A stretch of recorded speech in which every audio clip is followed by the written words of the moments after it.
Call to order. Could we have the roll call, please, Carl?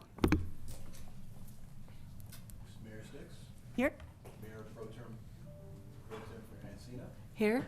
Councilmember Rule, Here. Councilmember Lay, Here. Councilmember Whitman. Here. Thank you, Carl. And we have a quorum, and welcome everyone to the September 12th, 2023 meeting of the Ojai City Council. Carl, will you please say the pledge for us? Thank you. Will you please rise, face the flag, place your hand over your heart, and please begin. I pledge allegiance to the flag of the United States of America and to the republic for which it stands, one nation, under God, indivisible, with liberty and justice for all. Thank you, Carl. And before we approve the agenda, could we please just have a moment of silence for Benny Shermer, a member of our community who passed away suddenly in Isla Vista last weekend. Benny was a graduate of Topa Topa, Matilha, and Nordhoff, and a very gifted and loving young man. And our community has lost. That's a big loss for us. So just sending lots of love and condolences to Benny's family, friends, and classmates. So if we could just all take a deep breath, have a few moments in honoring his life.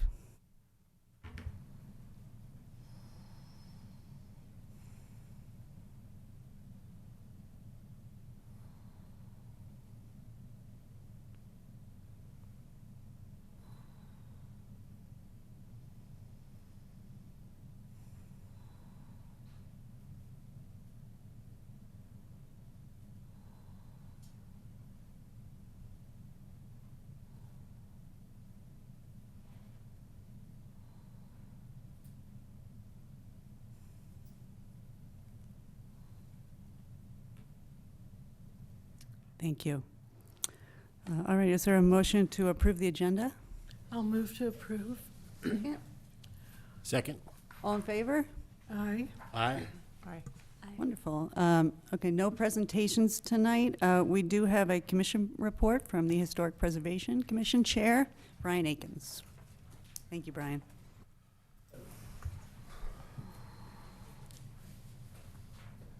Hello, everyone. There we go. This is what it looks like when you prepare your papers, get a phone call, and then run out the door without them. So first of all, I wanted, wanted to recognize a commissioner that recently resigned and retired to go off and further build her business that's booming.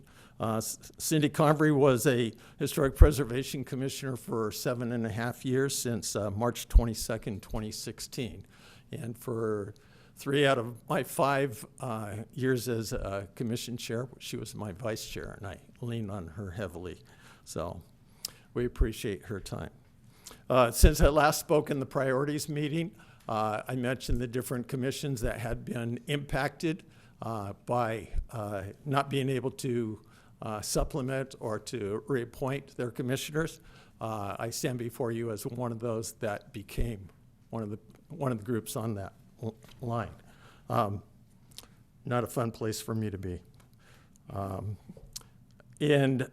And so last Thursday, Mara and I had worked together closely, got our agenda set for a big agenda set for September 14th. Had all these different controversial, non-controversial, fun kind of things like Ojai Day. And yes, the jail will still be open, and you may have to walk through an empty park to get to us, but I'll be running around with my jail suit with a big sign drawing people to the back. So just commercial for that. So last Thursday we did that. The agenda actually got published somewhere around 12-something. I remember looking at it. I know Bill Miley accessed it because he sent me a congratulatory note saying, well, you've reached the top. What are you going to do now? And then Cindy Convery sent an email, I guess, to Wesley. He relayed that to Mara. And Mara called me and said, Cindy Convery has resigned, and you can no longer have a meeting on Thursday.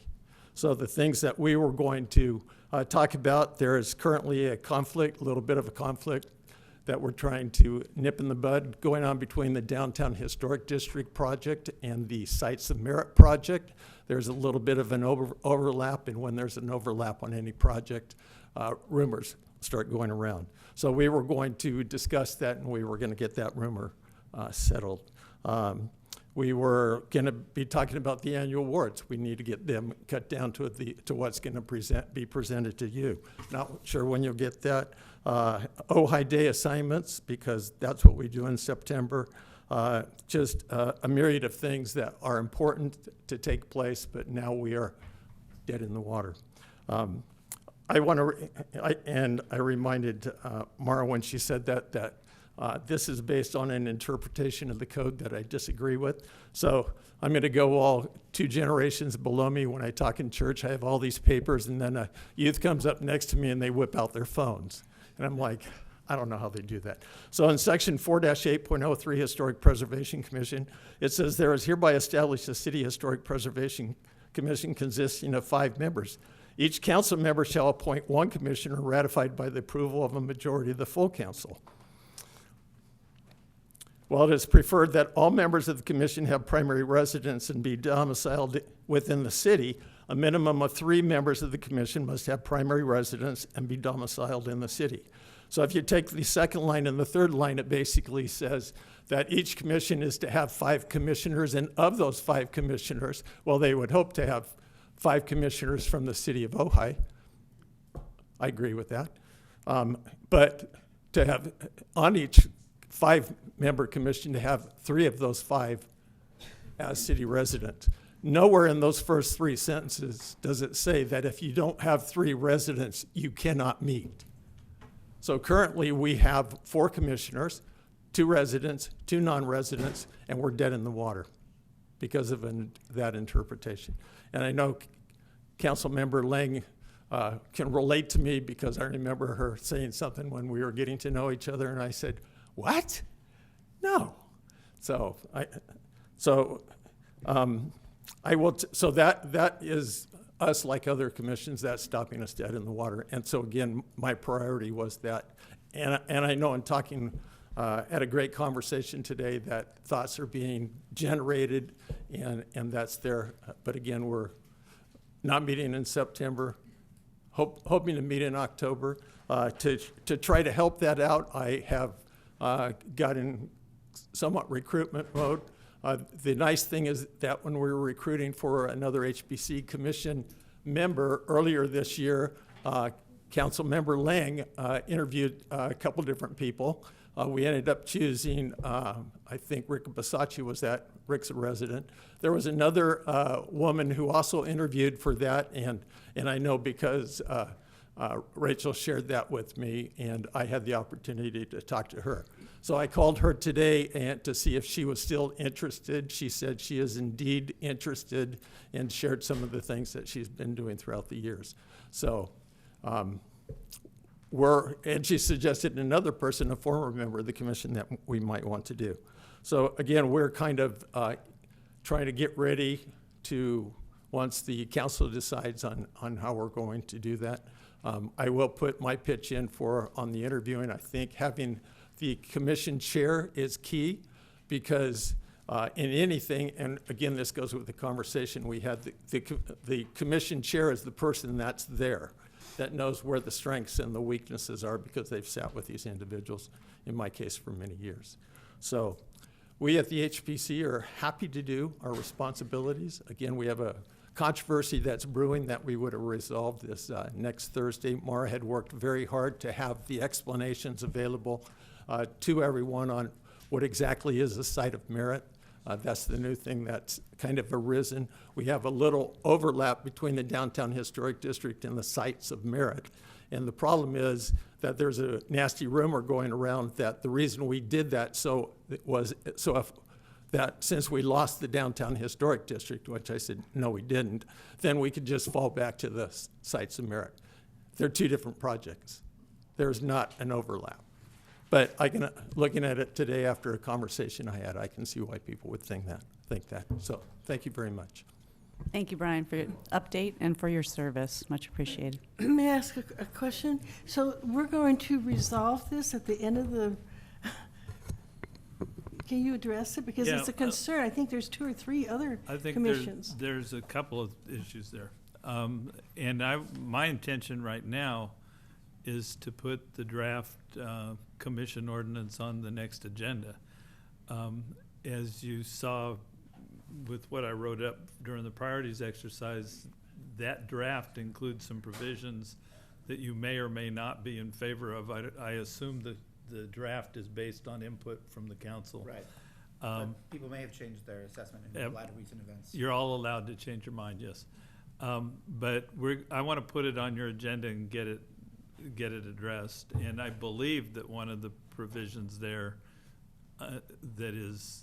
that it calls for is resolving the resident, non-resident issue by having a maximum of 1 non-resident on the 5s and 2 on the 7s, but no longer having that play into the determination of quorum, so that we won't have that issue anymore in the future. There may be a grandfathered period when you have 2 non-residents on a 5, but I think you're better off to just go ahead and allow the meetings to happen. And, you know, if we didn't trust these people, they wouldn't be on the commission in the first place. So hopefully we can get that resolved at the next meeting. The advertisements have already been put out, been posted for the openings that we have right now. So it's time for people to have their friends that they think would be good commissioners to be aware that it's open, and it's a good time for people to put in their applications. How they get nominated will be up to whether or how the council adopts the ordinance that you'll be reviewing. But we'll try to put that on the next meeting agenda so that we can, because we're really stuck right now. So I have a question.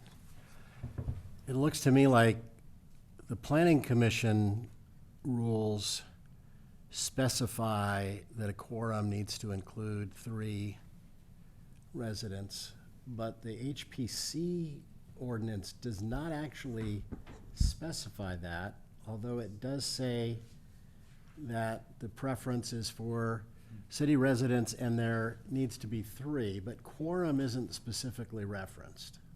So 2 points there. One, the planning commission requirement is not that the quorum be 3 residents, it's that it not be more non-residents than residents. Okay? So 2 residents and 2 non-residents is Works. okay. 2 residents and 1 non-resident is okay, but 2 non-residents and 1 resident is not okay. So that's the planning commission rule. The HPC does not have that language in its quorum section in 4803. However, it instead states that a minimum of 3 members of the commission must have primary residence and be domiciled within the city. And my advice to the council and the city is that that is a compositional requirement. If you have a commission composed without 3 residents, then the commission cannot meet because its composition does not meet that standard. Council can obviously change that. My advice to council. Council can change it on an agenda, which it's not on tonight's agenda. I was, point of privilege, I was just going to say, we're having a discussion about something that is not on the agenda, and we might want to rein that in just a bit. So Thank you. we'll put it on next time. So what I would suggest as a last comment on that, in addition or instead of or in addition to is applicable, the various rejiggering of all the commission structures under the current ordinance, pointing to the vacancies will solve the problem as well, if residents are appointed. So for the various commissions that are similarly situated. So in that regard as well, take a look at the information from the clerk's office regarding the vacancies, and everybody's interested should apply. Thank you. Thanks, Matt. Thanks, Mark. All right, we will move on to public communication. And just a reminder to the public, these are items not on the agenda. And because they're not on the agenda, we cannot discuss them. We appreciate your viewpoint and participation, and we can agendize for the future. And public comments are 3 minutes, and at the end of 3 minutes, you'll hear a chime. And in the spirit of equity, please stop talking when the chime sounds. There's been a request to state your name and your address, whether or not you live in town or not, in the city or not. Of course, you don't have to do that. So we'll begin with Ron Solarsino from the library, Jessica McCrea, and then Rachel Hunt.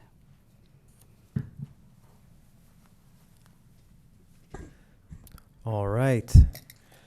Thank you so much, members of council. My name is Ron Solorsino. I am the regional librarian for the Ojai Valley. Tonight, I just wanted to give you an update on a special program that's being put on by the Ventura County Library as a whole, and that is something you may already be aware of. That is the One County, One Book community reading program that we put on every year for the last, this is maybe the 6th year, I think. One County, One Book aims to unite the Ventura County community around a common narrative, spreading interest in and facilitating discussions about the selected book. This year's selection is Solito by Javier Zamora. Solito is Zamora's memoir of his migration from El Salvador to the United States at the age of 9. From the official description of the book, quote, Solito not only provides an immediate and intimate account of a treacherous and near impossible journey, but also the miraculous kindness and love delivered at the most unexpected moments. Solito is Javier's story, but it's also the story of millions of others who had no choice but to leave home, end quote.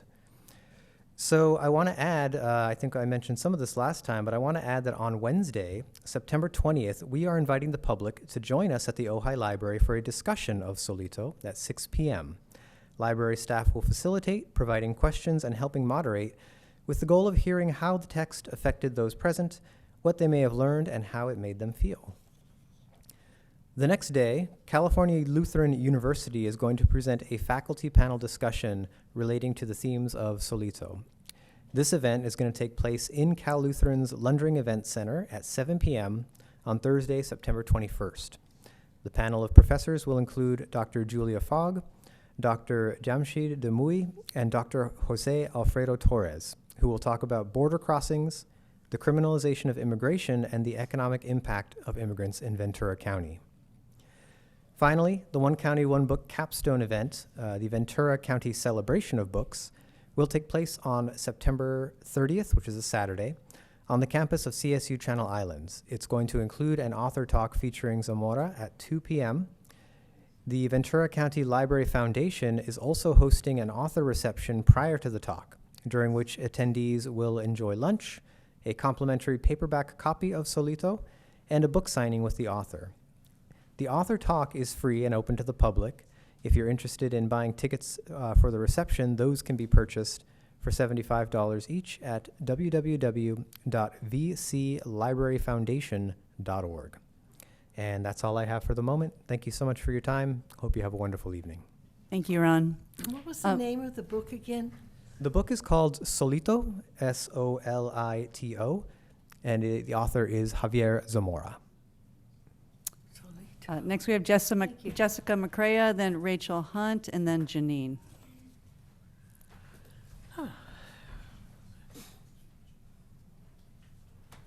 Hi, I'm Jessica McCrea. I'm a resident of the Ojai Valley. I just wanted to make a couple of suggestions for the council to consider. I want to thank you for having the priorities meeting to set some priorities to go through and work on diligently. And I know the number one priority was the campus and the unhoused and what we're going to do about that. And what I'd like to suggest is I know for me it's a very big issue, and I'm sure there is for a lot of others, if maybe we can put that on the next agenda to talk about what is the plan, what's the timeline, what are we going to do about the most immediate issue about getting the community garden back to the citizens of Ojai. So that they can go in and clean up and enjoy the park again, and where we're going to offer space for those in a temporary capacity. And then the other suggestion is, as we look for the longer term solutions for shelters, transitional housing, low-income housing, that we engage with the county. This is not a city of Ojai 4-mile-wide problem. This is an Ojai Valley problem that we all need to address. And I'm hoping that Mark Lavier is in those discussions, and you are very closely tied to working with him to come up with solutions. And if not, please do.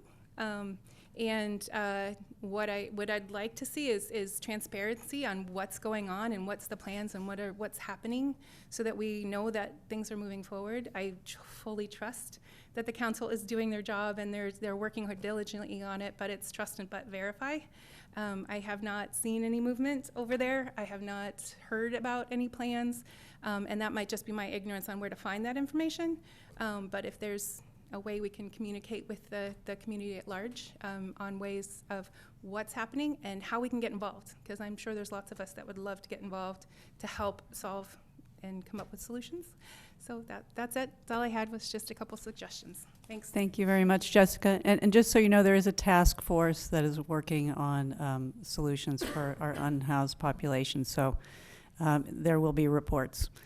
Yeah, just where yes. could we Yeah. find those reports? Yes. And Well, I understand mean, what's going on? Yeah. when the time comes, we'll definitely let you know. And in terms of the agenda, Mr. City Well, Manager?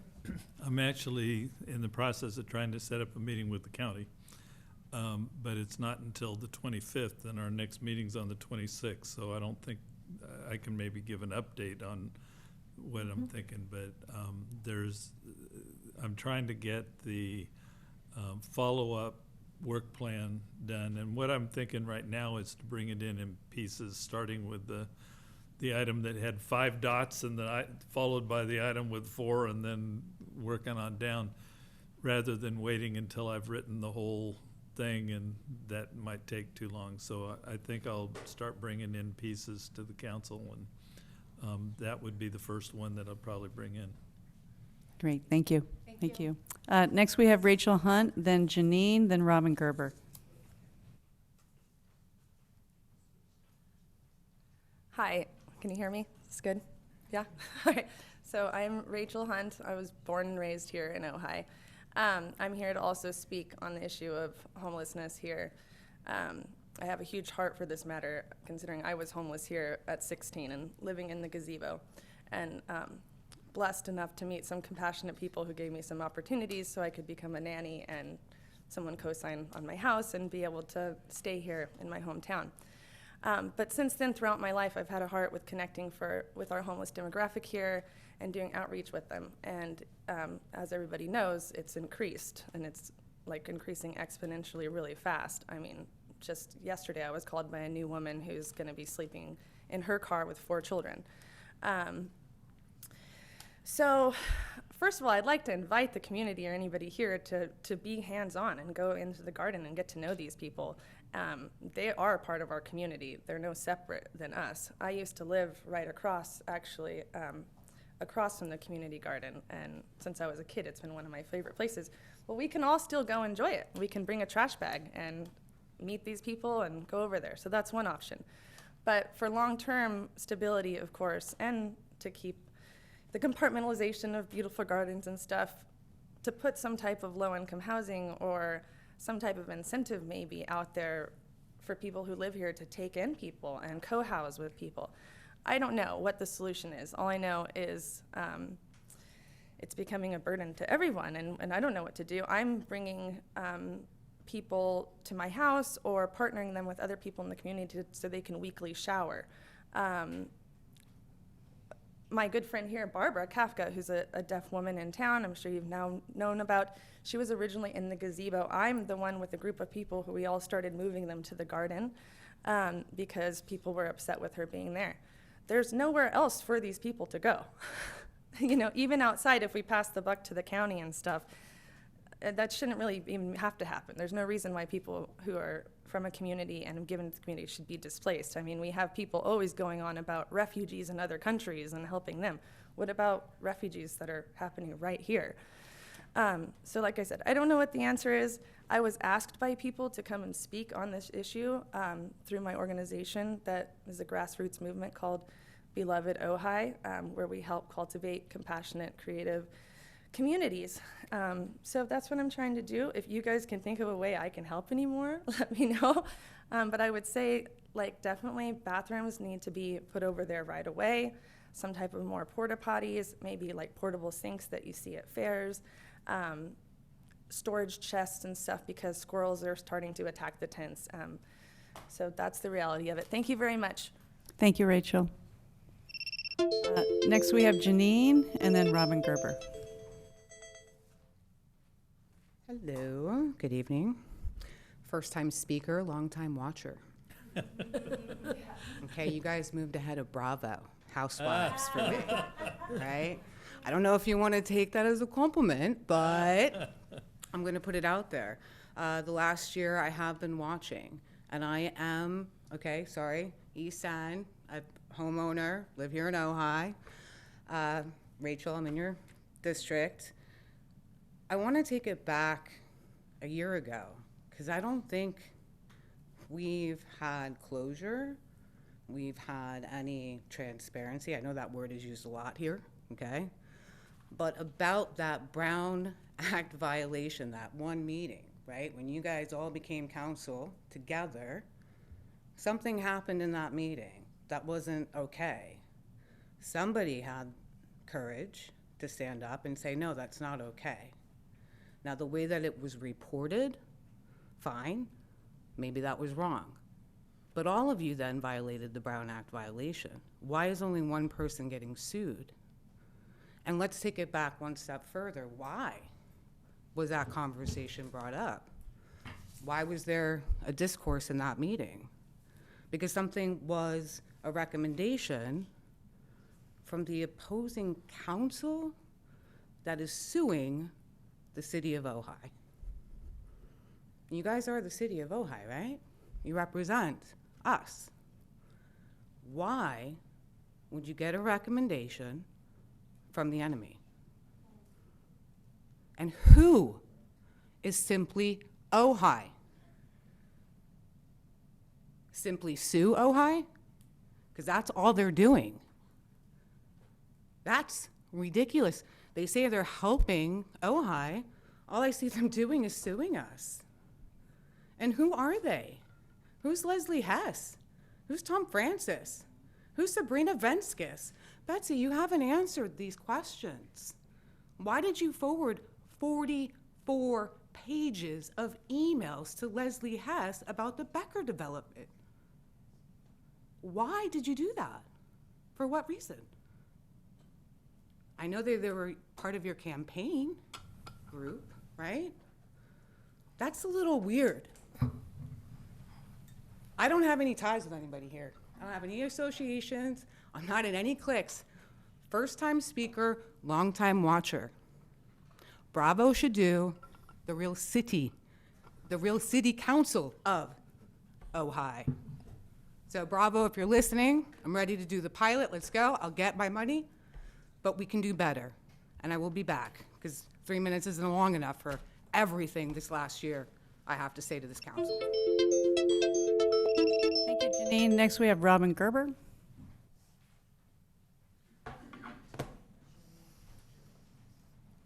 Hi, I'm Robin Gerber. I live in the city.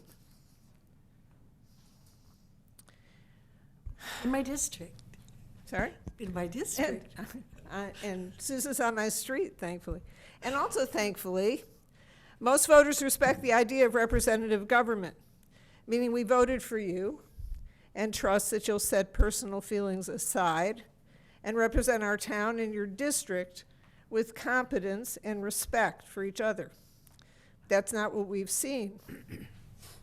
It is vindictive and unnecessary, Mr. Whitman, to choose to submit a declaration in a frivolous lawsuit against your colleague, offering nothing but opinion and some of that bordering on libel. The judge did not look kindly on it, and it did not help build the spirit of cooperation this council so desperately needs. It's also vindictive, Mr. Whitman, to not only remove a volunteer commissioner who had the full support of his chairman, but also bar that commissioner from holding any other city position. We're a small town. We need our volunteers. We need them to be respected and encouraged, not dumped on by those we look to for leadership. Now we also have the likes of Leslie Hess, who chooses to spend her evidently considerable wealth on LA lawyers rather than the needs we just heard about, at least bathrooms for the people behind City Hall. And we also have Tom Francis, the whole Simply Ojai crew, who's shown their utter disrespect for this council and previous councils as they try to govern by lawsuits and threats of lawsuits. But your job, all of you, is to govern as professional lawmakers. Your job is to put your ego and personal feelings aside. I've said this before. Study the issues, listen to the public, listen in these meetings, vote what your intellect and your heart tell you to. If you want to get back at someone, if you're angry at one of your colleagues or even disgusted, leave it at home. In this chamber and in public, you are a representative of our government. Give that role the respect it deserves. You asked for this job when you ran for office, when you ran for this council. So do your job or leave, so we can find someone who will build bridges rather than rip them down. Thank you. Thank you, Robin. We have one more public comment, Carl. Nora Harold.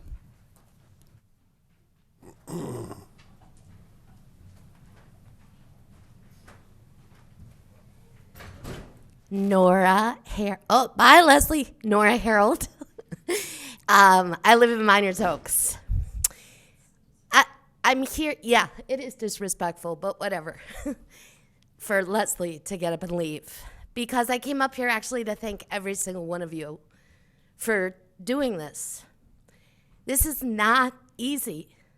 And I've seen every single one of you be attacked. Every one of you. And tonight, I heard citizens be attacked. And they're being attacked with pieces of information, pieces, that paint a picture of disinformation. You know, we hear the word transparency a lot. There's transparent Ojai and other things that are happening. And I think part of the issue is we got to clear up the communication, however that can happen. However, now I want to speak to and for Leslie Hess because she's not here to speak for herself tonight. Leslie Hess came up a couple of meetings ago. You guys have that in the record. She defined who Simply Ojai was. She defined her position with Simply Ojai and the fact that her non-for-profit does not work politically. I just want to say that publicly because I was disturbed to once again hear somebody who really loves the Valley, which I think you all do. I mean, I know you do. Why the hell else would you put yourselves through this, right? Why would you do this if you didn't have love for the place that we all live? So to hear a community member be dragged through the mud, that hurt. To hear Tom Francis be dragged through the mud, that hurt. To hear Andy being dragged through the mud hurts. Sousa, your whole housing issue, to watch you be dragged through the mud, that hurts. Betsy, you dragged through the mud, that hurts. Rachel, you dragged through the mud, that hurts. Leslie, watching you get dragged through the mud hurts as well. It's a giant, you don't believe me, do you? It's not up to me to believe you or not. It's up to me to listen to you. Yes, but your face says you don't, and I'm here really. You can't read my face, Nora. I'm sorry. Okay, you're right. And I addressed you. Yep, you're absolutely right. I can't. Yes. Anyway, I whatever. We need healing. We freaking need healing badly. And that's really been my intention in showing up at the meetings, and I'm going to continue to come and be as much of a force of healing as I can be here. Thanks. Thank you, Nora. Any comments online, Carl?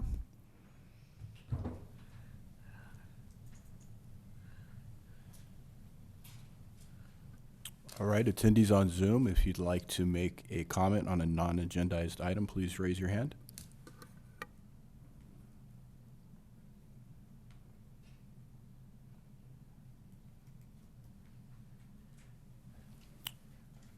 Last call, attendees on Zoom, if you'd like to make a comment on a non-agendized item, please raise your hand. There's no comments on Zoom. Okay, thank you, Carl. All right, we will move on to the consent calendar. Is there a motion to approve? We do have one public comment. I'll make a motion to approve, but I would like to pull item D D. on the cannabis. Okay. Or question. And the public comment is on item D also, so we can go ahead and approve everything else? Yes, I'll second it. Okay. Motion to approve everything other than D. I made the motion, she seconded it. All in favor? All in favor? Aye. Aye. All right. We have one public comment on D, Bill Miley.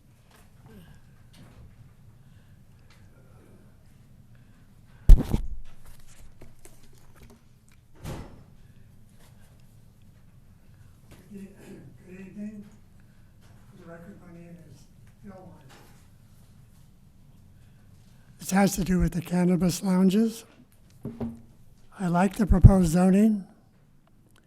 I like the option for a full restaurant food service in addition to infused food.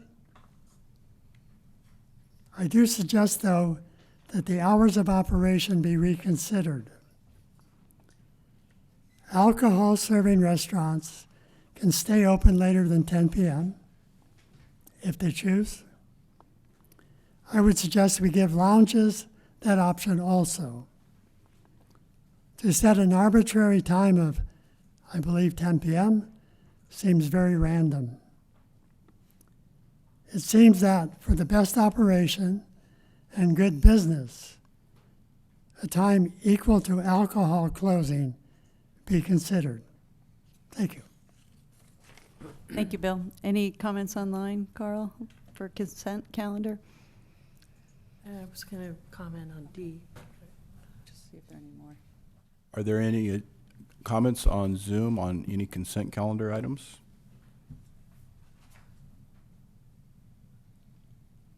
Again, if there's any comments on Zoom on the consent calendar items, which are the warrants, minutes, and the cannabis ordinance? Can, Oh, there are none. Okay, Mayor Pro Tem? okay, so I want to ask a question, interim city manager, Mark Scott. It was my understanding that the hours of operation were going to be left up to your discretion, and I couldn't find specifically in the ordinance anything about the hours, but on page 1.3, it says that lounges must close no later than 10 p.m., subject to rules and regulations developed by the city manager. So that's not written in stone, or is this is not part of the ordinance, correct? How do you read that? So as I read that one, the ordinance in subsection G on page 111 allows the manager to set operating regulations, which would include hours of operations. As we understood, the motion is approved by the council. That delegation of authority was inherent in the ordinance with the cabining no later than 10 p.m. The council could change that if the council so desired. Either leave it up to the manager as the manager sees fit, or adjust that cabining to match liquor, which is 2 a.m., or pick something else. Well, you know, I didn't even know that liquor was 2 a.m. The downtown always seems to be dead by 11 o'clock. Yeah, I was just saying, I don't know if anything actually stays open that late, but state law allows sale of alcohol until 2 a.m. I don't know. Well, I think what Habits the, doesn't matter. I happened to see Chelsea at Rainbow Bridge, and she's asked that there be some flexibility so that patrons don't have to leave right at 10 if they're still eating. They can finish their food. You know, let's say it could even be seasonal, because in the summer it gets so hot, and in the winter people are going to go home sooner. But let's say at least 11 p.m. Is that acceptable to the council?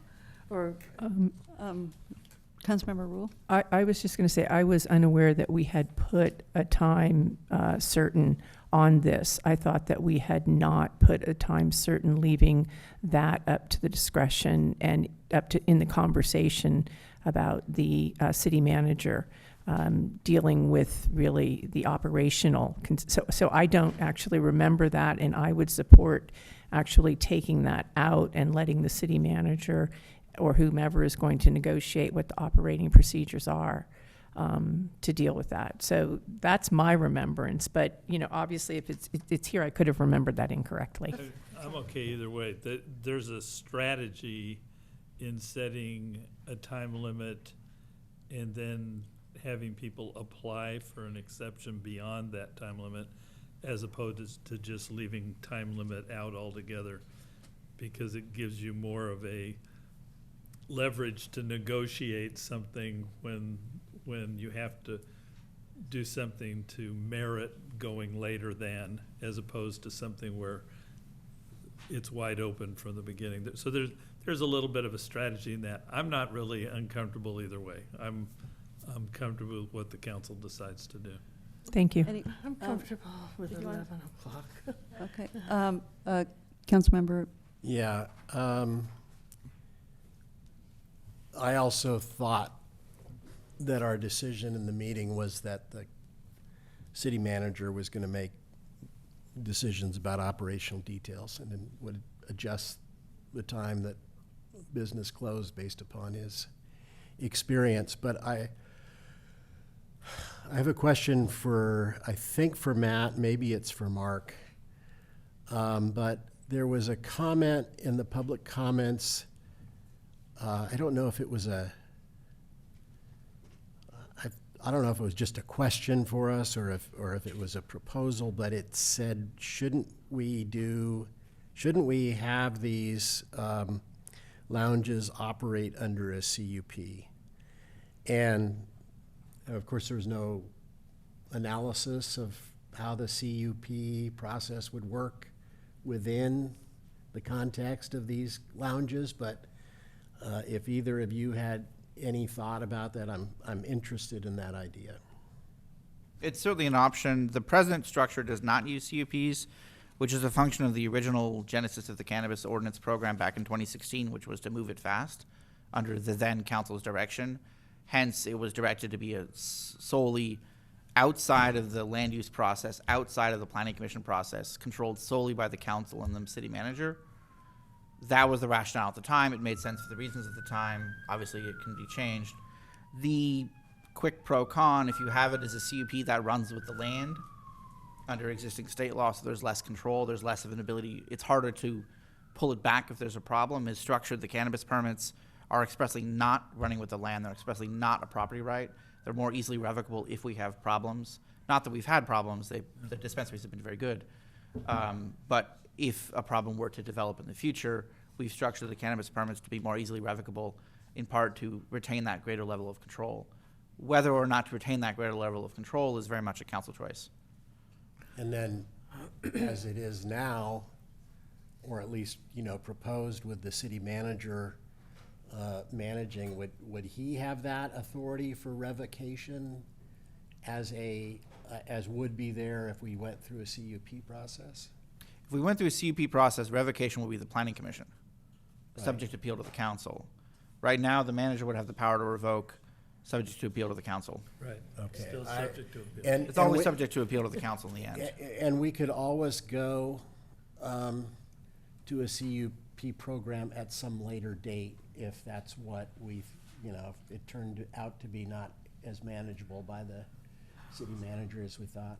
Exactly. Okay. It's not, there's no requirement to do it now. The council could direct studying of that option further and come back with a report, or consider how the lounges go for 6 months, and if they're working or not working, assess further. at this point, leave it in the capable hands of our city manager. Yeah. That's the council choice. Yeah. I'm there too, Okay. yes. Mayor Pro Tem? Do I need to make a motion that we strike the sentence regarding the time? Is that So how? that sentence is in the staff report, so there's no need to strike it. It would be a motion to introduce the ordinance as drafted with express direction that the manager can set the hours as the manager sees fit. Okay, well, I would still feel better if we changed that 10 o'clock, either strike it or change it to 11, just because it's just Well, there. Yeah. Why have it there if it's not applicable? Well, it's in the staff report, not in the ordinance. But you can give express direction that the manager can set Yes. the hours at such time as the manager may desire. Yeah.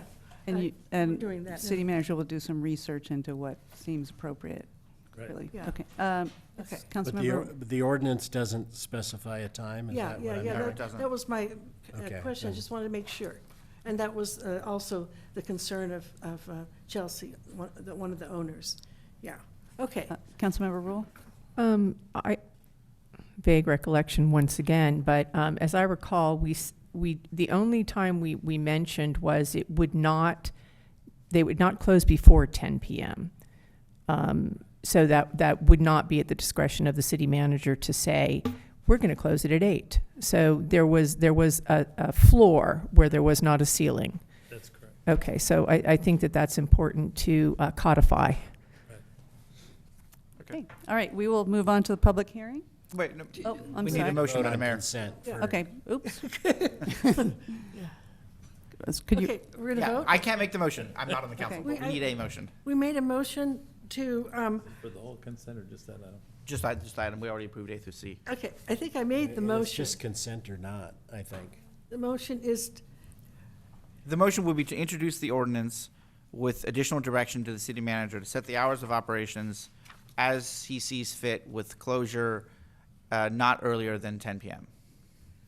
okay, so you made the motion? well, can we say that 11 o'clock? Does the council have a problem with that? Just so I that cer- it's clear. I actually do, because I really think we need to put a little research into this and see what's appropriate and talk to the people who are around there. You know, I know there are not a lot of residences, but I think I have total confidence in our city manager to. Okay, so long as anyone listening that owns that is concerned, it's clear that if someone's eating dinner, they don't have to leave the premises before 10 o'clock. Okay, all right, so what's needed, a second? Well, do you want to restate the motion? Yeah. Mayor Pro Tem, do we need that? Oh, it sounds like the motion that you would want to be conservative with the time, I'm fine with that. So long as it's understood that that's not part of the ordinance, that's still part of the city manager's discretion. Right, that's captured in subsection G. So the Yeah. motion is we are approving The it. motion is to adopt the ordinance and provide direction to the city manager regarding the hours that it not be closing earlier than 10 PM. Okay, is there a second for that motion? And the manager understands the additional point about flexibility. Okay. Okay, and all in favor? Aye. Aye. Okay, all right, great. We did just receive one more public comment on item D, which we just approved. Do we? Let's hear the take that? public comment. Been Yeah. approved. Okay, Larry It's been Stein. approved, but it may be wise to take the comment. Okay, Yeah. Larry Steingold. Okay. I wasn't going to speak. The cannabis is fine. The usage is fine. The time thing, this is Ojai. I've been here 6 years. You're here for another 4 months, 3 months. You're gone. Okay, this place is quiet. 8 o'clock, you can go outside and you can hear the coyotes. Or that's at 3 a.m., especially 2 nights ago. And we hear animals and we hear silence. And it's nice. And maybe there's a fire engine, or God forbid, or something. But 9 o'clock, 10 o'clock, 11 o'clock creep. Then it's 12 o'clock. Then it's 1 o'clock. And then maybe we can drink till 2. And the noise ordinance. And now this is back to the slippery slope. And if you want to change Ojai, that's how you do it. You let everybody stay up later. You let the tourists stay up later. They're partying. They're bored. At 8 o'clock, there's nothing to do here. There's nothing to do here at 5 o'clock. No, there's a lot of activities. But seriously, why am I here? Because I love it here, okay? And I intend to stay here, all right? But seriously, you need to put a time max on it. Otherwise, it's just going to keep creeping. Okay, I mean, it's just going to happen. You know, they'll apply for a variance, and they'll come here for 10:30, and then it'll be 11, and then the next guy will go, well, how about 11:30? And it'll keep going. But it's okay, no big deal. Everybody's having a good time, it's no problem, and we're raising money. But it's going to be affecting everything, because now it just gets later. So that's all I'm saying. Please, put a cap on it. You know, you got a noise ordinance at 10 o'clock. How about shut the place down at 11, whatever, but pick a time, make it by referendum, so that the whole community gets to stay up later and later, or earlier, whatever. But don't just have mission creep here. Thank you. Thank you, Larry. All right, we will move on to the public hearing. This is item number 2, the first reading and introduction of revisions to Title 10, including amendments to several chapters, articles, and sections within Title 10 of the Ojai Municipal Code. Do we have a staff report? From Lucas. Hi, Yes. Lucas. It's just like a play. He comes onto the stage. Well, good afternoon. My name is Lucas Seibert, Community Development Director for the City of Ojai. The item you have before you tonight is long awaited. This is 4 years in the making. It is Title 10, errata and minor revisions to Title 10. And so the proposed amendment includes approximately 186 sections of the Ojai Municipal Code, which includes errata, minor revisions. The Planning Commission has reviewed this item as is required and provided a recommendation. The recommendation is what you see before you tonight within those 186 sections. Now, what is errata and minor revisions? As an example, what we're talking about here is vagueness, incorrect references to the code, or even state law that's embedded within Title 10. We're looking at making those revisions consistency throughout the entire Title 10 in terms of references throughout. This is really the foundation of what could be in the future in terms of how we address inconsistencies at a deeper level, kind of a deeper dive, if you will. I do want to note one correction as I was looking through the packet tonight.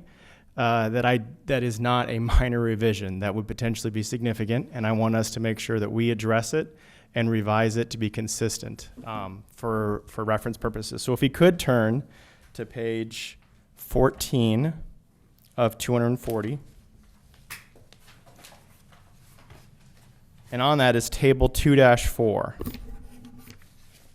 Now just below table 2-4 is there is land, which is struck out, allowed, which is underlined. That's correct. What is not correct is what comes after that, which is striking out note number 5. Note number 5 is an important piece, and while it's struck out in portions of table 4, it needs to remain for us to continue to have land use privileges and rights and restrictions. And I'll note that that same edit is captured on the next couple of pages. At the top, it repeats the header for table 2.4. Throughout table 2.4, we want to retain note 5 as part of allowed use. That shows up again on page 21 and 20 and 19.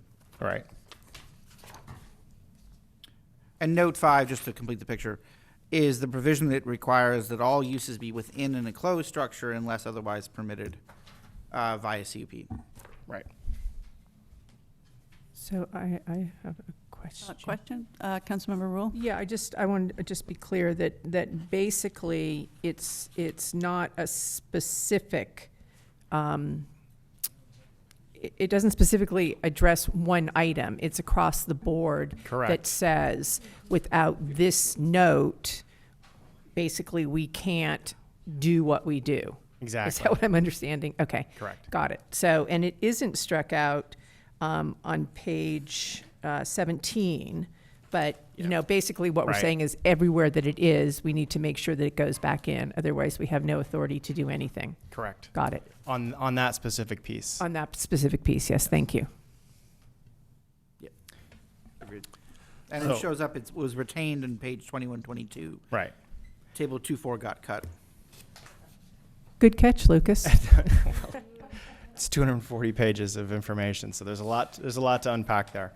And the commission, I would say, for the last 4 years, the commission has really been in a deep dive on what we're looking at here, and it's a testament to really the chair that's been a really integral part of this process that I've been following since the very beginning when I first started here.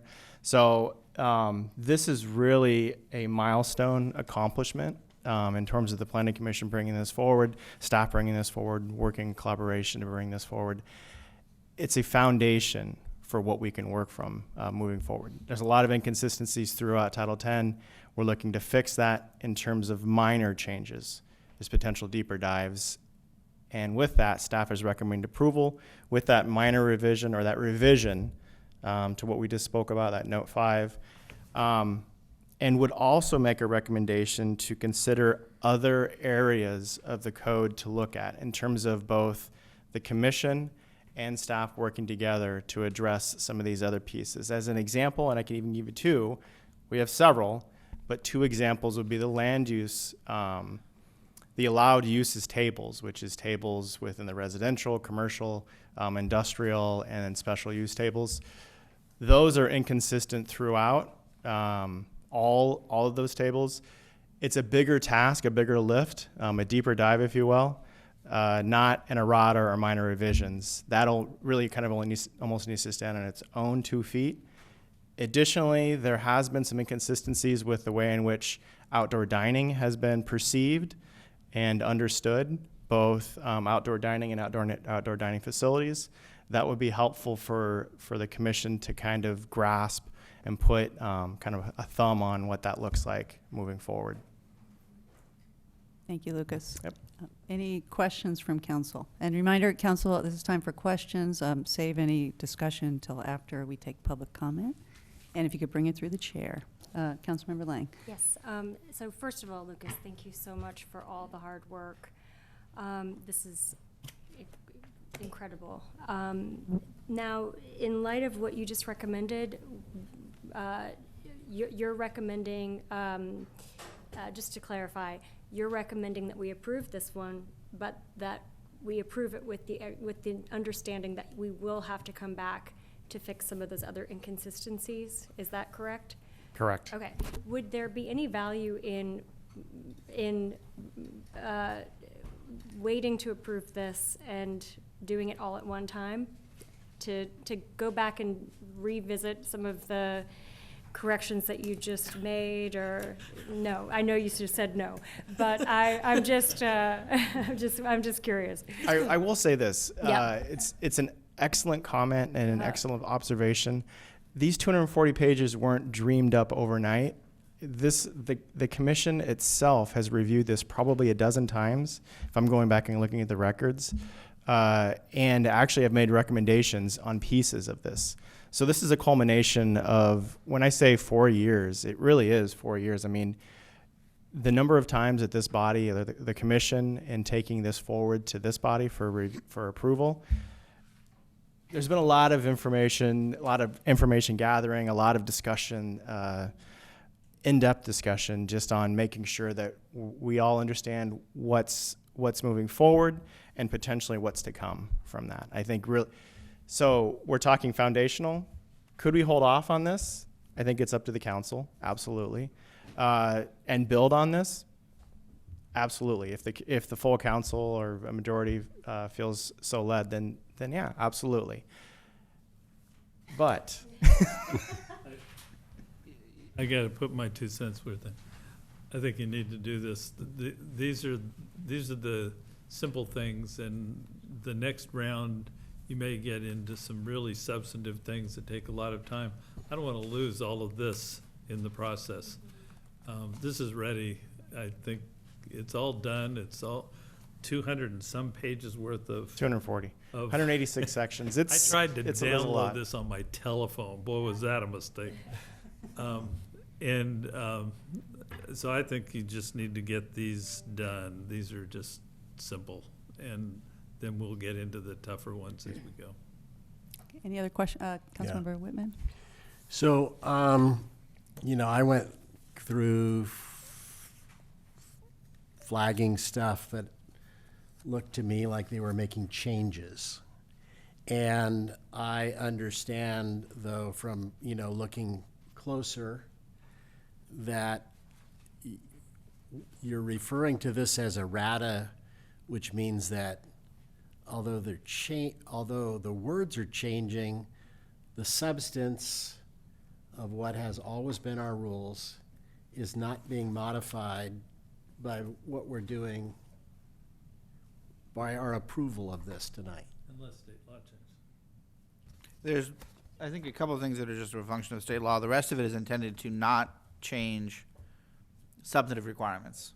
Correct. Because I started looking, and if there were changes, I would have wanted a report about why we're making a change.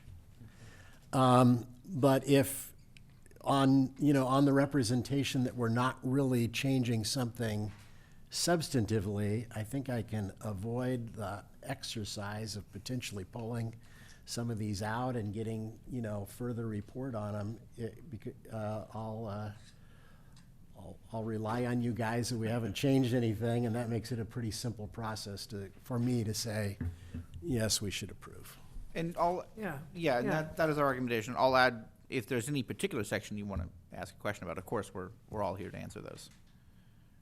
Okay. Any other questions? Councilmember Rule. Yeah, I just wanted to thank Chair Quillisi and the members that, actually, I'm the liaison, so I have watched some of this.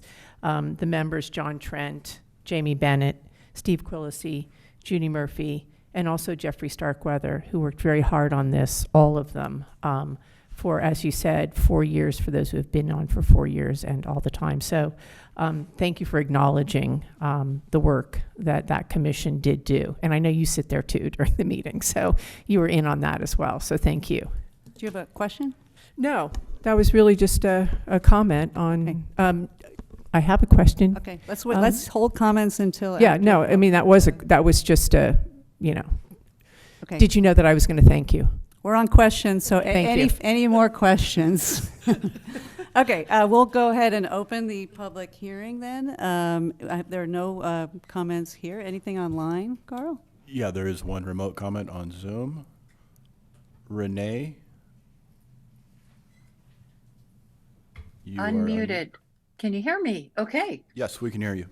great. Thank you, Lucas, for sticking with this thing for so many years and so many meetings to try to get this thing approved. You do deserve a lot of credit for holding this together.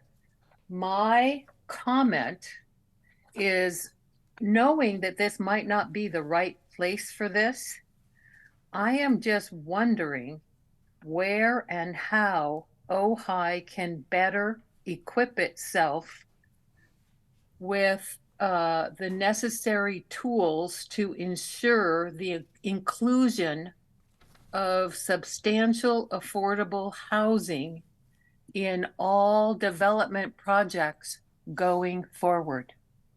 I know this isn't the place, and this isn't there's not just a certain section that says, oh, well, of course we're going to do that. But I'm referencing a letter that was sent last Monday, August 28th, from Julia Weissman about a 12 plus acre property over here on the west side of town that's undeveloped across from Nordhoff. And that has been vacant for a very long time. And I live by it and look out at that big empty field every time I drive in and out of my complex. And it would be nice to know or see that if any future sale comes forth, that there is some affordable housing that will be part of the requirement for any developer going forward. And I don't know or believe that that exists right now. So I'm just curious how or when or where that might be addressed. Julia Weissman's letter is very convincing that we need to do this and we should do it now. And it seems urgent. So I'm just bringing it up in this public forum as a place that it might be looked at seriously and added as an agenda item by the Planning Commission, by the City Council. I'm not sure who, where, what, but I'm just bringing it up. Thank you. Thank you, Renee. Any other comments, Carl? Are there any other comments on Zoom on agenda item 2, ordinance amending Title 10 of the Ojai Municipal Code? Please raise your hand. No, there are none. Okay, we will go ahead and close the public hearing and we'll move on to council discussion. Who would like to begin? I'll make a motion that we approve the errata changes that have been identified to the 240 some pages of code. I'll second. Okay, and I would just like to echo Councilmember Rule's thanks to Lucas and Maura for all your work on this for all those years, and also to the Planning Commission, it's particularly Chair Quillisi, who I know has worked doggedly, and all the other members of the Planning Commission, so thank you very much. I just have one comment, if I could. I just wanted to say, Chair Quillisi, we have finally looked at and approved your Title 10 changes. He asks me every time I see him, where is that? So here it is. Yay. Okay, a roll call, please, Carl. Could I just add, let's make sure that we're referencing also that note 5 as not striking that piece out as well. I'll add that to my motion if you need words to that effect. The word would be to retain note number 5 under the entirety of table 2.4. I gladly adopt that into my motion. Okay, all right, roll call, please, Carl. All right, this is the first reading of an introduction of revisions to Title 10 of the Ojai Municipal Code, including amendments to several chapters, articles, and sections. Mayor Sticks, Yes. Mayor Pro Tem Francina, Yes. Councilmember Whitman, Yes? Councilmember Lang, Yes. Councilmember Rule. Yes. All right, motion passes 5-0. Sigh of relief, Lucas. Thank you very much. Okay, we will move on to item number 3, public hearing, introduction of ordinance intended to regulate valet parking per settlement offer, RE Valet Parking Initiative lawsuit. Do we have a staff report, Mr. City Manager? This one will be me. Mr. City Mayor. Attorney, please. And I'll note, just to close the last item, the point made by Ms. Roth, an inclusionary housing ordinance is a choice, has to be on a future agenda, and the first step would be for any council member or two thereof to make it as a future agenda item, and then we can bring a report back regarding that as an option for the future. Yeah, can I inquire, because I think that was on our list. I don't know if it got addressed specifically at the priorities, but I think it's. That was one of my recommendations. I think it's part of the broader housing. Yeah. It will be included in what I bring back with the work plan on that item, which Great, will thank be you so early, much. not late. Thank you. And so on this one, item number 3, we are looking at introduction of an ordinance regarding valet parking. As a brief staff report, at the moment, the city allows on-site and off-site valet parking if approved by the city through the land use permits for a business. There's not a specific valet parking ordinance. Instead, it's approved on a case-by-case basis. There is one facility in the city that is operating valet parking. That's the Ojai Valley Inn. Theirs is entirely within their property at the moment. There is a second that is approved but not yet operating. That is the El Roblar Hotel to replace the old Oaks Hotel. And their approval will allow for valet parking off-site, where you drop the car off at the main site and then the valets will drive it to their rent or own parking lot just to the north across public right-of-way. In the course of all of that, over most of 22, there was an initiative petition that was circulated that would have adopted an ordinance regulating, and at the time it was titled Prohibit Valet Parking Off-Site. The focus, and I should define, on-site valet parking is where valet parking is entirely contained within one property. You drive from the road onto a property, give your keys to somebody else who then drives it somewhere else and parks it on that property. They never leave the property again. Off-site valet parking is where you drive from a road onto a property, hand your keys to someone, they then drive back onto the road, public right-of-way, and park the car somewhere else, and then reverse it to get your car back. So on-site, off-site. The initiative petition was submitted in October of 22 to the city clerk's office, and the city clerk rejected the initiative petition for failure to have filed the proof of publication of the notice of intent to circulate the petition within 10 days of publication as required by the Elections Code. The notice of intent to circulate was published in the Ventura County Star. However, the proof of that publication was not filed within the statutory timeline. So the city clerk rejected the initiative and it did not process further. On November 22nd, 2022, the proponent of the initiative, Ms. Leslie Hess, filed suit against the city and the city clerk, challenging that rejection of the initiative petition violated applicable provisions of the Elections Code. The lawsuit has not been prosecuted yet. Instead, the council in February of 23 requested that the city look at in January of 23, and then from there, look at a settlement to see if there's a possible middle path. That resulted in a series of discussions this year. There was a parking committee discussion with Mayor Pro Tem Francina, Councilmember Lang, Ms. Ward of the Ojai Valley News, Mr. Fleming of the Chamber of Commerce. They met again with then Planning Commissioner Jeffrey Starkweather and current Planning Commission Chair Steve Quillisi, further provided discussion recommendations. That resulted in a series of recommendations without a single specific recommendation to the City Council. In May of 23, the Council received that recommendation and further directed Mayor Pro Tem Fancina and Councilmember Lang to negotiate as a unit with myself and Mr. Vega with the proponents to see if a focused discussion could bring about a possible settlement. The outcome of that is what's on the table tonight. It's an ordinance that would regulate valet parking, and the ordinance will, in sum, provide that valet parking must be on the same premises as the commercial use, so requiring on-site valet parking and prohibiting off-site valet parking with some exceptions. Exceptions include up to 6 times a year special events or residential uses with valet parking on a non-commercial basis, and definitions accordingly. The council would be allowed to adopt future regulations that do, as long as they maintain that requirement that it be on-site valet parking, and it expressly is only about vehicles, not bicycles. This is about cars and trucks and vans and 4 wheels and an engine, not about bicycles. And so the ordinance as proposed, if adopted, the plaintiffs have stated that they would accept that and would drop the lawsuit. I will note that the council, of course, can choose to introduce the ordinance as proposed and then adopt it, and then that would moot the lawsuit, or the plaintiffs would drop the lawsuit. The council could choose to introduce it with modifications as desired, and then we would go back to the plaintiffs and see if they would accept those or not.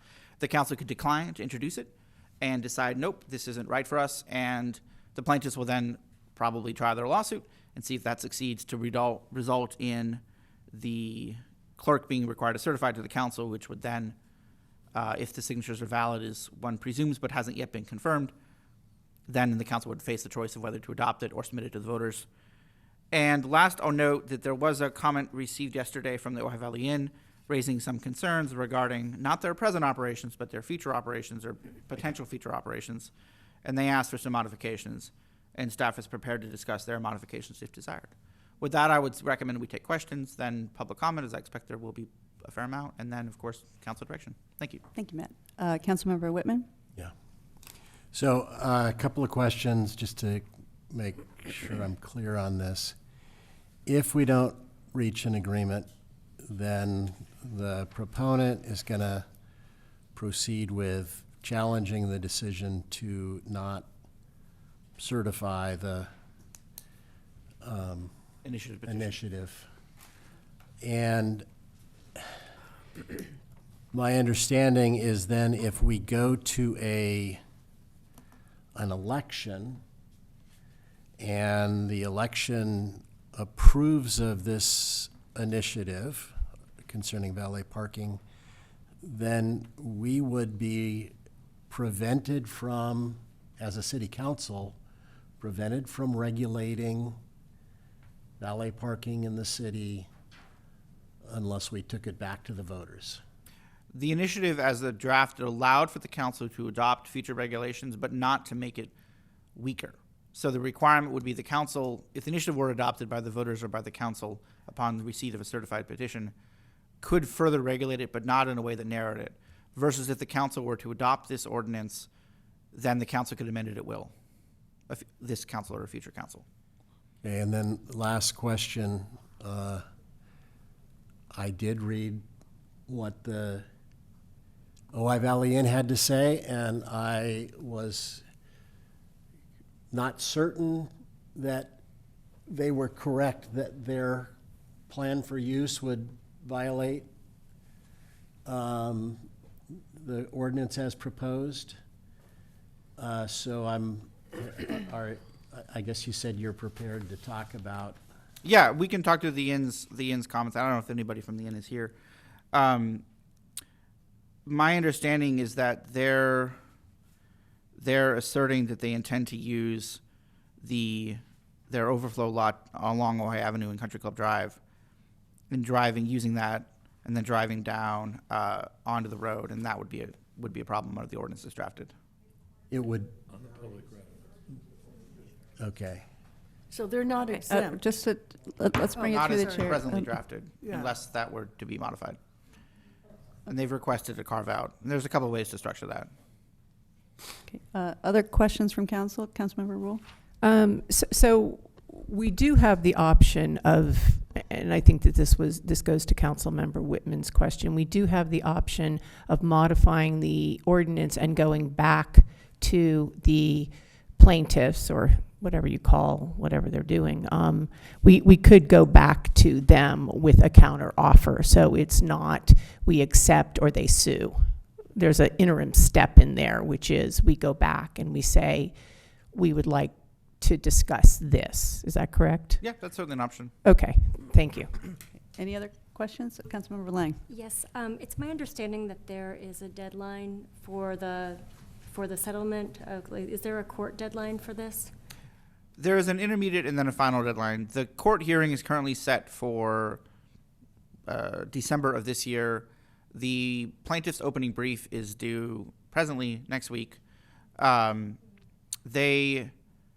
The idea with the structure here is if the council were to introduce this ordinance in a format that was acceptable to plaintiffs, then they wouldn't file the opening brief.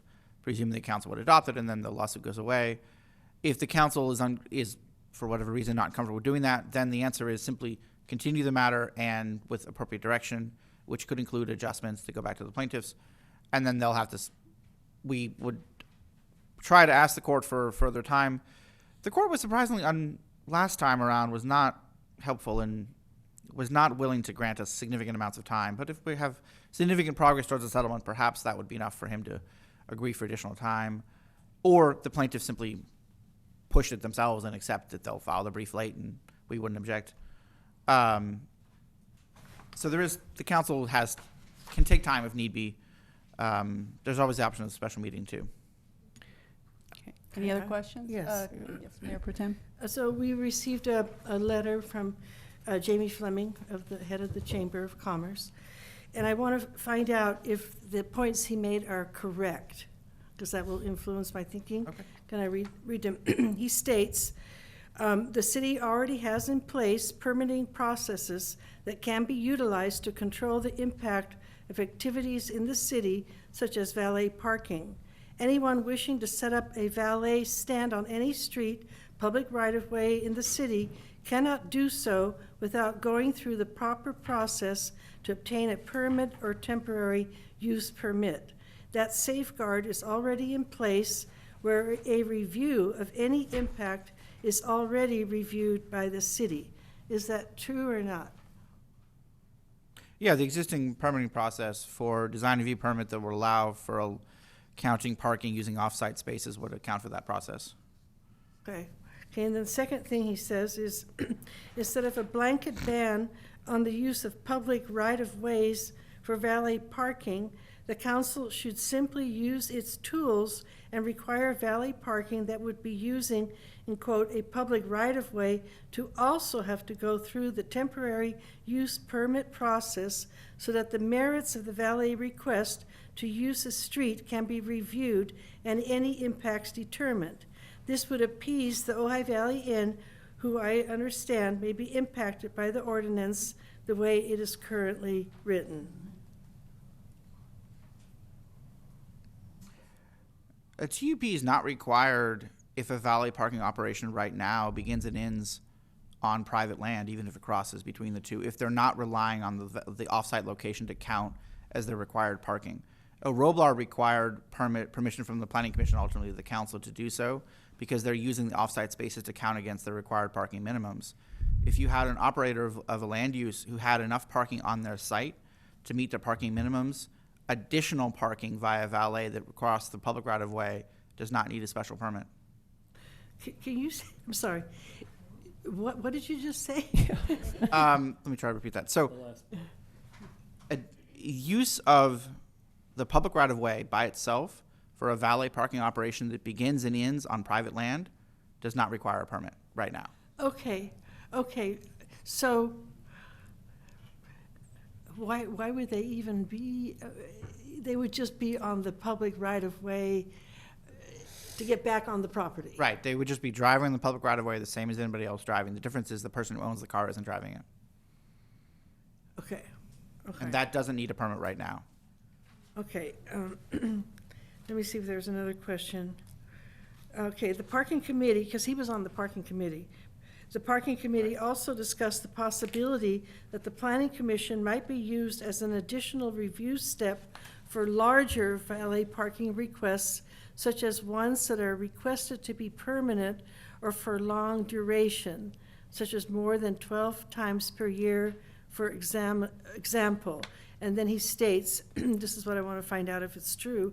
In summary, the city already has permitting processes in place that can be utilized to review all valet parking requests, even those requesting the use of public right-of-ways. That last sentence is partially true. The city has in place existing permanent requirements that would apply to anybody who seeks to use off-site valet parking as part of their required parking minimums. That's what El Robar did. That's already has a permit process baked in. The city also has a permit process baked in for anybody who would seek to have valet parking begin or end on public right-of-way. That also has a city permit process. The piece that would not be required right now is if someone is using valet parking beginning and ending on private land, but in the middle only driving on, not ending and beginning on public right-of-way. That would not need a separate permit right now. That's what you already said, right? Correct. In other words, Okay. Mr. Fleming's comment was a very broad, all valet parking needs a city permit. That broad of a statement is not true. You have to break it in pieces. Okay. Some of it requires a permit, some of it does not, right now. Okay.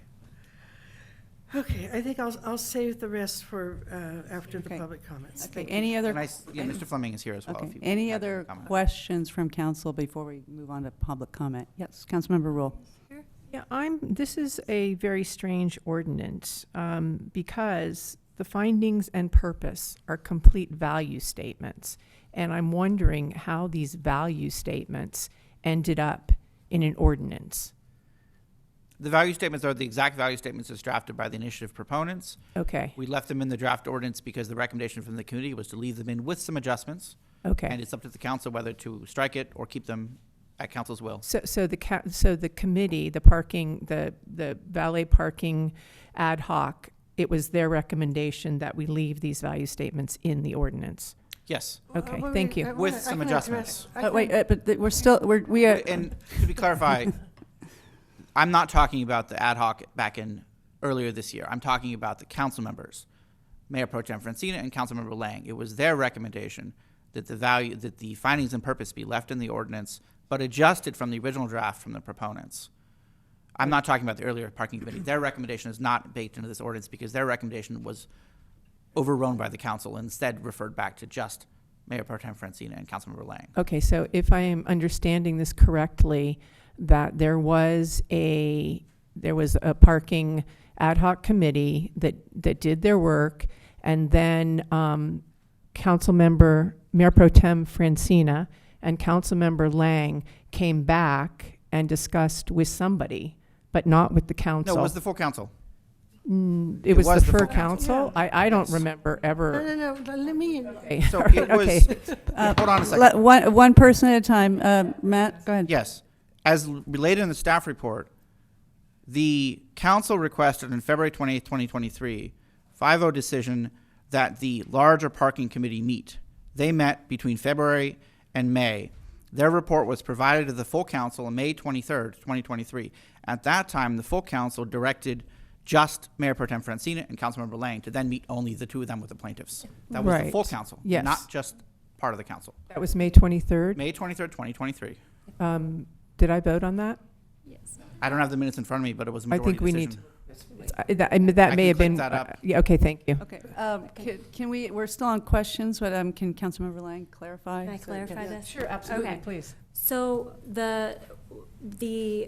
when we brought back the recommendations from the parking committee that didn't address the issue of the lawsuit. And so our motion that was approved 5-0 was to have Mayor Pro Tem Francina and I sit and try to work out a settlement with James and Matt and the plaintiffs. Yeah, Leslie Hess and Tom Yeah. Francis. They were Yeah. all in the room, yeah. So, and I will also say that there were that the meetings went well and that we pushed where we could, and this is the result. But it's before council. We have choices that we can make. Yeah. Okay, But I great. want And to all- clarify something important. Let me just jump in real briefly. So yes, quoting from the minutes of the May 23rd, 2023 meeting, motion, it was moved by Councilmember Rule with the second by Councilmember Whitman to authorize Mayor Pro Tem Francina and Councilmember Lang as parking committee members and staff to meet with the Valley Parking Initiative proponents to determine if a draft ordinance can be prepared and brought to council in the future. Roll call. On roll call, the vote was 5 in favor and 0 against. It was on your motion. Yes. So my question was, it didn't occur to me that my fellow council members would make value statements in an ordinance. So anyway, And that's up to that was my question. Did I vote on putting these value statements in the ordinance? No, but I did vote on letting Pro Tem Francina and Councilmember Lang lead the process, but I did not see the results prior to it coming to here and did not vote on it. That was my question, really, is how did that was my question. So it's been answered. Thank you very much. Okay, we are still on questions. Mayor Pro Tem, you have a Well, question? I need to clarify because this has come up. The ordinance that's, Rachel and I received a draft ordinance with corrections and changes. My final email to you said, I feel this is ready for council discussion. Does not mean that I approve of everything in the ordinance, but I felt that it was ready for council discussion. I want to clarify that I do not necessarily, and absolutely, there's some things in here I don't approve of, but I want to hear from my colleagues. Yes, thank you. And I just have a quick comment. We're still on questions, though. Well, Can you? Susa Francina, Mayor Pro Tem Francina, is, did you know that I have confusion around the process of getting an ordinance because it comes, half-baked? And so when I was discussing this, these ordinances come half-baked already, and then we have to modify them. And I always believe that we should do the modification sort of before they come this way. So that there lies my confusion. Did you know that my confusion was that? No, but I Okay, thank understand, you. I understand your confusion because I was actually not thinking in terms of that this would be a first reading. I thought it would be a time for council to discuss this, and then we tweak it, and then it comes back again. Okay. All right, Or well, we just miss it, whatever, yeah. let's go ahead and open the public hearing. We'll begin with Bill Miley, then Larry Steingold, then Jamie Fleming.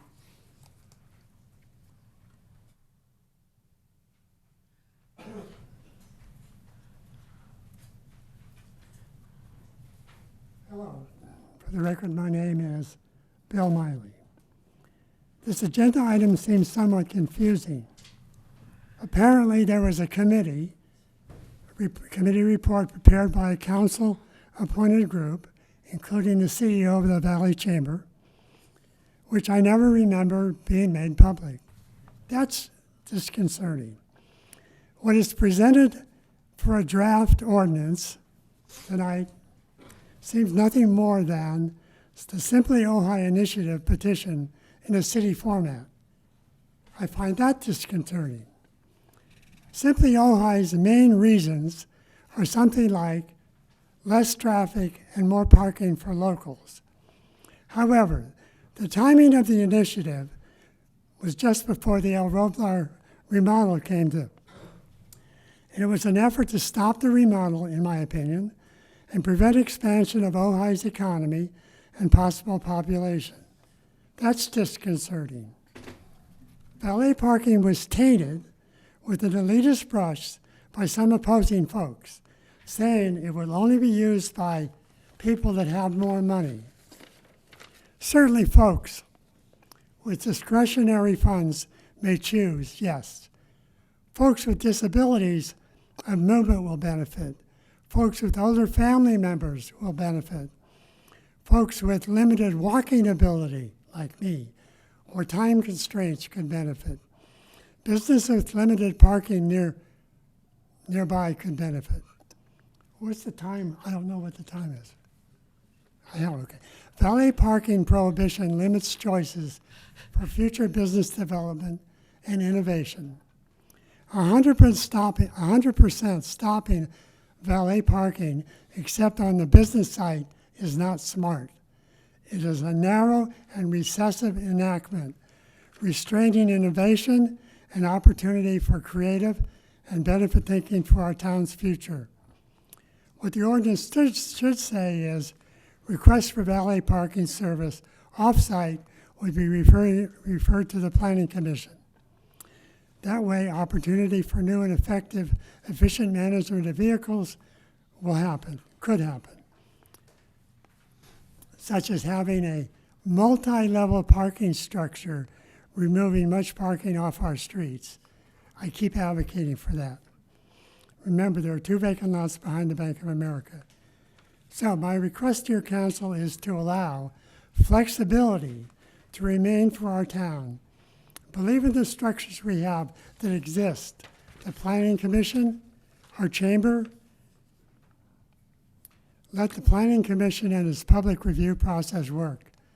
Rigidity versus flexibility is the decision, I believe. Flexibility should win. Thank you. Thank you, Bill. Next, we have Larry Steingold, then Jamie Fleming, then Robin Gerber. How many of you have read this? Have you read F? Have you looked at F carefully? And you're an attorney. Essentially, it says you can have all the changes you want. You just can't have valet parking. Why do we have valet parking? Because you don't have parking on site, correct? That's the only reason, right? Except there are only 3 or 4 properties in town that you can actually have valet parking that comply. One is the inn. So in that vein, I would like you to add something to the ordinance, that you cannot get a variance to cross a public right-of-way in order to have valet parking. Okay? Wait a second. That means nobody can cross the bike path to drive cars onto another piece of property. All right? So that anybody really cares about that. But this is distinctly anti-business, which is fine. Did you mean what you said, or are you being sarcastic? No, I'm serious. If you're going to have things in here that say you cannot have valet parking unless you have adjacent property, right? That's what it says. Well, make sure there's no public right-of-way to cross, which means you can't cross the bike path to have valet parking across the parking lot. If you're going to pick and choose businesses, pick them all. Because the only reason to have valet parking is you don't have parking. So if you want to sell a building and have a tenant, he's going to have parking regulations. For example, I don't know, I haven't been, Rory's has no parking. Do they get valet parking? Not anymore. Does the movie theater? Does he get valet parking? 6 times a year, maybe. Is anybody else going to have valet parking? I mean, have valet parking, just control it. It's not a big deal. The present businesses really don't need it. The movie theater will. Will one of the lounges need parking? Who knows? Right now, because you did the Rancho Inn, you required all sorts of parking for them to have venues. They had to tie up leases all over the place just so that people would walk. But just have valet parking. Control it, no problem, but F prohibits it. I mean, that's like, you can have any color car you want, but as long as it's black. That's what Henry Ford used to say. Well, you can make all the changes you want in valet parking, but you can't have it, because the only reason to have valet parking is you don't have the parking in the first place on site, so you gotta go off a site. That's all. Just control it. But that prohibits it. And if you want to start picking variances, just tell the inn they can't have a variance to cross the bike path, because I assume that's what they're talking about. They're not? Okay. Well, if it is, that's fine. Okay. But that's not the point. The point is enough. Just control it, regulate it, but don't prohibit it. Thank you, Larry. Next, we have Jamie Fleming, then Robin Gerber, then Jeffrey Starkweather. Carl, can you set the timer? Okay. What's happening? The timer isn't working. Oh, no timer. Come on, let's leave it that way. Okay. Thank I you, hate that Carl. timer. Carl's using his phone. See it, Carl. Tell him at 1 minute that he's got a minute left. Oh, let's not even use a timer tonight. No Okay. timer tonight. Uh, I might as well, before he starts it. Jamie Fleming, Ojai Chamber of Commerce. Obviously, just feel valet parking is a tool that you just do not just abolish. It's a tool that can be controlled. And so I was very happy that Council Member Francina actually read some of the points that I had brought up, because the intent of that letter was to let the council know you do have an option here. And she brought it out, it just wasn't quite clearly seen, but the tools are there as far as the permitting process our city already has, where you can control and what have you. What's missing is, as Matt pointed out, and that I actually stated in the letter, is public right-of-way. The element that's missing, you as a council have the option to now include that, so it also has to go through the control process that our city so lovely has, that keeps us running as a machine as a city, instead of abolishing things that we might know we might need in the future. And I don't think any of us really know in the future what special valet need we might suddenly need for something in the city. That's where I don't think blanket bans ever work, or any bans. It needs to go through a process of review so that we can really look and see what the impact might be and make a decision that really makes sense, so the community is happy also, instead of just, we don't have it anymore. Anyway, Matt, I think that would be correct. I know we can't discuss this, but I think the point of my letter was that that was not part and did not require permitting, but the council could include that, and then it would become part of the process. So if anyone, and it would also help you solve the Ojai Valley Inn situation, because then they would just get the permit for what they need to do. 1 minute Jamie? remaining. Next we have Robin Gerber, then Jeffrey Starkweather, then Colin Jones. Hi, I'm Robin Gerber again. Live here in Ojai. Let me just say first, my husband has a serious disability. He cannot walk very well. We have to use valet parking sometimes. It's pretty insulting to hear people say only rich people use valet parking. It's not true. It's also for people with disabilities and others. And let's also be honest here. The person suing Cynthia Burrell, and by extension our city, Leslie Hess, along with Simply Ojai, Tom Francis, and that crew, hoped to stop the El Roblar Hotel, hoped to stop the renovation, to save the soul of Ojai and our small town atmosphere. Of course, having cars circling around, searching for parking in front of houses, blocking mailboxes and driveways, go to Miners Oaks, seems equally destructive to our small town atmosphere, not to mention destructive to the environment from car exhaust, which is supposedly what Simply Ojai cares about.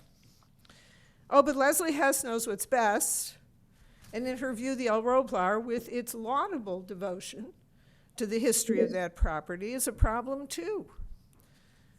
Who cares that once it opens, El Roblar will generate $1 million for the city? Maybe we can get some toilets for those people. Thankfully, Hess and Simply Ojai lost the fight to stop the hotel, but they haven't given up their mission to save the city's soul. And so you are being held hostage by Penn Point, the LA lawyer's pen, who Hess has hired. Haven't Hess, Francis, Simply Ojai cost this city enough time and money?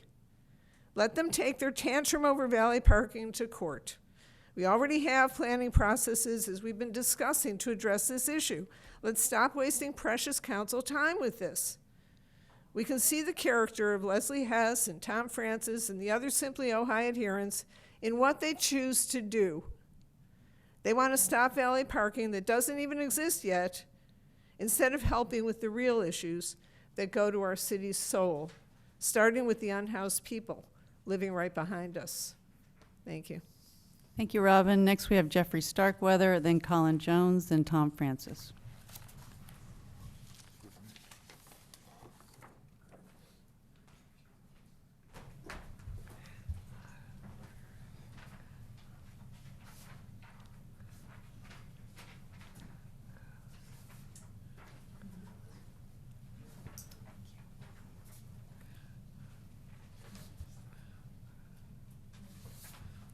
Thank you. Two?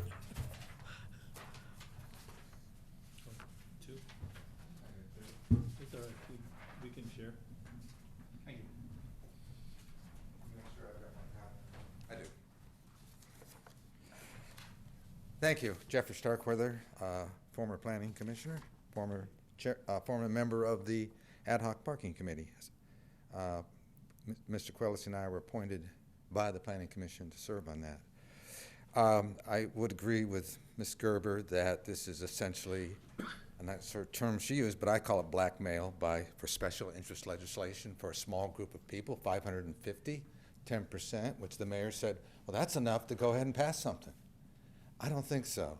Number one, so we shouldn't be caving. We should be fighting this lawsuit. Second, if we're not going to fight the lawsuit, we should either come up with our own regulations that are reasonable, regardless of what kind of legal threat is over us, or we should take it to the people, because I trust the people. They will vote this thing down overwhelmingly. Now, I was on the parking committee. This letter you have was a follow-up. And I was sitting here when you were having that discussion and just wanted to jump up and yell. I should have said point of order and done like Mr. Francis did and just walked up to the podium and started talking. But I didn't. I wrote a letter afterwards because Ms. Lang mistakenly, but sincerely said, oh, well, isn't simply Ojai's ordinance very much like ours? Absolutely not. Theirs is a ban. This is a ban. When you tell people that they have to be on their own property of the commercial thing and they can't get on the right of way, that's banning valet parking. I'm not sure you could even regulate valet parking within a property, can you? I don't think you could, but that seems a little extreme. And secondly, this is now for the Ojai Valley Inn. If you read their letter, it's in the present tense. We utilize the field. Our parking attendants drive. That's not future. If you've ever been by there, if you live in Ojai and you come from Miners Oaks all the time, you see cars parked out there, and they have to cross onto a right-of-way, and you can't cross the bicycle path without getting on a road, which is a right-of-way. Now, we came up with, I thought was, Ms. Lang, Councilman Lang, Councilmember Francina, Steve Quellis, Jamie Fleming, Mr. Vega, and when we started that meeting, I think the councilman will remember, Mr. Vega said, well, we have two choices. We can ban it, or we can go to a referendum. And I said, no, we have another choice. We could actually regulate it. And that's what we came up with. And if you read what I wrote here, and then James pointed out what we had talked about, which was have it be a planning process. You have to do an application, be like a conditional use permit. I didn't get a minute. Can you Warning. have a minute? So I can finish. And that, we'd come up with some objective standards. There'd be a public hearing. Every single valet parking use, all simply Ojai could bring in 500 people and object to it, and, that could be regulated. And then I added in this letter, just mentioning some of the restrictions, preventing parking on public streets, public spaces, limit the parking lots to some distance from the original site. We don't want people going 2 miles or something. No valet parking originating from the right-of-ways of downtown Ojai, so there couldn't be any kiosk in downtown Ojai, and some objective standards. Now, that is a reasonable way a reasonable city would regulate valet parking like anything else. But the idea that we're going to let a small group of people come in here and just ban it. Thank you, Jeffrey. Thank you. Okay, next we have Colin Jones and Tom Francis. Colin Jones, East End. I can't for the life of me understand what is so wrong with valet parking. If we, my wife and myself, go for a weekend or a few days somewhere to get away, and we've driven for a few hours and we have suitcases, then all we want to do is drive up and give the keys to the attendant and forget about the car. I do not want to drive around a town I don't know, looking for a parking space and then wondering how long I can leave it without having to go out and move it again. I don't want people like me driving around Ojai looking for a place to park. Ojai is small. Restaurants and shops within easy walking distance of the El Robla, keeping traffic down. Anti-valet parking is ageist and anti-handicapped. It is also environmentally unsound. If cars are parked, they're not polluting or wearing down our already worn down streets, or taking up the precious parking spaces for we who live here. Do not give in to another simply Ojai, do as we want or we will sue you scheme. If you do, it will never stop. We all know about bullies. If you let them get away with it, you end up being treated like Jeffrey. Thank you, Colin. Next, we have Tom Francis. Good evening, Mayor and council members. I'm reading this on behalf of Leslie Hess, and I want to start by saying that the inspiration for this ordinance came from Ojai's proactive chain store ordinance, and it's in the spirit of that. In other words, instead of waiting for a problem and then trying to address it after we have a problem, we're being proactive. Nearly 600 Ojai voters signed the petition to put the question of whether or not big city-style off-site valet parking should be allowed in our town.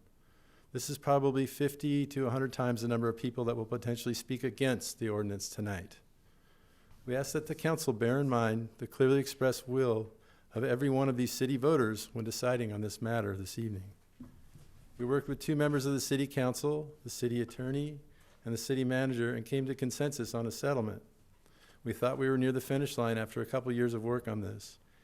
Yesterday, it came to our attention that the Ojai Valley Inn is concerned that the ordinance may impact their ability to manage overflow parking. Just as we were committed to seeking consensus on a settlement with the city council on this matter, we also support pursuit of reasonable solutions that both serve the interest of the hundreds of voters who signed the petition and the inn. To this end, and in the interest of meeting imminent court deadlines for settlement, we respectfully request that the city council considering directing city attorney Matt Summers to diligently work to draft a proposed solution that is acceptable to a council majority, the inn, as well as the original initiative proponents. Also, in an effort to meet deadlines, we respectfully request that the council consider scheduling a special meeting 1 week from today to decide on a newly proposed settlement should the city attorney succeed in his work to find agreement among the respective parties. A representative of the inn has proposed 2 ideas that could address their concerns. In an effort to increase the number of choices to consider, we offer 4 ideas. 1, that the inn take advantage of the flexibility of the ordinance as presently drafted. The proposed ordinance allows any Ojai business to apply for a permit to provide off-site valet parking for up to 6 events a year. 2, the inn could pursue installation of a bridge for a short section of the bike path that would allow vehicles to be driven to and from the inn's main property to its overflow lot by traveling underneath the bike path. 3, please respect when I speak. Please respect my opportunity to speak. And thank you. I do my best to offer all of you the same. So number 3, a reduced cost above grade vehicle crossing similar to how streets cross the bike path while contributing to the cost of completing the bike path to Soul Park so pickleballers and others can safely ride bikes to the park. 4, offer guests and or event workers the opportunity to self-park in the overflow lot with tram service that picks people up on the main property side of the bike path. In closing, I just want to say that we are hopeful that we will not have to litigate to protect the rights of the 600 voters, or nearly 600 voters that signed the petition. Thank you. Thank you, Tom. Could we have a copy of that in writing? Tom, could you provide us with a copy of that, what your state? You're going to receive one tomorrow. Okay. Okay. Carl, any comments online? All right, participants on Zoom, if you are interested in commenting on agenda item 3, introduction of ordinance regulating valet parking, please raise your hand. All right. Renee, if you could please state your name and begin. Hello. Renee, we can hear you if you can state your full name. And My name is Renee Roth. I live in Ojai. So I have to say, I am really disappointed to see this item put on the agenda, the way it was put on the agenda. The language in this ordinance is very disconcerting. That people within our town, especially the Ojai Valley Inn, doesn't even get a chance or a call or a way to address something that limits the ability to manage parking in our town. I mean, let's face it, we really have done nothing, very little, to manage cars or parking in our town. And to be faced with something like this, I am just so deeply, deeply disappointed that Mayor Sticks would allow Leslie Hess, a campaign supporter and representative for Simply Ojai, to propose legislation that restricts all valet parking. That's what their initiative was proposing, to restrict all valet parking. We know the good citizens of Ojai will not go for that. We know and understand that the good citizens of Ojai understand more of what the real issues are. Specifically, the statement that is in the proposed ordinance that comes directly from the Simply Ojai ordinance that they're proposing says, residents believe, and this is what this group is really about. They believe we're at a tipping point, and our small town way of life could give way to gentrification and economic expansion pressures that would change the feel of Ojai from a unique historic rural town to an urban city, heaven forbid, and one that is too often subjected to significant impacts from tourism. Come on, folks, this is the town we live in. Our economy is based on tourism. We need to be able to accommodate people coming in their cars and manage it better. That's what we're asking for, is manage it better. So please, this statement is totally off. It should be struck from the document. It represents the beliefs of a small group of people who are directing and controlling the no growth and no development and keep Ojai narrative. So do not pass this ordinance. Thank you.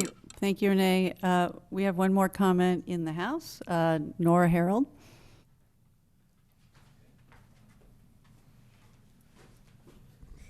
I want to thank you all for working on this issue. Ojai is special. It is precious. I am grateful to live in this valley. And I believe that you all up here, you want to keep this valley as sweet and beautiful and thriving as we can. So I encourage you to take all of this information and leave out the conspiracy theories, leave out the disinformation, and come up with a plan that's workable. And yeah, parking is an issue. I mean, Sunday at the farmer's market is not fun anymore. I remember the day when I could drive to town and immediately park and shop at the market. So yeah, I mean, there is a bigger issue with parking, right? Valet piece is a piece of it. But again, I'm disturbed by the conspiracy theory about Simply Ojai. I'm just so disturbed by it. And I just have to comment on it. And thank you. Thank you, Nora. Any other comments online, Carl? Yes, Mayor. Dee Dee, if you could unmute yourself and provide your full name. You have 3 minutes. My name is Dee Dee Dorskend, and I live on Foothill Lane. My question is really for our city attorney. I know that there are state laws that are for ADA use, and as far as I can see, I'm not sure that the whole city is ADA compliant with ramps and large enough walkways and sidewalks for the people that are handicapped or special needs of any kind, to make sure that they are taken care of. I'm very distressed over the fact that you feel that you should be bullied by the same organization that has been bullying you no matter what you want to do in this city. They say they have 600 signatures. How many of those signatures actually are voters in your districts? Because I can tell you, valet parking will ease the space. It will ease cars from flying down the street and hitting bicyclists or people crossing the street. And, you know, people that are suffering from an injury that can't get around, they're on their little knee wheelies trying to, you know, get down the sidewalks just to get to the farmer's market. I think you need to open your eyes and understand you are being bullied and you are being threatened by 3 people that absolutely have no idea what they're doing or what they're saying. And I want to be very clear to Nora that this is a political issue. And she is, and Leslie Hess has a 501c3. And this is a political issue. And every time you or Tom Francis or anybody else gets up, you must understand you're speaking on behalf of a 501c3, not-for-profit organization. And there are limits to what she can do. So my encouragement is follow whatever the city attorney says about ADA compliance and really start standing on your own 2 feet. Thank you. Thank you, Dee Dee. And just to confirm, Mr. City Attorney, all the 600 signatures are all city voters, correct? The city clerk, because she rejected the petition, did not verify the signatures with the county, so we do not know that for sure. The proponents assert that all of them are city voters, and when they signed the petition, they had to list an address within the city. However, again, the city did not verify them because where the process got cut off. Okay, all right, thank you. Any more comments, Carl? Excuse me, point of order. Excuse me, I got this. Okay, thank you. Can we, council, are you okay with Nora responding to that comment? Which comment? Fine, the one that was just made. Yeah, I'm okay. Okay. Because it's a Can small you group. want to approach the dais? Yep. Very briefly, I am not in any way, shape, or form affiliated with Simply Ojai. Okay, that was the comment that was just made. I'm not a volunteer with them. I'm not a part of Simply Ojai in any way. Thanks. May I ask? Thank you, Nora. Well, what do you mean by conspiracy theories? The conspiracy theory that there is a shadowy group of people who are using Mayor Sticks as a puppet to do their bidding. That conspiracy theory that I've heard again and again and again. Okay. Okay, Yeah. thank you, Nora. Thank you. Okay, any other comments, Carl? Teal, you're unmuted and you have 3 minutes. If you could state your full name. Hello, Teal Rowe, a Ventura County resident, and I appreciate all of your hard work to the ad hoc committee.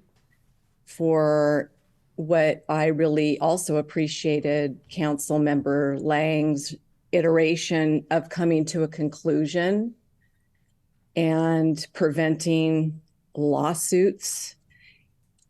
I really, really encourage the council to please respect the will of the voters and their signatures. I personally believe that the ordinance is extremely reasonable, and I do really think it's important to acknowledge the will of the voters. I thank you so much for your service. Thank you, Thank you. Teal. Any more comments, Carl? No, there are none. Okay, we will close the public hearing and we will move on to discussion. And normally I speak last. I would like to speak first tonight because I have a little background information before the 3 new council members who were here, so I thought that might be helpful to you and also to the community. So just so that, and Mayor Pro Tem, you will remember this, I attempted to initiate a community discussion on this matter in the summer of 2021 when I put it on the agenda, because I wanted to give members of the public an opportunity to voice their opinions, and an opportunity for the council at the time to potentially propose options, and to also to receive input from the community. Previous to this time, the city had taken a poll about a sign at the Y. I don't know if any of you remember it, but it was for fire safety, and the proposal from our committee who was working on this was to put a permanent sign at the Y. So we did a poll through the city website, and we got hundreds of responses, and the overwhelming majority of the responses were against the sign, so we didn't do the sign. And now we're going to use a temporary sign. We definitely listened to the people, and it was pretty overwhelming, several hundred responses. So I wanted to do a similar poll on valet, so that's why I put it on the agenda. That evening, it was voted off the agenda by former council members Wyrick, Blatz, and Haney. So the council could not discuss the matter or direct staff to take a poll. So that just didn't happen. So people who are concerned about this issue, who came to the meeting, had no option because the public process was thwarted because we couldn't talk about it. So after that, and just for history, the proponents of the original initiative succeeded in gathering a number of signatures, 600 or a little less, which is well beyond what is required to place the matter on the ballot. Unfortunately, the proponents made an error by not submitting a proof of publication of the draft ordinance in time to the city clerk. This was legally posted in the Ventura County Star, by the way. The city clerk did not allow their initiative to go forward, despite the fact that the proponents did actually post the required notice and did turn in the proof of publication to her, although it was late.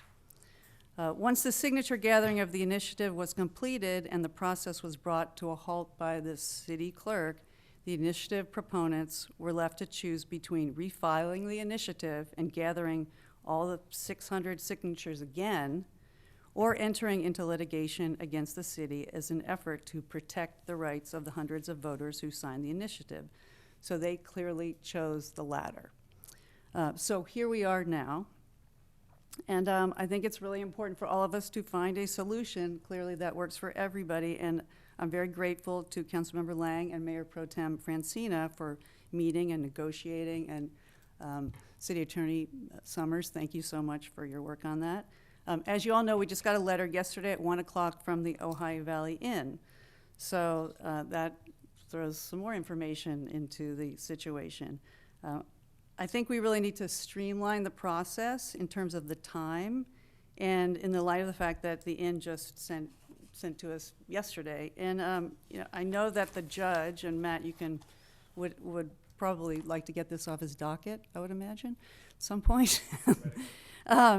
So what I would like to do, and you know, of course, we're going to have council discussion, but I would like to make a motion to direct the city attorney to work with the inn to draft a proposed solution that is acceptable to a council majority, the inn, as well as the original initiative proponents. And in an effort to meet the deadlines and move things along, I would request that the council consider scheduling a special meeting next week, if that's possible for everyone, to decide on a newly proposed settlement should the city attorney succeed in his work to find agreement among the respective parties. So that's given all the information that we have at this point and the new information that we got yesterday from the inn, and of course we would like to bring the inn in on it and hear from them and come up with a reasonable solution. So that's what I think needs to happen. Who would like to speak? I just have a quick question for the city attorney, if I could. This brings to mind that there was no public input on any of this.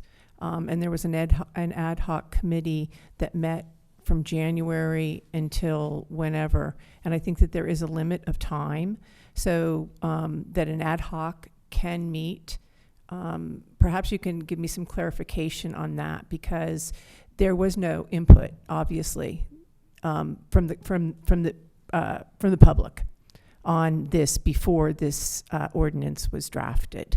So I'm curious, and I know that in the past we've had to basically say to ad hoc committees, either you come in or you go out. So I'm wondering about that, and I'm concerned that there has been no public input on this until today, and that requires that someone actually got the agenda, knew about it, you know, et cetera, et cetera, et cetera. So there's a process question that I have for you that just occurred to me. Otherwise, I would have asked it during question period. Thank you. Sure. So generally, an ad hoc committee can last as long as the matter, in order to avoid having to meet in public, as long as the matter is limited duration, limited discretion. The Brown Act isn't specific. 6 months is a good rule of thumb on that. We've stretched that to 8 months or 9 months in the past.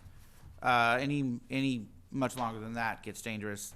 So that's the ad hoc committee rule under the Brown Act, mindful that that's not an express rule in the Brown Act, it's in the negative space.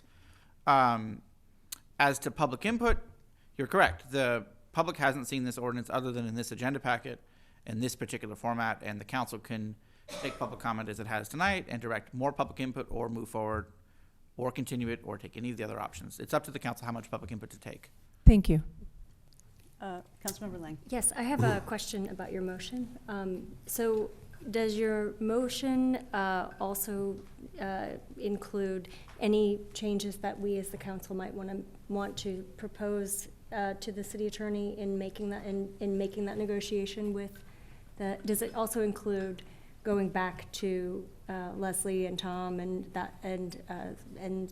the plaintiffs in the case, going back to them and suggesting other considerations? Well, my primary concern is that there's negotiation with the Ojai Valley Inn. You know, if you have a friendly amendment, I'm open to that. But at this point, working with what we have and working with the inn and working with our city attorney to come up with a solution that works. Okay, who would like to speak next? We're in discussion right now. Okay. Councilmember Whitman? So, I'm troubled that we have, gone through this committee process and, and came back, with at least initially what I thought was an agreement. And I'm not sure, I haven't heard that there is support for the agreement from the two council members that were participating. And what I think I hear is that there might be agreement on some points and not others. And I'm also concerned that we're at this place of, one proposal to adopt or not, as opposed to a whole spectrum of potential solutions for concerns about valet parking. I've always thought, my personal view, is that there should be some common sense regulations of valet parking. And I'm concerned that we couldn't do a better job than what's in the proposed agreement or the proposed ordinance. But we're so far down the road on that lawsuit. So I guess I'm going to ask another question, which is, and I don't know that I'd get support from the rest of the council, but Matt, what do you think the likelihood that the judge would like to see us continue negotiating? But I understand that we got to put a light under the, light the fire and get this thing done. But I'm seeing mean, my perception, never have felt like I was taking one side or the other on this issue. My perception is that a lot of this right now is just like, tribal, ad hominem attack between, opponents or proponents. And, that's not a good way to make decisions. We should, I don't feel like I've ever even been told what our options are in terms of what would be good regulations. Like, what have other cities done that have decided it is appropriate to regulate valet parking? I think I hear from the public that they want valet parking regulated. But I also think I hear that an absolute ban that doesn't have common sense components to it, at least is going to make some people very unhappy. And we should do our best. I think we bash our heads at each other on the 20% that we'll never agree on, and we never get to the stuff that we can agree on. We don't spend nearly enough time on stuff that has, universal support. I think there's a lot of room in the valet parking issue to say, these are regulations that we could adopt that probably 70% of the community would be behind. But for some reason, we're not there. And I don't blame that on anybody that we're not there. I just wish that, I wish we were closer to that. Mr. Starkweather handed us a communication that he gave to us back in May that, talks about potential components of regulation. I'm not saying I agree with them and I wouldn't want to modify them, but I'm also really, worried about the idea that if we go to a lawsuit, and we know that we have to defend the lawsuit because that's already been explained to us. So we'll pay for the defense of the lawsuit, and then if the vote then, if they're then allowed to have the valet parking go forward, we forever lose control of the parking issue. And I was hopeful that there was going to be this kind of compromise document that was going to make a lot of people happy. And I'm sorry that I can't read the ordinance as it is currently and feel like it's going to make as many people happy as we could with what's in an ordinance regulating parking. Do you want to offer a friendly amendment to my motion or not? Well, I don't know if, I guess my question for Matt is if we, adopt a resolution sending it to that trial court judge saying, we've been trying, but we're kind of in a quagmire. We need more time to get feedback from the public and come up with a reasonable solution. And I would only want to do that if all 5 of us would like to do, reasonable regulation without, without sending this off to lawsuit land. Because if we're going to let it go to a lawsuit anyways, then there's no reason to discuss that. But if there is, consensus that we should try to do a much better job with this, then I'm on board with that. Councilmember Lang? Thank you.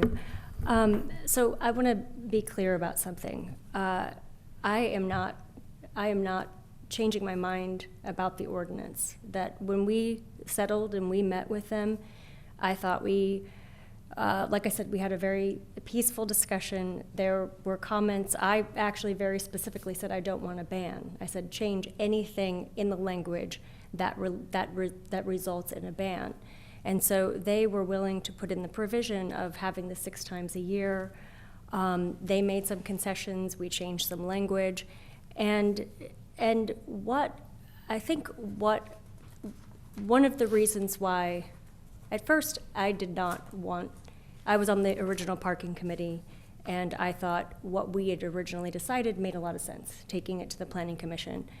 But what I've seen happen in other cities that grow really fast, or that are small and that have this small town feel, and they grow really fast, is that things just get put into place because there isn't an ordinance, and suddenly everyone's got a valet stand and our arcade's different. I do not want this to go to the voters. I think if this goes to the voters, there is a 50% chance, maybe even 70% chance, that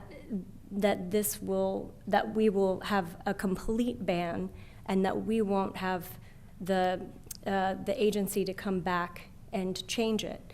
So I really think we need to come up with a settlement, and do something to move this forward.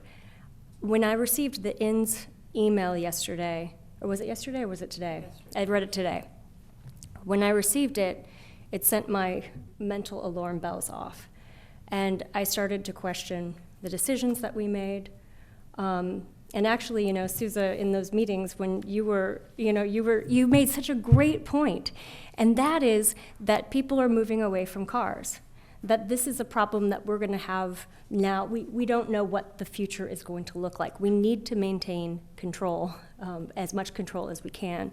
And also, you made another great point of, as people move more and more toward bikes and toward walkability, we're going to have bike valet parking, so people can park their bikes. I mean, that's something that still stays, and so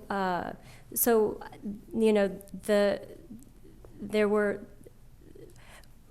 one of the things that I keep hearing over and over again from people as I'm walking my dog down the street, or people just love knowing that this is a small town. And someone yesterday said that most of the locals know where to park, and we ride together, we take bikes. What valet parking is going to look like is a bunch of LA people with their Land Rovers, and even though I don't fully agree with that statement, I think there are the people who signed this initiative, or the people who signed the petition. I think that's what they're imagining. So I agree with Councilmember Whitman that we can come up with a regulation that would really make sense with all of us working together, and at the same time, we don't have a lot of time. So that's all. Did you want to offer a friendly amendment? Well, yeah, go ahead, Sousa. Yeah. Because Sousa has a lot more history here. Okay. Is that all right, Sousa? What's happening now? Never mind. Councilmember will Whatever ask you if want. she could go before If you would like to go first. Yeah, I mean, because I think that, I mean, you were intimately involved with drafting this and a part of this, so I think that it would be more fitting if you were to close at least the comments of the council. So a couple of things. First of all, if something goes to an ordinance, if we talk about letting the people decide, then put it on the ballot. And put it on the ballot as it was written, as the 500 people signed it. We all know about initiatives. We know, I mean, it says right here that, I talked to people, they were like, are we going to have kiosks on Ojai Ave? That was a huge concern. Like, are we going to have white spaces on Ojai Ave? No. Are people going to be taking parking spaces from public areas? I've never seen a valet parking where you've been able to park on the street ever. that kind of, so no. But once again, when this initiative went out, I don't think that these finer points were spoken about. As far as losing control, this council can put an ordinance on any ballot at once. So we indeed will not be losing control. We can change anything that we want. I personally think that this is a total ban on valet parking. I believe that it is. You know, you can park on your own property. Okay, well, yeah, you know, I mean, kinda. I can park on my own property, but I can't cross any public street to park. My mom was just in town. She walks with a walker. I mean, she walks with a cane. My dad walks with a walker. So when we talk about this is going to be LA people driving up with their Range Rovers, I think we're not really understanding the land in which we live. We live in an aging population. Just yesterday, I saw people going into Exotic Thai, parking in the Help of Ojai lot because they can actually walk from there. So they're limited in where they can go because they don't have mobility. And as far as the arcade goes, there are a couple of handicap parking spaces, but you know, even walking from the arcade to any kind of restaurant is difficult for a lot of people, and it will become more difficult as we have an aging population. The other thing is we don't have valet parking, and I know we can say, well, we want to preempt any kind of valet parking, but seriously, I mean, I don't see the businesses that we have really, you know, all of a sudden implementing valet parking. I think to our point is we want to get people out of their cars, on bicycles, or walking. And the easiest thing to do that, I believe, is park their car for them. You know, I mean, to me, that's the way that actually happens. And secondly, I mean, it's really nice we're willing to change the ordinance to placate the Ojai Valley Inn, but that should tell us something about the ordinance itself.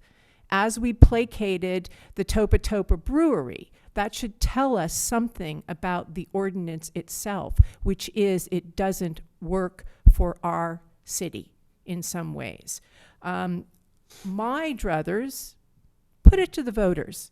All of this this talk about let the people decide. What about the 500 people who signed it? Well, once again, with any initiative, people don't really know what they're signing. Like I said, I've already repeated what people have told me back that they heard about this valet parking initiative and what it was actually going to do, which, you know, wasn't true. Imaginations run wild.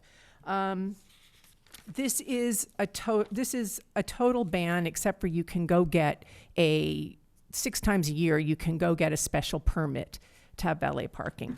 Personally, I do not think that this is an indication of the soul of Ojai. And I think that people that say that, I have really concerns about what they believe a soul actually is. And, you know, as far as like giving way to gentrification and economic development, this is not what causes gentrification in any sense of the word. It's not even really a symptom of gentrification. You know, I mean, I have problems with the ordinance and the language of the ordinance, but I also have deep, deep, deep problems with the substance of the ordinance. I think, and, you know, lest I be, you know, maligned for this, prohibiting parking in on-street parking spaces. That is normal for valet parking. Limit valet parking lots to be located a certain distance from the business where folks drop off their car. That keeps, you know, exhaust, that keeps, you know, so I don't see any reason. I mean, if you were to go to valet parking, that is a very good modification. No valet parking on right-of-ways, no kiosks or white zones on Ojai Ave. Okay, like who's gonna, of course not. And objective review standards to reduce the number of vehicle trips. Yeah, I mean, then so we've talked about, and then there's safety. Ojai Ave is dark. When people are looking for parking places and they come from places where parking is difficult, They go across the street, right onto the sidewalk, and they grab that parking space. They go up and down Ojai Ave. We have crosswalks that are, for all intents and purposes, blind spots. Even I, who am a local and know that, it's hard to see people. It's a safety issue for me. You will have people looking for parking places, and they'll be zooming up and down, and they'll be making U-turns, and they'll be going down dead ends. With valet parking, you have somebody who understands the layout of the roads. They're going from point A to point B. And I know that at one point we talked about there being, there's too much exhaust while it's idling and things like that. I find that unpersuasive because when people are driving around, and I looked this up, they say that 30% of congestion is people looking for parking places. Now, they're not all looking for valet parking, that's true, but it's that effort that really causes this kind of congestion. Is I'm looking for a parking place and this is a dead end. I've got to make a U-turn and cross over and there's a red light and I don't know Fox Avenue. I got to go right, I got to go left. That's the kind of thing that I see all the time. People just, whether they're day trippers or they're here for the weekend, they don't know the layout of the streets, and our streets are confusing and our crosswalks are not marked. We don't have lights downtown. It's a safety issue as well as everything else. So for that reason, I'm not going to get into, whether or not I think that this is blackmail, but as someone who's just gone through a lawsuit, if you want to sue us, sue us. We'll see you in court, because honestly, this is ridiculous. My primary preference would be to give it to the voters. Put it on the ballot and let the voters vote. And if we think it's 70% of them, and actually detail what the actual limits are. Have a conversation. No, you can't park in parking spaces on the street. And no, they're not parking in front of your house. And no, there's not going to be kiosks on Ojai Ave. Let people really make an informed decision here. And I would be very surprised if most people voted to support the initial initiative. And we're also in a process where it hasn't even been validated. And finally, as far as suing us, Cynthia Burrell had absolutely no option but to dismiss that, because she could not on her own say that you can be late, it's okay. She doesn't have the power to do that. So, she can't just yeah, sure, no problem. You be late with your documentation. She can't do that. She's the city clerk. She has to live by the rules. So that's where I am on this, and doesn't mean I'm not willing to negotiate, but at some point we got to put our foot down and say, you want to sue us over valet parking? Okay, you're repeating You're in. yourself. Thank you, Sousa. I know I bore her. And just a quick question for the city attorney. Is that, I was under the impression that the city clerk has can waive that if it's late. Is that not true? The independently elected city clerk, Ms. Burrell, strictly applied the elections code exactly as it reads, as is her choice. Okay, but that's a choice that she could have done. Some clerks in other contexts, not that context, have applied a rule of substantial compliance, as was reported in several Court of Appeal decisions considering other pieces of the initiative process, and have allowed something to go forward that was substantially compliant with the elections code. No reported case has considered the exact proof of publication filing requirement at issue. Ms. Burrell assessed it and decided to strictly apply the elections code. Okay, but a city clerk has the option to opt for substantial compliance. Is that correct? The city clerk strictly applied the elections code. Okay, but a city clerk can apply. Other city clerks have applied substantial compliance. Ms. Burrell did not see that as within her option set. Okay, thank Whether you. that is or is not within her option set is exactly the subject of the lawsuit. Okay. Can I have Mayor Pro Tem? I have just a quick point to make. If she had accepted it late, would the city then be liable for a lawsuit for accepting something that was, and it was 4 months late? It wasn't 2 days or 2 hours, or it was 4 months late. So I mean, my guess is that she looked at it and found that and I don't mean to speak for her, but you know, there's the other side of that coin, which is if you accept something that's not within the boundaries of, you know, the required time frame, you also set yourself up for a potential lawsuit for ignoring the law. I'm just saying, I can see her side of that, and I just want to make that really clear. So thank you. Mayor Pro Tem? So I remember when you brought this forward, it was March 2020? Was it 2020? It was 21. 21. We were in Libby Park, and I was in, you wanted, it was at the end of the agenda, you wanted to put it at the beginning. Our 3 colleagues wanted to remove it. I was in favor, I'm always in favor of airing things out and having an open discussion. Totally fine with that. I remember that was the evening we had technical difficulties. We had 45 minutes of no transmission. Chief Freihoff was there socializing, gathering votes because he was running for the county position. And, you know, it was outside, it was kind of chaotic and discombobulated evening. And so that was that.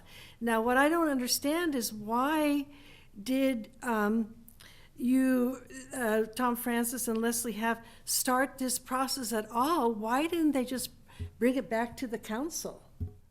Why was this, how did this whole, I mean, to me, it is so utterly depressing that we have to spend so much time on this. I do not want to go have a special meeting about this. I'm in favor of, it seems reasonable to have reasonable regulations. I'm in favor of the clear restrictions that Jeffrey Starkweather spelled out on the handout. I can't imagine anybody objecting to these simple, clear regulations.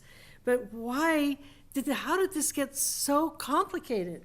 Why did it take 600 signatures? Why? Why didn't it just come back? Well, as an item on the agenda? The 3 former council members took it off the agenda. But we can put it back? Yeah, you and but I can put it back? Yeah, but they can still take it off. So they did it once. I would assume they would do it again. They said they did not want to have a council discussion on that item.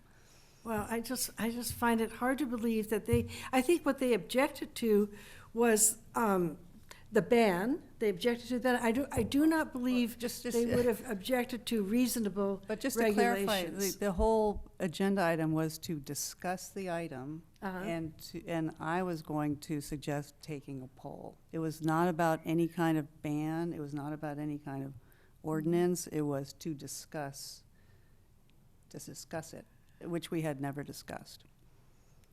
Okay, so here we are. I agree that this ordinance is definitely not ready, and part of me wants to just receive and file and forget the whole thing. I mean it. And then in fact, I'll make a motion that we do not waste any more time on this, but we clearly spell out the restrictions. This is all that has to go to the Planning Commission, right? A list of things. Do we need a whole ordinance?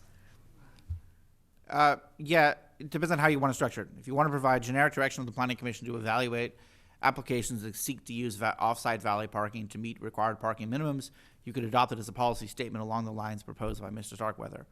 If you wanted it to be enforceable, or directly stated in the law, then you'd adopt it as a ordinance. And I'll note that general policy direction would control the Planning Commission. However, for a housing project, it has to be objectively stated in the code to be enforceable. Not that any housing project so far has ever proposed valet parking, to be clear. Looking ahead, possible. None have yet proposed that. Okay,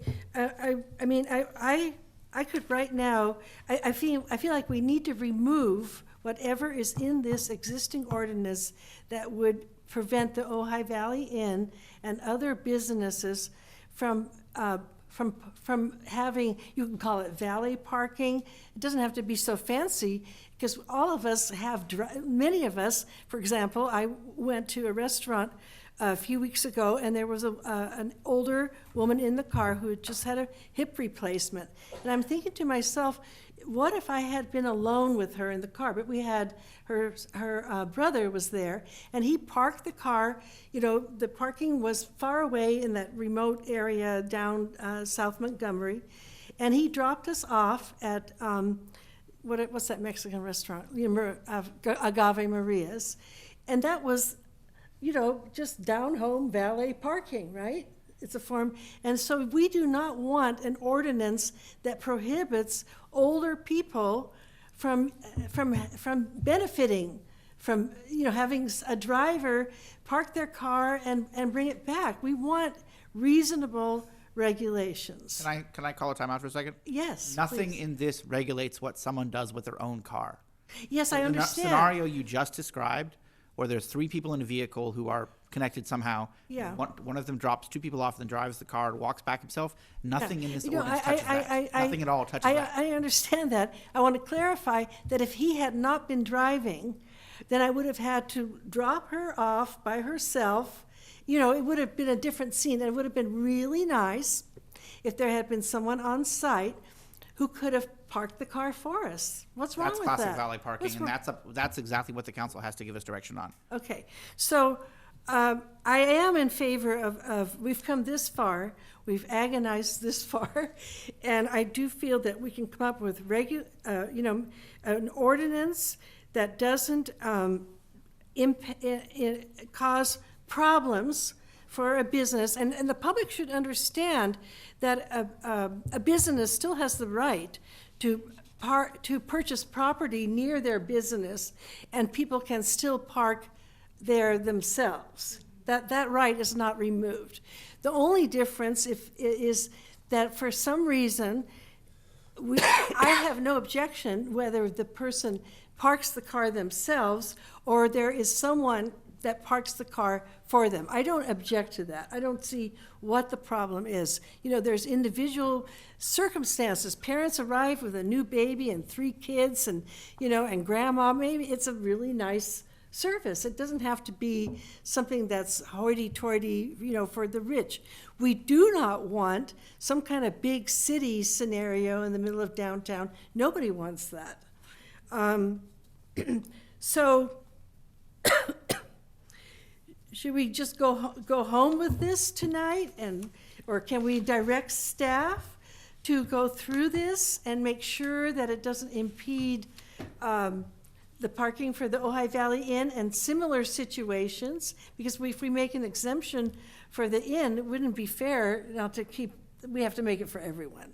Well, We have a motion on the We have a table. motion, which is to negotiate with the Ojai Valley Inn.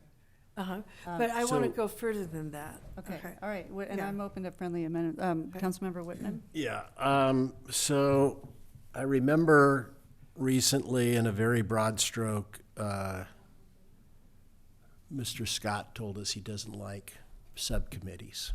What? What did you say? He doesn't like subcommittees. Uh-huh. And I No, think I think I'm done with that. I'm done. Okay. We're done. you have concerns about subcommittees. I have concerns about how they're operated. They're good ones. Yes, but what I think I gathered from what you said, because you said a little bit more, is that one of the things that was lost in the subcommittee process was that there wasn't buy-in from the entire body. Yeah, And- that's what this was supposed to and be. so, yes, so, yeah, but, you know, so what I would like to see is, because Rachel was part of the committee, and I've heard Rachel, I think, express that she's concerned about, you know, this agreement being the strict basis for a further negotiation, that I think at least 4 of us would like to see an agreement that would work for the inn. But do you have any amendments to what Mayor Sticks has proposed in her agreement? I think that an amendment that I would have is that I would like for, well, I definitely do want to make provisions for the inn. And I'm also interested in, you know, if my fellow council member, if members of the public are voicing concerns, then, you know, where, with this as a starting point, where could we see room for a negotiation? So do you want to offer, do you want to second it with a friendly amendment?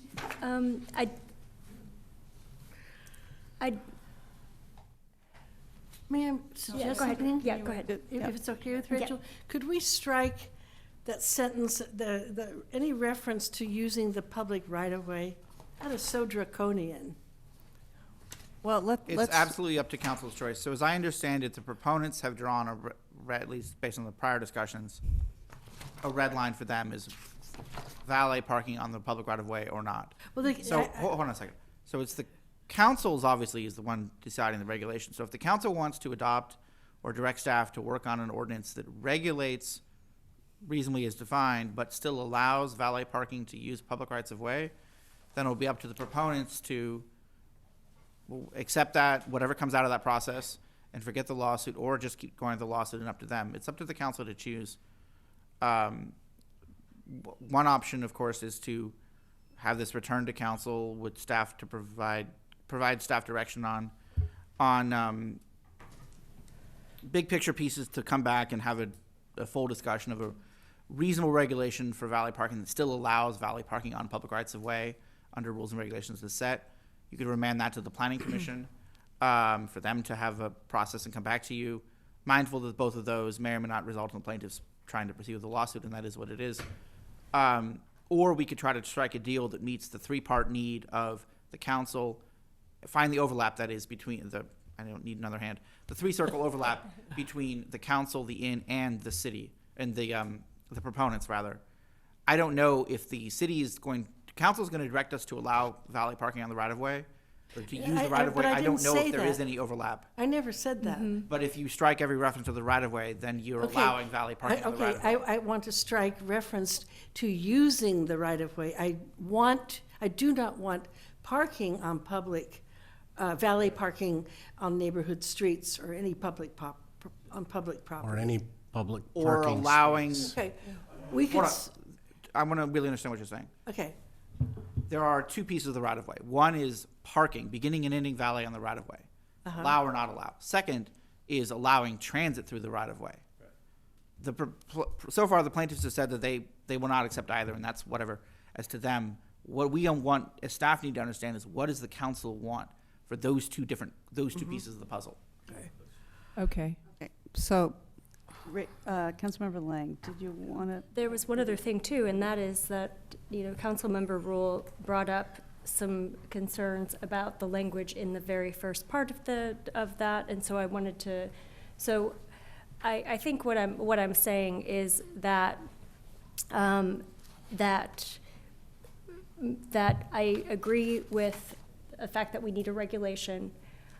We have a very tight deadline to meet a legal requirement.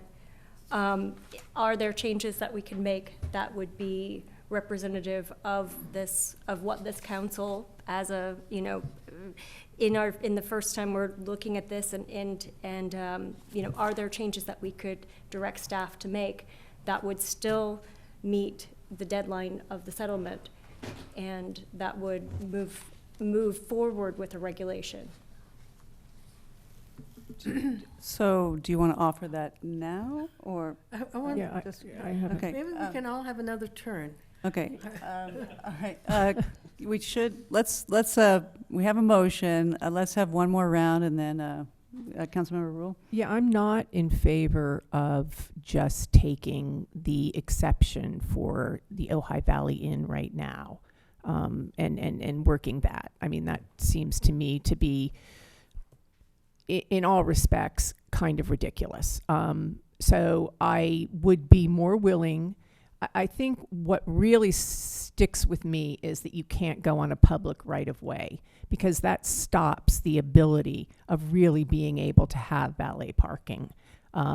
You know, if you have to own, if the lot has to be yours and adjacent and part of where the place is, that's not really valet. I mean, it is valet parking of a sort. It's on-site valet parking, but really valet parking is always about off-site. It's really not about on-site. So that, to me, while it may very well be a plaintiff's line in the sand, it is also a line in the sand for me. I do not feel like it is fair to say that you cannot drive on a right-of-way, given all of the benefits that I believe valet parking comes with, and all of the sort of precautions that we could put in place to keep it from becoming this sense of a big city. To me, that is not a rational argument, but we could find ways to preclude that from happening, or revisit this in 6 months to see if that did indeed happen.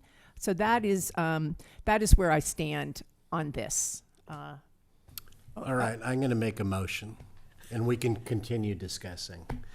But I'm going to make a motion that we do direct Matt to meet with the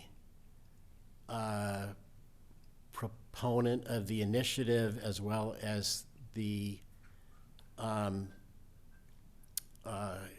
Valley Inn. And I'm not saying that that's a combined thing. It's like, you know, they both need to be part of this, but that I would like to see us adopt a valet parking regulation that prohibits the stand on Ojai Avenue or within X number of feet of Ojai Avenue, so that we don't have a stand that's a block and a half off that's going to end up with cars trailing out into Ojai Avenue, or even block, you know, that, just make that city street impassable. So I don't know, I'm trying to think about the places, you know, where this likelihood is going to happen near the theater or Libby, or so. I'm just going to throw out that it has to be 3 blocks or X feet. Measure the distance from Ojai Avenue to the far corner of the bank across from Westridge Market. That stand can be no closer than that, and that the parking for whatever, will not cross Ojai Avenue, and it will not be parked on any city street or public parking space. Could I ask you a question? I'm not understanding the part about the car can't cross Ojai Avenue. So Why do we need to put in a detail like that? Because crossing Ojai Avenue, because we've got, I believe, we have a traffic issue downtown. Yes, we do. And cars crossing Ojai Avenue are a much bigger impediment than a car that makes a right-hand turn. I see what you're saying. They can still go on Ojai Avenue. They can get on Ojai Avenue and go to their destination, Okay. as long as that Thank you. destination Thank you. is a private parking lot that they've acquired for purposes of parking.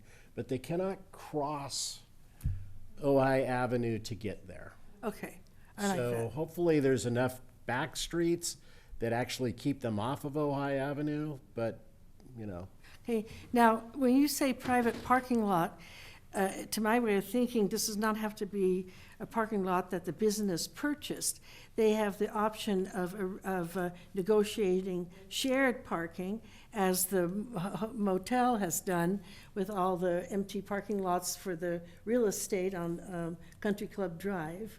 when they have events, right, they use because the future is shared parking. We can't keep paving over precious property. So the ordinance has to, the word private, there has to be a definition. And there might be times, we may in the future remove parking from Ojai Avenue to accommodate, all the people, families, for example, riding between the Arcade and Libby. We're gonna have. So my proposal is not to say that it has to be on private property, but to say they can't park it on a city street, and Yes. they cannot park it in a city parking lot. So like the parking lot that's back behind the Arcade where the farmer's Yes, market is. yes, I agree. They cannot agree. park there. I agree, but And so maybe that whole issue takes the in out of the equation, their objections out of the equation. If Okay, the now ordinance we're had getting those somewhere. requirements together with the other sort of standard reasonable valet parking regulations, that would seem to solve the inns problem. Because Okay. their valet parking operations. So then the motion would be, to have you confirm that with the inn, and then go to the proponents and ask them if they would accept that regulation, and that if we end up with valet parking and we didn't do a good enough job of regulating it, We bring it back. we'll look at it again. Yeah. So just to confirm, your motion is to negotiate with the proponents and the inn. Right. But cabined by that component. Not a blank slate negotiation. What? I think, my proposal is, I'm willing to hear others, but my proposal is that our regulation, the core of it is gonna be, you can't have a valet parking stand on Ojai Avenue or within, quote unquote, 2 blocks of Ojai Avenue. And that you cannot cross Ojai Avenue, and you cannot park on a city street or in a public parking lot. So, and it still is a negotiation. It's though. still a Okay. negotiation. To confirm, okay. I have just a quick follow-up. Can I make a comment? Just really quick. I like that idea. I will say that even 2 blocks for a handicapped person in a walker or with a cane is still hard. It's really hard. It's really tiring. There are a lot of people that just don't have that kind of mobility. So that issue will probably take up, half of the people who are mobily compromised, but probably won't accommodate the other half. I know my mom had a real problem walking 2 blocks. She's recovering, but it is something to consider. And, and any business that wants to accommodate those people can have a golf cart at the taxi stand to get people to their destination. Yeah. To me, Mayor Pro Tem. To me, the key Mayor is Pro to Tem and then is to Councilmember find Lenz. something that is acceptable, to keep it off the ballot, because the ballot, the danger of that is that we cannot plan for the future without bringing it back to the voters. That is an arduous process. I agree 100%. So we need to, present what we consider reasonable solutions, and then we have to let the chips fall where they may. And I also want to add, the theater is a good example of a business that absolutely needs guarded bicycle parking, because people do not want to leave $3,000 bicycles while they're in the theater and can't keep an eye on things. That is an example of how we have to coordinate. We have to look at the whole parking issues. We can't look at it. This is just one little piece of our parking problem. The other part, there's so many pieces to that. And I want to go with Rachel to I've been trying to get the time to do that and talk to the movie theater. It would be so incredibly popular if they had a place where people, you know, otherwise they're gonna wheel their bikes inside the theater. That's what we're gonna have, you know? And we want the patrons to walk, that live close by, to walk or bicycle. You know, if you live within 2 miles, you're an able-bodied person, there's no reason to drive because you're gonna be parking further than you live. You know, that's the truth, you know. But is that something that you want No, you don't need to put it in injected motion. in this? No, but I'm just pointing out that this is an illustration of how everything, we have to look how everything is connected. No, we don't need to put that in. So, You know, valet bike parking is not part of this. So. Matt, is my motion clear enough? We haven't had a second yet. I'll second I that. understand the motion, although we Councilmember wait a Lang? second. So I will second that motion. Okay, and I want to make another friendly amendment when my turn And, is up. and also, I just wanted to speak, I think you brought up a really good point about your mother and about people who have mobility issues. And every business is required, this is something in just looking at this as an issue with all the public comments that we've had come in, that businesses are required to provide accessibility for people. So if someone does have mobility issues and there's not a valet stand right in front of, you know, Rory's, for example, that the business, it's on them to provide for their people, to open the door and help them out of the car and things like that. So I'm very sensitive to, you're right, you're absolutely right about the aging population, and mobility is you know, something that is, I think Councilmember Whitman's proposal would provide, you know, would provide a provision for, this gives us something to work with for a regulation that is really a regulation. I just wanted to remind everyone that one of the issues with valet parking is that two car trips all of a sudden become 4. And that's a big issue, which, you know, doubles the use of our streets and actually creates congestion because you have the drop-off, you have the valet, off-site valet. Valet is parking the car, then the valet has to go get the car, and then the people leave. So that's 4 trips, not 2. So that is a big issue that I think we all need to consider as we live in a small town. And I do disagree with Councilmember Rule. I really do think that people who have lived here a long time do see this as a question of what is Ojai's soul? Are we a small rural city, or are we becoming gentrified and becoming, you know, bigger and different? So I think that is really important to keep in mind. And this is similar to this chain store ordinance. This is protecting us and making sure that we, and this is how Ojai, forever, has been able to conserve our small town appeal. It's the only town, only city really in Southern California that's still been able to maintain this. And that takes a lot of work by a lot of people, a lot of protection.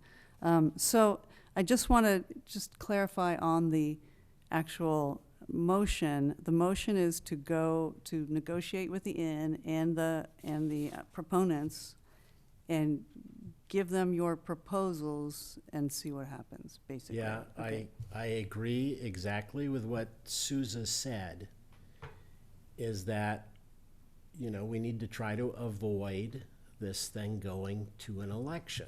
Right. Or even to a lawsuit if we can avoid it. Yeah, that's And been the motivation. I'm trying to propose something that potentially has our universal support, that at least to offer them, but he has no control over whether simply Ojai is going to agree with my proposal Right. or not. Or the inn, for that matter. Or the Yeah, inn, for yeah. that matter. Yes, Mr. City Attorney? Yeah, if I could ask a question out of the motion. Is the direction from council, if this motion is to pass, that the precise pieces of the motion are council's bounds, negotiated around the edges with the inn and the proponents, but not eviscerate the substance? Or is it direction to find what the middle is and then bring that back? Those are 2 different goals, and I want to understand which of those 2 goals you want us to do. Both. Okay, well, if I can pull off a miracle, sure, but I'm not sure.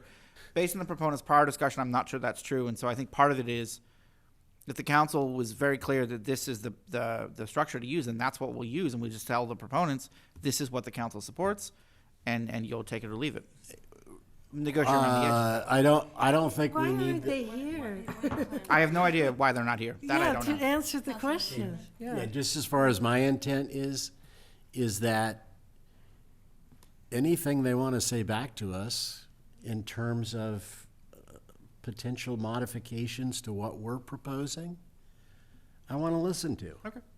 All right. We'll invite them to come to the next discussion. Okay, so we have a motion and we have a second. And- And I want to make yeah. a And I guess friendly- one other point maybe we have to do at Matt's direction, because of the timeline set by the court, do we need to set, right now, set some point at which we're going to discuss this? Like there was some talk about a special meeting perhaps next week, but It's a quick turnaround. Yeah, I mean, that's a quick turnaround. I'm not, to be honest, I think there's going to be significant gap between where the plaintiffs are and where the council is. So I'm not sure the court timeline matters at this point, based on the current direction, which is fine. The council should make the decision that's right for the council. The court is what it is. So my suggestion would be give us the 2 weeks to negotiate. If we can cut a deal faster, sure. But I think my suggestion is based on the policy direction we're getting from the council, stick with that as the council's policy choice. The lawsuit is what it is. So we'd come back in 2 weeks. Yeah, I'm just concerned about the 600 people who signed that, who said they don't want valet parking in Ojai. That is my huge concern. Okay. So they So, have, okay, they have every opportunity to come speak. Motion Okay, and I wanna- a second. I would Yeah. like to make I would like to at least go on record as making a statement. I would like it to be a friendly amendment, but I'm not, going to kill myself over it. I would like for this ordinance to begin with item 4, where it simply states, this ordinance seeks to preserve Ojai's small-town atmosphere by imposing reasonable regulations and restrictions on the use of valet parking at Ojai businesses. I don't think we need those first 3 items, and I don't really see this in the same way that I see, I put forward the formula. I was with the group that put forward the formula business ordinance. I really don't compare the two. I respect that you do, but I don't see it that way. And as far as your comment that this can increase the amount of trips, there's also the argument that to be made that it decreases the amount of trips because it keeps people from driving in circles. And some people will walk back to their car after they've eaten, there's certain events where, where you do that. There's so many individual things, we can't predict everything. Yeah, I want to make sure that this ordinance is flexible enough to accommodate things that are going to happen in the future, but I guess we can go back and adapt, Yes, so that's my statement. I'm going to be like you, Leslie, and repeat myself. Let's Susan. move Thank things you. along. Appreciate that. Finish? Can we have a roll call? Yes, does the maker of the motion accept my friendly amendment? As far as what? We strike 1, 2, and 3. And there's begins. How about if we say that If they accept it. in adopting, in the event we get to the point of adopting, I'm very much open into discussing either modifying the language in 1, 2, and 3 and/or, striking. Yeah. That's always subject to our ability to discuss. I don't think it's going to be. I don't think it's going to be a good idea to interject that into the negotiation Thank we're you. asking Matt Thank to you. do. Okay, I'm ready. All right, roll call, please, Carl. All right, we have a motion by Councilmember Whitman, seconded by Councilmember Lang. Mayor Sticks? I'm just wondering if we could repeat the motion so that we're all clear. Just the actual, yeah. You want to start? The Whomever. motion I have is direct the city attorney to meet with the proponents of the initiative in Ojai Valley Inn and return with an ordinance banning valet parking stands on Ojai Avenue within a set distance to be determined, or valet parking crossing Ojai Avenue in transit, and restricting valet parking on any public right-of-way or municipal parking lot. Thank you. Okay, thanks, Carl. Roll call? Mayor Sticks? Well, I'm just very uncomfortable with saying yes because of those 600 people who signed the. Point of privilege. Excuse me, I'm talking. So I'm going to say no. All right, Mayor Pro Tem Rule? I'm sorry. Mayor Pro Tem Francina? Yes. Councilmember Rule? Yes. Councilmember Lang? Yes. And Councilmember Whitman? Yes. Okay, all right, thank you. Let's take a 5-minute break and we will be back. Thanks.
Could we all come back, please?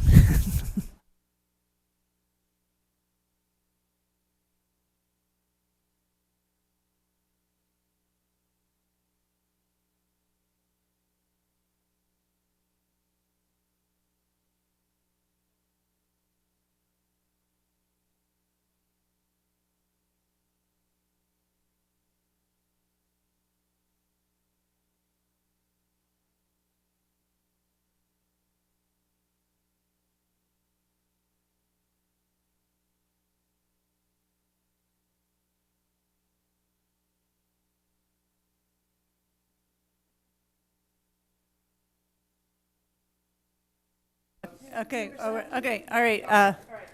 Okay, we are back, and we are moving on to item number 4, request of Ojai representative of the International Cities of Peace to display a peace flag at City Hall in conjunction with this year's International Day of Peace program.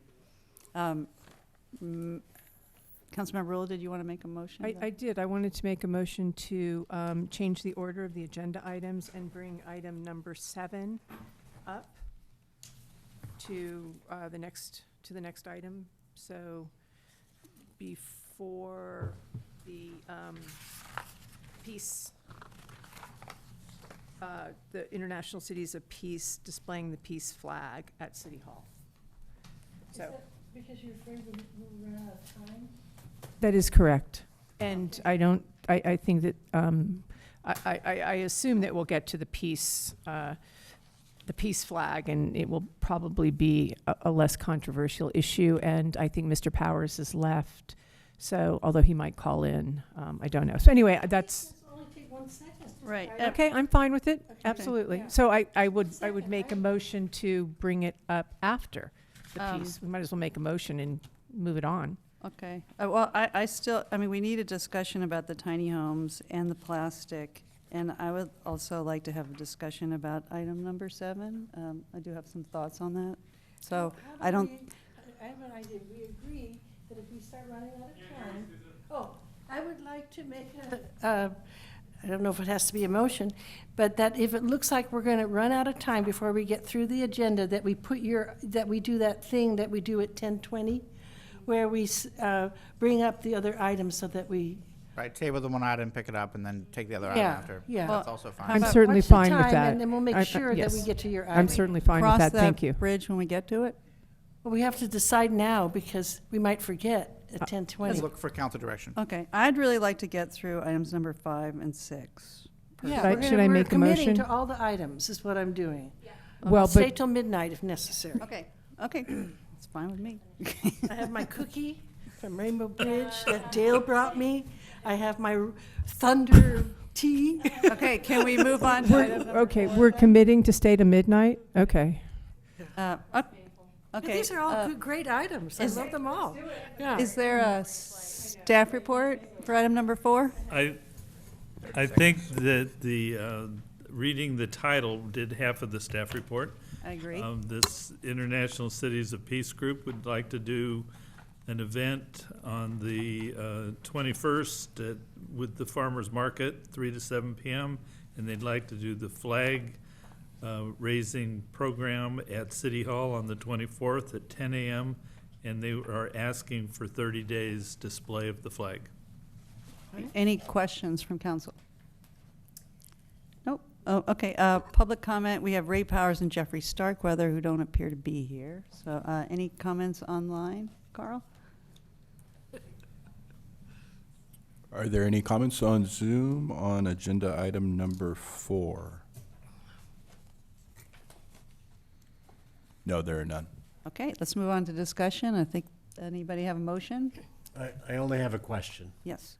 I just don't know what having a flag up for 30 days entails, or if it concerns anyone, and if it, I mean, is it not a big deal to do that? No big deal. It's no big deal. I think 30 days is very typically a limit. Usually you don't do more than that, but. Okay. I'll make a motion. I just want to say, we have been an International City of Peace since 2015, I believe. And this is the first time that we've flown a flag for that. And I think it's a great move. I So, love it. Yeah. I'll make a motion that, if I may, to approve their the request to display the International Cities of Peace flag, is whatever it's called? Peace flag. The peace flag at City Hall in conjunction with this year's United Nations Day of Peace program. I have a, For 30 days. Is there a sorry, is there a second? Go ahead. I actually have a question. Since we're proud of Ojai being an international city of peace, what would it look like to have it flying year-round? It would look beautiful. I think so too. I think that's council's choice, yeah, sure. I'll It's- defer to Mr. Scott on the mechanics. The only thing I'll say, I mean, I should have actually said in my short report that there's a differentiation that the council recognized in adopting this policy, that this is being recognized as government speech under the law, which differentiates it from other groups that might not be perceived as government speech. You could certainly make a year-round flag policy as government speech. This particular policy limits the display for 30 days, so you'd have to take a different vote under a different provision of the law to approve it for a regular, but as a government speech, you could do that. Okay, thank you. Well, I will second the 30-day. Okay, and I would just like to say a big thank you to Ray Powers and Peggy Grunert and Klaus-Peter Fleischman and the International City of Peace Group for organizing the event on Thursday and Friday and getting the flag going. Ready? Can we have a roll call, please, Carl?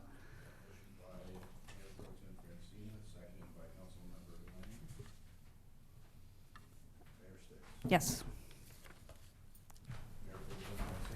Yes. Yes. Yes. Yes. Great. Yay. Yay, peace.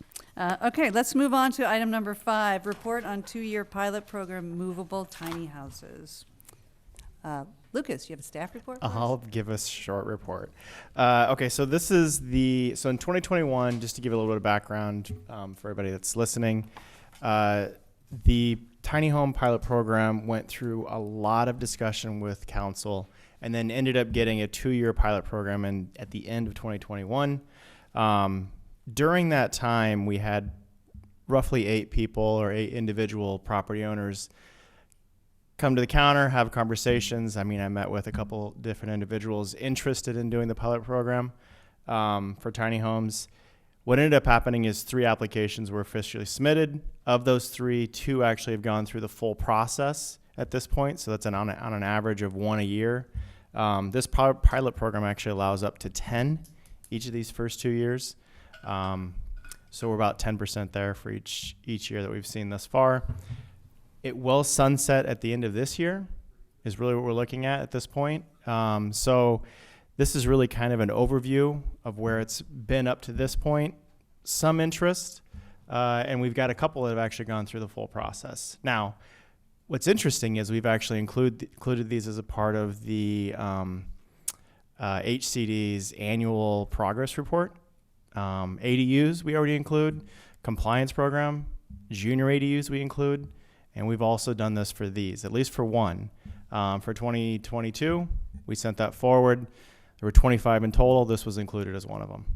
So 2023, we've got one that just recently got finaled and cited, and we'll include that as a part of 2023 as well. Okay, any questions for staff? Yeah. Mayor Pro Tem. Oh, so I'd like to ask about this sunset clause. I think the reason it was a pilot program was we wanted to make sure there weren't any problems, and there have been no problems. Well, So- I would say there has. Well, the problem is that I want to know why there's been, okay, you go ahead. Sorry. My bad, okay. overall, it's been well received. There have been some interesting hiccups in terms of walking through I would say the objective standards that we have in place here. Really, it's just a plug and play. You meet the standards and you move forward. There's an interesting provision that requires a third party representative to review the ANSI standards to ensure compliance with state regulations. And that one has actually proven to be somewhat difficult on both ends. Still ended up getting the seal of approval, but I mean, we're talking probably delays of like 90 to 120 days just based on that one piece. And what we're finding is that these manufacturers are required to be ANSI certified. So they already go through about every 8 weeks, they get random inspections. So these manufacturers are already going through the specifications, but that's what we're finding on the back end. So, I mean, number one, I want to make sure that this remains legal past the sunset date. Yes. That's number one. So I want to know what we have to do. Do we extend the pilot program, or do we just adopt so it's no longer a pilot program? So it would be direction to put on a future agenda an item to adjust the ordinance to either push out that sunset date to whatever date is desired by the council, or lift the sunset and make it a permanent program. Okay, well, I would be in favor of making it a permanent program. Can we, And we're then- still, and also we're we- still on questions, though? okay. Can we wait until Okay. take public comment? Okay. Okay. And I also want to ask questions about how to improve the process. Any other questions for staff? Yeah. Councilmember Whitman? Yeah. So I've learned more about tiny homes than I ever thought I would because of the person I'm married to. And, so so the first thing that struck me about this is that at least the concept of most of the people who build tiny homes is that it's a place that you can move. And so you can make an investment in something where maybe you don't have the money for the land. I know, I'm asking, why do we require a permanent foundation? As Oh, boy, did opposed we to ever discuss allowing- that for 6 years? Okay, as opposed to allowing, kind of a trailer style of That was the only way we could Of get it tiny passed. home. It's the only way we could pass it. because of who is on the, Let's have staff because of answer who the is on the question. council, or because of legal No, it wasn't a hard legal requirement. It was 6 years of discussion, as Mayor Pro Tem Francina noted, that distilled down to there were 3 votes to allow movable tiny homes, but with a permanent foundation requirement. The concern that prevented it from acquiring 3 votes to do it without the permanent foundation was the concern of too much transience. The same reason why there's the requirement that once placed at stay, that there be no more than 1 placement per year on a site. And there were 2 or 3 other prevention of transience requirements. That was the concern of the council at the time. Obviously, the council can make a different choice. Okay. And one other question along similar lines. The ANSI requirements, was that something that's imposed on us or something we elected to adopt? We elected to adopt it. It was done for 2 reasons. One, there was this concern raised about fire and the idea of how resilient will these tiny homes be against fire. And the ANSI standards provide a independently developed, verifiable way to ensure that they're not fire safe, but appropriately fire resilient. Nothing is truly safe. And then the second concern was that the council at the time was concerned that staff wouldn't have the resources to be able to test, independently verify construction of each new tiny home that shows up. And so requiring third-party certification accomplishes that goal without having to see the build documents. Okay, and then that would seem to eliminate the possibility that somebody builds their own. And if we opened up the possibility of somebody building their own tiny home, would that be like a regulatory nightmare in terms of assuring that we've got the fire standards, or is that? So it doesn't prohibit someone from building their own tiny home. It just requires that if they build their own tiny home, they have to go get the certification, which is difficult but not impossible. Lucas might be able to speak a little more on the difficulty, but keyword not impossible. It's just a process. If the council wanted to drop the certification requirement, and we would recommend instead setting a list of standards that have to be met. You take the ANSI standards, you port them, drop them out of the ANSI system, port them, tweak them, and then make it clear anybody who wants to get certification for tiny home either show the ANSI compliance or the NFPA standard compliance, or else prove up how the tiny home meets this or that, meets a list of requirements. Just to clarify, are you talking about owner builder? Were you into building it yourself? Yeah. I mean, I don't plan to build a tiny home. That would be. I mean, I'm not gonna like completely rule it out, but look, I think it'd be great if you build one. The thing that's really intriguing to me about tiny homes is that it creates the potential for somebody to have a real residence as opposed to being in a car or whatever else. And it allows somebody, well, I'm getting into discussion, but no, I am wanting to have the idea that somebody could build their own tiny home as long as they met the standards that we require. And Okay, So that's presently possible, but not necessarily easy. yeah, and it's in some. Okay. Okay. Any other questions? Councilmember questions, yeah. Rule. So basically, are the ANSI standards, are they only for fire? Only for fire? Is that the only reason we're using them? And is that the only, is fire the only standard in ANSI, or is it the only standard that we're using, or actually we're using? Yeah, it's a culmination of health and safety. So fire is the chief piece. Okay. And it's one of the reasons why when council took this forward in 2021, that we actually ended up taking it a step further with roofing, having Class A requirements.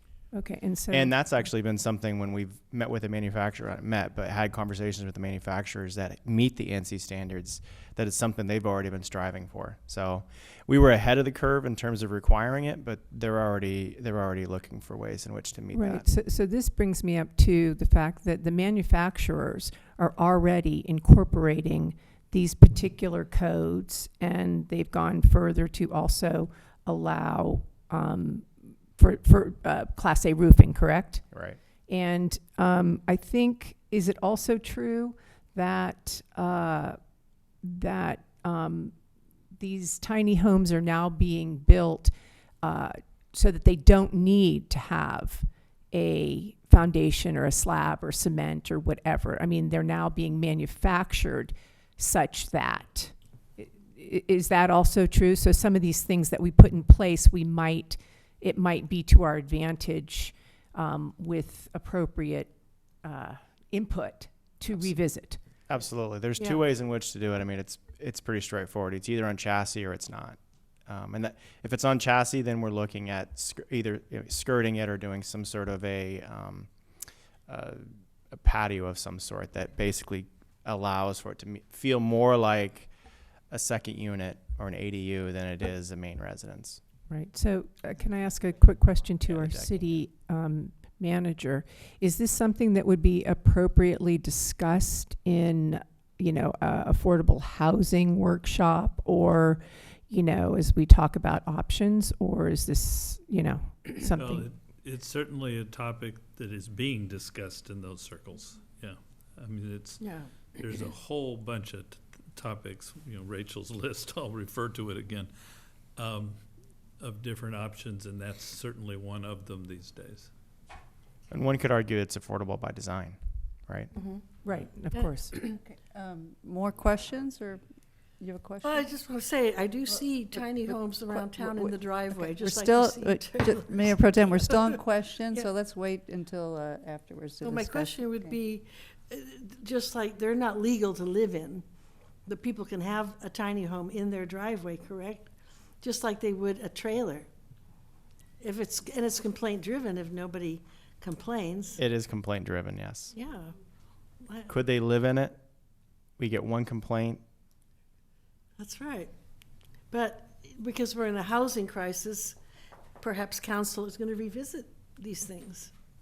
So, but that's not tonight. And the current prohibition is that you cannot have a tiny home in the front portion of your lot, is that? It's an RV. So a tiny home would fit within that criteria. Okay.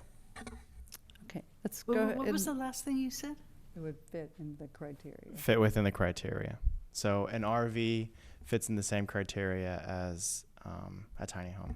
Okay. And they have to be in the rear of the yard, not the front. Yeah. Yep. But Right, one under of the your current rules.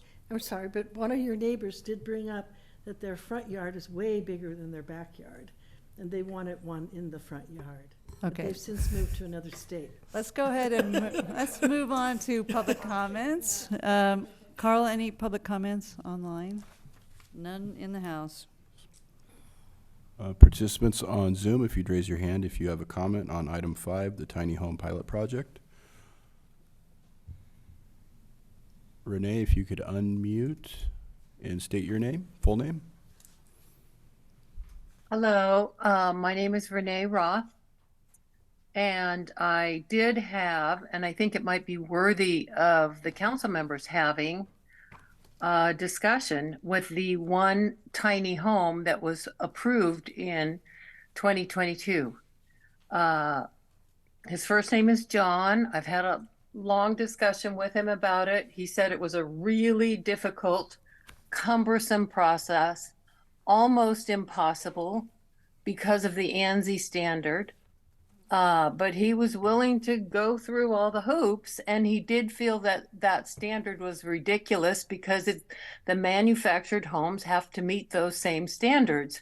But he had to somehow get proof that those standards were built into the building. Is that, it just seems redundant and wasteful, and it took months and months to try to figure out how to do that. So I think the incentive should be to try to simplify, and go with what are the best information about how the building standards are, so that you make it easier for people instead of months and months of delays. Thank you. Thank you, Renee. Any more comments, Carl? No, there are no more comments on Zoom. Okay, let's move on to discussion. Who would like to begin? Could I ask a fundamental question? Is this now open to the whole range of issues with tiny homes? Or is it limited to just can we talk about making the process easier, for example? But nothing can be done tonight. It has to be a direction to return next time. The only item on tonight's agenda is the report on the tiny homes progress. You can, in the course of that, provide direction to return with an item in the future to loosen the rules if that's desired. Okay. Or have a discussion thereof, or refer to the planning commission, or refer it to a housing workshop, or refer it to a housing committee, or refer to a future council agenda, any of the above. Okay, but my related question is, I want to make sure that that I don't know when we're going to get to that, Council can set and it. bring Council, that's up to council. You can direct it to be when you want. Yeah, but we subject have to all these realities. priorities. When does the sunset end again? It's the beginning of December of this year. That's when it sunsets. Okay, so that's 3 or 4 months. Mm-hmm. And Could I? Yeah. One direction that I would like to ask staff to look at is the options to stabilize the rents on tiny homes, because clearly we need more housing for very low, extremely low, acutely low income households. So is that a possibility? I know you can't do it currently with ADUs, but could we make this different so that we'd create more homes for people who really need homes here? The interesting thing is this actually qualifies as an ADU. But is it possible to make it so it doesn't? Our existing analysis is that because these are all placed on single-family homes, the protection under Costa-Hawkins state law that limits or actually prohibits the city from imposing rent stabilization will kick in. Okay, so the answer I is, don't think the city has the power to rent stabilize the answer is tiny no. homes on single-family lots. And can you rent stabilize the pads? We I talked also about don't that. think we have the power to do that. Okay, just, We can analyze it further and see if we can thread the needle, Well, but I don't think we have the power on our prior analysis of that question. okay, well, I will do anything for people who need very low, acutely low, extremely low income households, those people who need homes. So if there's any possibility of doing anything like that, I would love to see that happen, but maybe not. Well, unless we have, if they're not built, we can't do that anyway. So the first job is to get them built, you know, and I remember that you brought this up 2 years ago, and I was just aghast because I'd already worked on this 6 years, and it felt like you wanted to stop it. But I'm fine with exploring it now because we're already in process. Nothing has really happened, and so I want to improve it for Yeah, people who really need But but of course, that's going to take staff, the city attorney's time to investigate. And at the time when you first asked, he made it sound like it would delay the process by several months.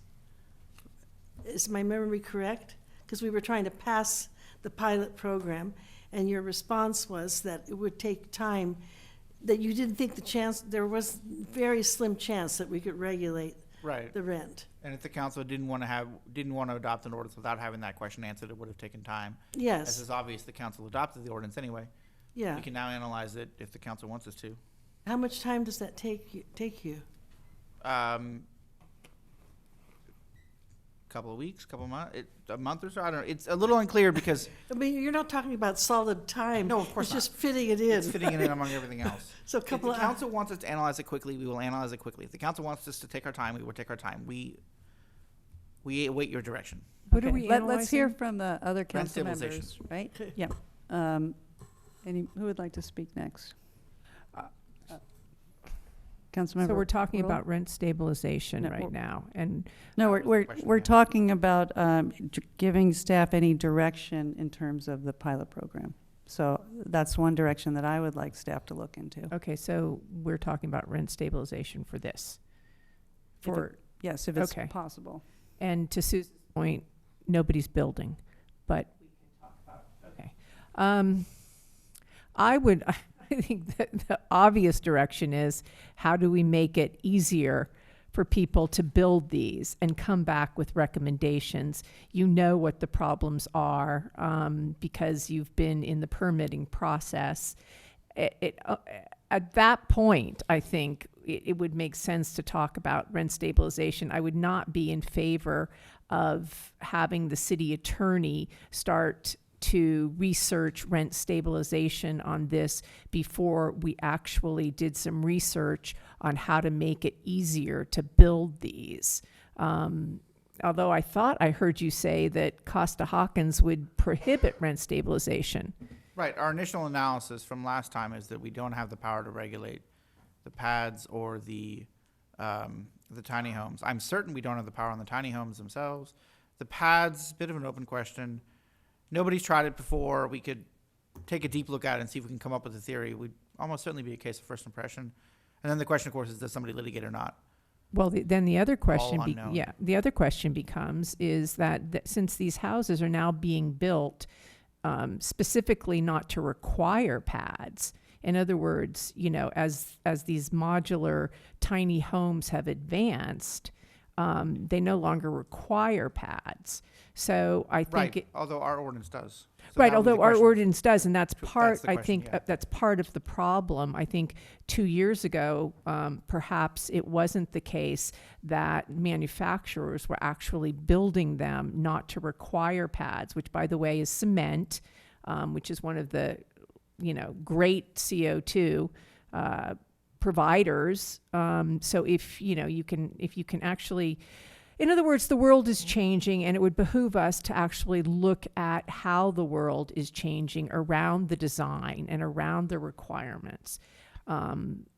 So that would be where I would prioritize efforts. And then once we get a sense of that, then we can potentially instruct the city attorney to spend time and money on, you know, whether or not we can rent stabilize pads.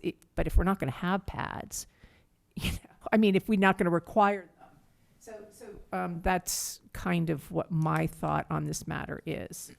Okay, let's, Councilmember Lang or Councilmember Whitman? Yeah, so hadn't really thought about the issue that's been raised about how you regulate to assure that it's affordable. But I think my concept was that a tiny house would not be owned by the property owner, but instead owned by the person living in it. It's both, it's both. Well, I know it could be both, but I guess my question then is, does that distinction potentially change the evaluation on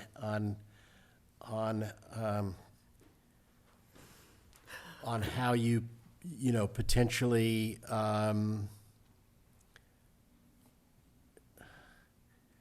because if you're not renting the actual tiny home, you're just renting a place to put it. Right, you're renting the pad.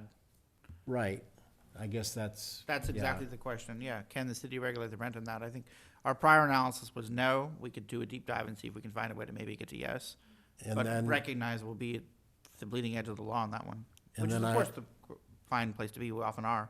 It's whether or not we wish to analyze that closely. And I would be concerned about what Councilmember Rule stated, which I wouldn't want to go into a situation necessarily where we're requiring people to pour concrete pads, because that's not a great environmental circumstance. But could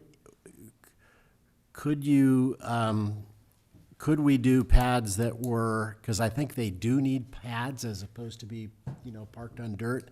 Can we do like a road base type of a pad with, compaction and whatever, so that, is that? As a legal matter, yes, we can regulate, we can dictate what pads must look like, whether it's concrete or built-up gravel road base or something the engineers define in between. All of the above are legal options. It's really about the fundamental policy choice. I mean, I guess my comment is, I just really like the idea, and, maybe I've got, I don't know that I'm getting the right impression from, from what I've seen and read about tiny homes, but I really like the idea that somebody can invest in, a living situation that,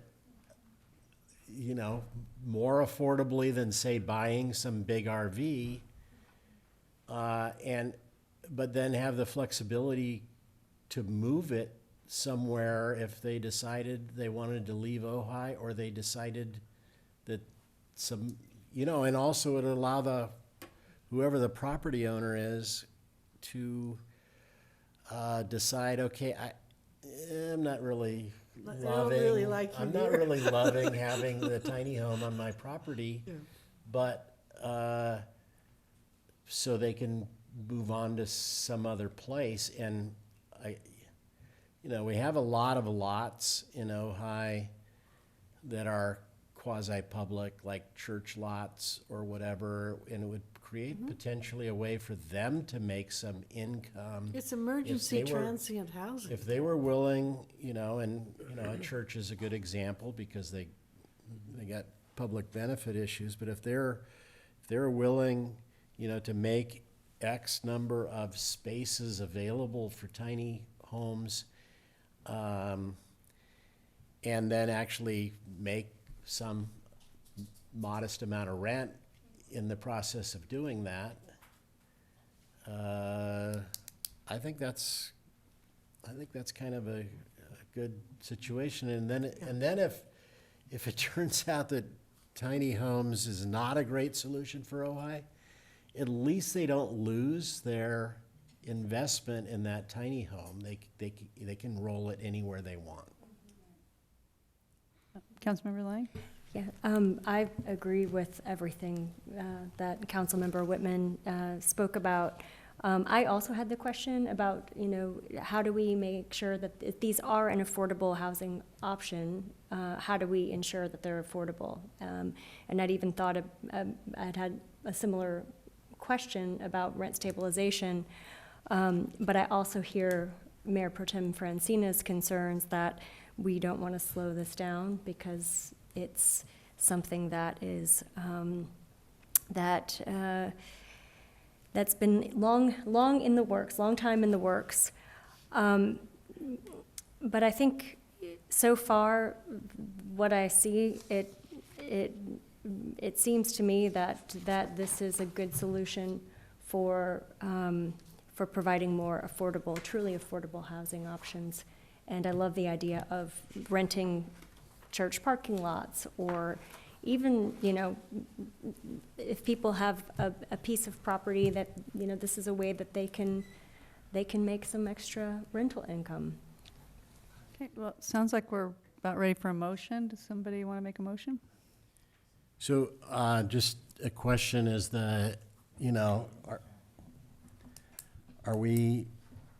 are you looking for us to extend the pilot program, or? No final decision we made tonight. What we need is direction are we bringing back a pure extension, or are we bringing back options in a discussion regarding modification? Sounds like what we're bringing back is return with a discussion item to discuss a variety of options, which would include easing the requirements, potentially easing the requirements is what I'm hearing.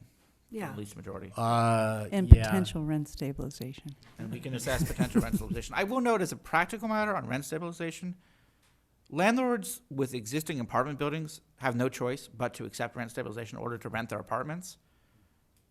With not yet built tiny home pads or spaces, no rational landlord will create that space if it's subject to rent control, I would expect, because why would you bound your property that way? Now, that's rational landlords. There obviously are altruistic landlords who might choose to create it open, but I would note that's a practical consideration.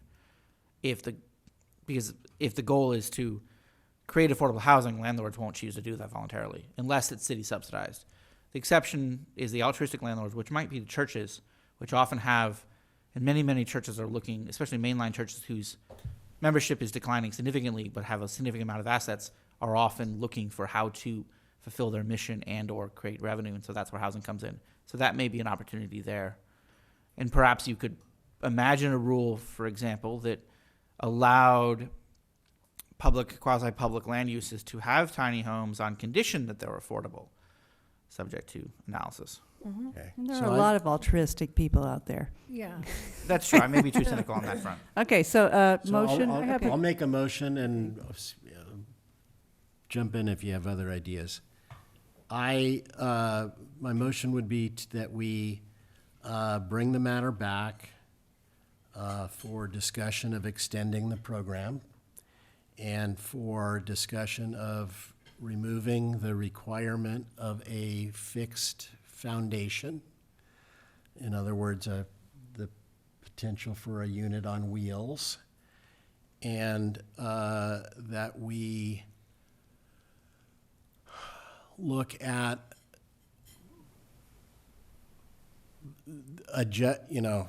And otherwise adjusting the program? To include a standard other than ANSI standard in terms of, or at least the option for somebody to build their own and, but, be safe. I'll second that. Okay, are we ready for a roll call? Any other? I have a couple of questions based on this. So, are we happy with the 440 square feet? Is that like pretty much a standard for a tiny home? Yeah, it's pretty standard. Okay, all right. Rectangular Where's in shape, that? and typically a story and a half is what you're looking at, basically. Okay, all right. So with a loft, essentially. Yeah. Okay, so, okay, I'm gonna kind of let that go. Then my other question is, which I don't see here, is this a one per lot allowed? Yes. So if we were to put it on church parking, it's potential that we would be able to expand that or not. I mean, it's an idea that there's a lot more available land, so we might want to look at that as well. And just to clarify, because it's qualified as or identified as an ADU, Mm-hmm. if you put one of these on your site, Mm-hmm. you cannot do an ADU as well. It's one or the other. Under the present ordinance, which the council Yeah. can modify. Okay, Which so is a it's part of our that pilot. ordinance, but it's not a state Mhm. ordinance. It is not a state This is requirement. well beyond the state. Okay, okay. Right. So we should also be looking at that potentially. Okay, I think that's. And how about on that topic that we look at, you know,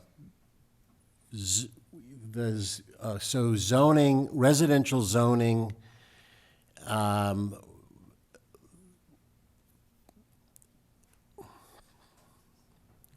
let me think just for a second about what I'm trying to say. I see the potential for I like the idea of a limit to one for a standard residential lot, but I think we've got residential lots that are really big, and we could potentially say something like, you know, not closer than X feet from each other, or depending on the size of the lot. And then, you know, for quasi-public lots, you know, set some other standard in terms of allowing them to do more than one. And then I have a follow-up question. Rule? I keep raising. Mayor Pro Tem Yeah, was go ahead. first. yeah. Okay, here's a good idea. We own a lot next to the Mallory Way bungalows. There's a city lot behind the house at the corner of West Eucalyptus and Mallory Way. And we had discussed that if the tenants are evicted and they can't find housing, that we do some kind of emergency transient housing on that lot. Can we give the staff direction to look into that? I'll show you the lot. Not outside the tiny homes discussion. That would have to Okay. be something else. Okay. Okay. It's what? I know exactly what you're talking about. Did you say, is it both? But could you, Yeah, I'm sorry. could you tell I- me, am I crazy but- or is that a possibility? But I thought Well, there's let's some research stick that needs to be to- done on let's- that. I don't want to get That- away yeah, from the that's too discussion that far we're doing from the tonight. agenda Yeah, item. let's stick to the agenda item. You know, So I we would have like a- to say one thing in terms Yeah. of the church. I know that the church lot sites, we can come back with something that identifies like square footage or size limitations there that then drive how many units could be on it. So it's size based, kind of like That's what I'm was asking being for, discussed at yeah. one It's a- point. I it's think a- what It's a tiny house mini village. yeah. Okay, well, we have a motion, a quick second. question. Yes, Councilmember Rule.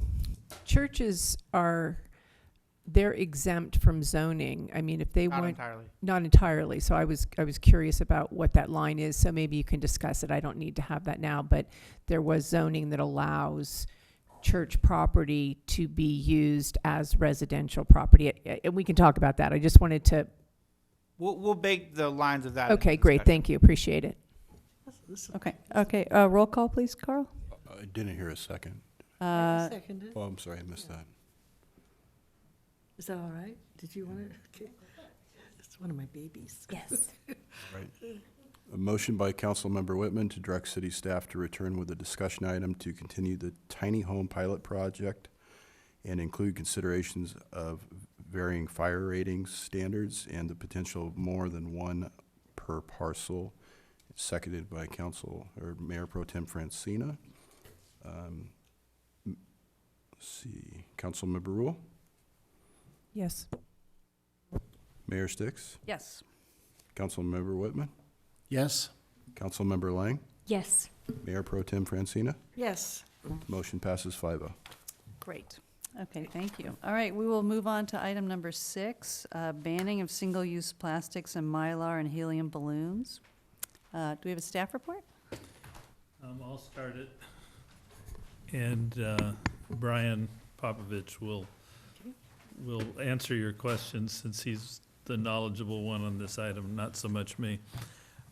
Since the last one was such an easy item, I thought we would bring this one up next and see what we can do with this. This is similar in the sense that what we're doing is we're bringing a discussion item to you, and we're looking for your feedback on what we would do next to pursue whatever council direction you may have. We're not here to adopt an ordinance tonight. We don't have to specify a program, but as I think you all know, because this was directed by the council to the staff back in April. So you're familiar with why this is here, and it was the discussion of both single-use plastics and Mylar and helium-filled balloons. Obviously, the world would be better off without all of these substances. And so it was sent to the staff on, what we could do next, how we'd put this on the agenda for more discussion. The only comment I have, and I'm not trying to be the negative one in the room, the only comment I've got is that we need to be real careful if in the future the council adopts something. I mean, I'd love to ban all these things. Enforcement does matter.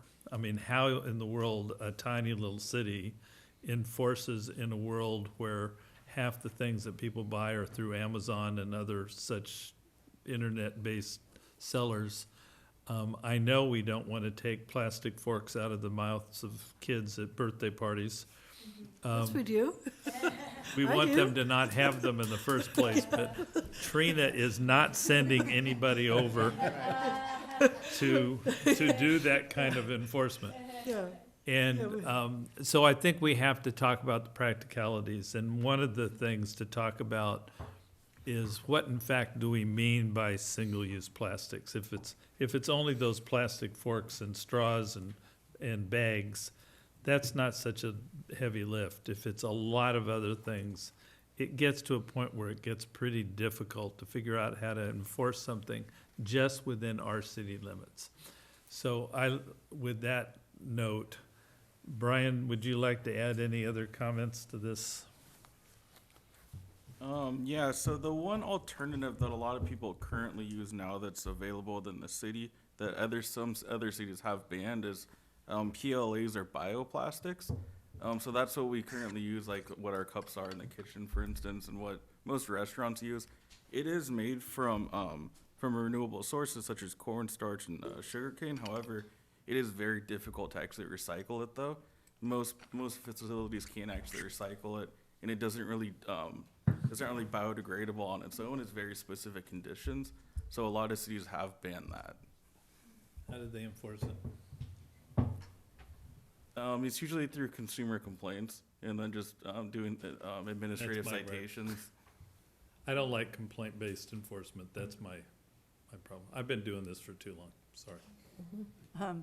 Thank you. Thanks, Brian. Any questions from council? Yeah, so if we're only regulating point of sale and saying you can't sell this stuff, do you also see Well, regulatory issues? you can't regulate it outside our city limits. So people will be able to bring things in easily from other places, and they order things online, and they get it. So the only people you'll be regulating is those little shop owners in your own, or service providers in your own community. And I get bothered by the equity issues. I love the purpose of all this, and I will love it when the day comes that it's broadly based. When they suddenly adopted statewide restrictions against smoking, it happened. Up until that point, cities were trying to pick off city by city, and it was very difficult. So I think it's just hard to do in a very small footprint when you really can't get to half of the people that are making money selling the stuff. And that's why I made the comment that maybe we just really need to do the educational thing big time and make that a big campaign before we take the step to do absolute ban. But I'll be here, as somebody said, another 4 months. So you need to do what you want to do. It's just my advice as a longtime enforcer. Okay, more questions? Mayor Well, Pro Tem? Since I would beg for you to be a little bit flexible, because I want to make a response to what our city manager said. Can we wait till Well, I'd like to do it now, while it's on my mind, because. Can you just make a note, because we No, I want to do it now. I'm asking that I want to do it now. This is not we need to be able to have some dialogue, okay? This is just, please allow me to I already would have been done. Right, okay? but the thing is, we need to hear public comment before we discuss the item. All right. Run it your way, not my Well, way. this isn't my way, this is the democratic way. Well, in my opinion, that's different. Okay. We should have fun up here. There are moments when we should be able to have some Any dialogue. other questions from council? Oh, okay, we'll move on to public comment. We have Larry Steingold. Please. Good evening. Ray Powers is into microplastics, and we breathe plastics, and we have water plastics in the water, and everything else. So if we're going to do this, and I disagree with, respectfully, Mark Scott, we can't enforce it. There are 400 commercial properties in town, and we have rules in Ojai that are nowhere else in the county or in the state. That's why we have rules that are different than the county. So if you really want to do this, you can ban single-use plastics. You just tell the stores, no, you can't sell it, you can't provide it, and if you make the penalty high enough and you make a big enough example, you'll solve it. You know, make a fee 10 grand of the fine. I'm just saying, if you're going to do this, be audacious, step up. You got a city of peace, we're against nuclear weapons or nuclear power plants in Ojai, we're doing elephants, we're doing this. No, seriously. I mean, if you're going to do this, don't do half measures. I mean, balloons, the state's already getting rid of balloons in, 2034 or something, right? They're already getting rid of plastics, 30%, 40%. But if you're going to do it, and just get it done. And I know, you say enforcement's tough. It is. Trust me. One penalty, one high enough, people will get the measure, if that's what you want to do. But either do it or don't do it. But this is, single plastics is all very nice. It feels good. It makes us all virtuous, and it's great. Nobody wants to take away my grandson's plastic fork while he's eating. But if you prohibit that, then people will learn not to have plastic forks. We'll use water, washing and cleaning, and that's the other problem. Are we using water, energy, and that's the flip side. But if you're going to ban plastics, ban it and call it a day. And that's all. And Ray Powers, with the microplastics, so there is a reason. But just do it, or don't do it, but do it one way or the other. Thank you, Larry. Any comments online, Carl? Are there any comments from the Zoom participants on a discussion item number 6 on the banning of single-use plastics? No, there are no raised hands. Okay, we'll move on to discussion. Who would like to begin? Mayor Pro Tem. It's your turn. So, thank you. So I know there was some kind of a green certification program that the chamber was promoting. And so before we get into hefty fines, I'm all for this, I think, and I agree with Larry, but I think our city, as part of being a model sustainable city, that's our goal. We have a roadmap to a model sustainable city. I think it's worth exploring, but to do it, we have to do an educational component. We need to get the schools on board. We need to get the chambers already on board. And sometimes these things just kind of slide, people slide, including myself.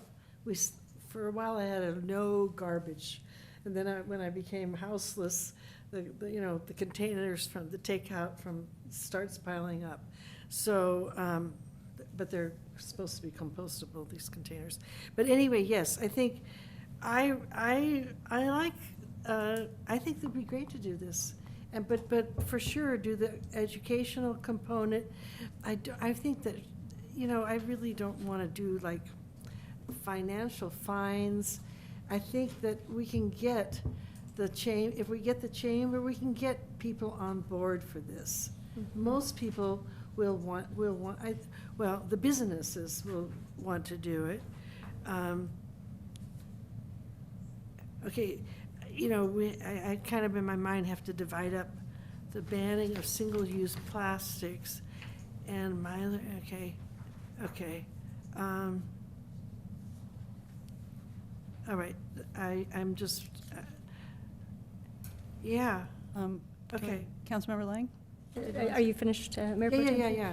You go ahead. So, being on the Regional Sanitation Board, I have toured the recycling center, I have toured the landfills, and it is just heartbreaking to see the landfill. It's basically a mountain of trash, and when you look at the landfill, there are whole like dressers and children's toys. There are big, huge pieces of plastic buckets that are not going to break down. And our landfill here is only, it's only projected to, the Tolan Road landfill is only projected at the rate we're going to last another 15 years. This is a huge, huge problem. And many people in Ojai is actually not the most sustainable of the Ventura County cities. In fact, we're one of the worst offenders in terms of not recycling. And so education is absolutely imperative. I agree that we need an education program. And so I think there are ways to do this that could be really, that could incentivize businesses. Maybe we have a tiered program where we offer the green certification, or we offer, maybe we say in a year we're going to be free of single-use plastics. And for every milestone we meet, I'm thinking of my old Capital campaign days where we have a thermometer, how many businesses are plastic free? But where we could incentivize businesses to at least do away with shopping bags that are a huge offender and that harm animals and that get stuck in our oceans, that do away with the non-recyclable plastics. So there are some plastics that can be recycled more easily, like plastics 1 and 2 can be more easily recycled. The others are more difficult. I don't want to punish our businesses. I don't want to heap on a whole lot of fines, but I do want to see us implement some kind of ban to say this is what we stand for, and this is where we're moving. This is where the whole country is moving. And if we don't, we're not going to have anywhere to put our trash. China's not buying it anymore. We've got real problems. So I know I'm pretty passionate about this, but that's because I drove on the landfill, and so I think we should get the schools to do tours. Mayor Pro Tem, I'm just going to, Yeah. we do have an order here, so let's follow. Okay. We're just us. Well, yeah, but please bring it through the chair because someone's waiting to talk and you jumped ahead of the person. And you wouldn't do that at the grocery store, so you would. Well, actually, if I'm in a hurry, people let me. I wouldn't. Okay. All right, so I actually was the one who got the balloon issue added. And just to explain why this is an issue, and actually it's my daughter who I asked, she's 28, she lives here in town, asked her what's a good thing for us to do, and she said ban Mylar balloons. So she is a ranger at the Channel Islands. She for the past 5 years, She's worked primarily on Santa Rosa Island, which is like 20 miles or more offshore. She collects Mylar balloons off of the beach on Santa Rosa Island. So they go wide and far. She talked to island packers who she either goes out on the national park boat or island packers. Last year they collected 600 balloons. They stopped for balloons, so this is just what is in their path. They collected 600 balloons last year from the ocean. SCE says that they had 802 power outages in 2022 that they attribute to Mylar balloons. The state has passed regulations that is going to eliminate Mylar balloons by 2031 I don't know exactly what their regulation is, but, and we do, I hate to be behind a place like Ventura. Ventura's already got,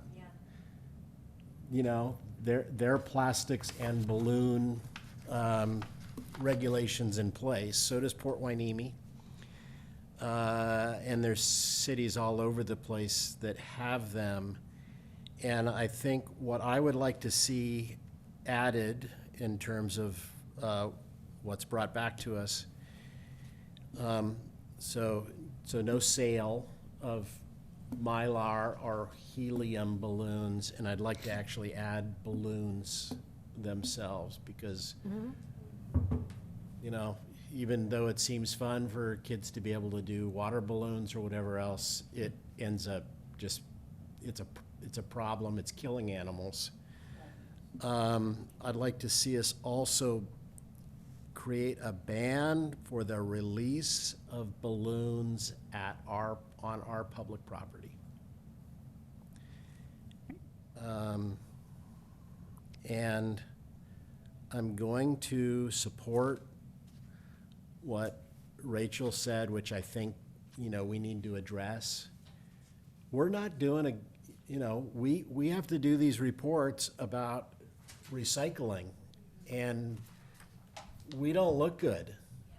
We should, as a community and based upon our kind of attitude towards the environment, we should be at the top of the heap and not at the bottom of the heap. So I agree with the idea that we need to do more education on that, and we need to do more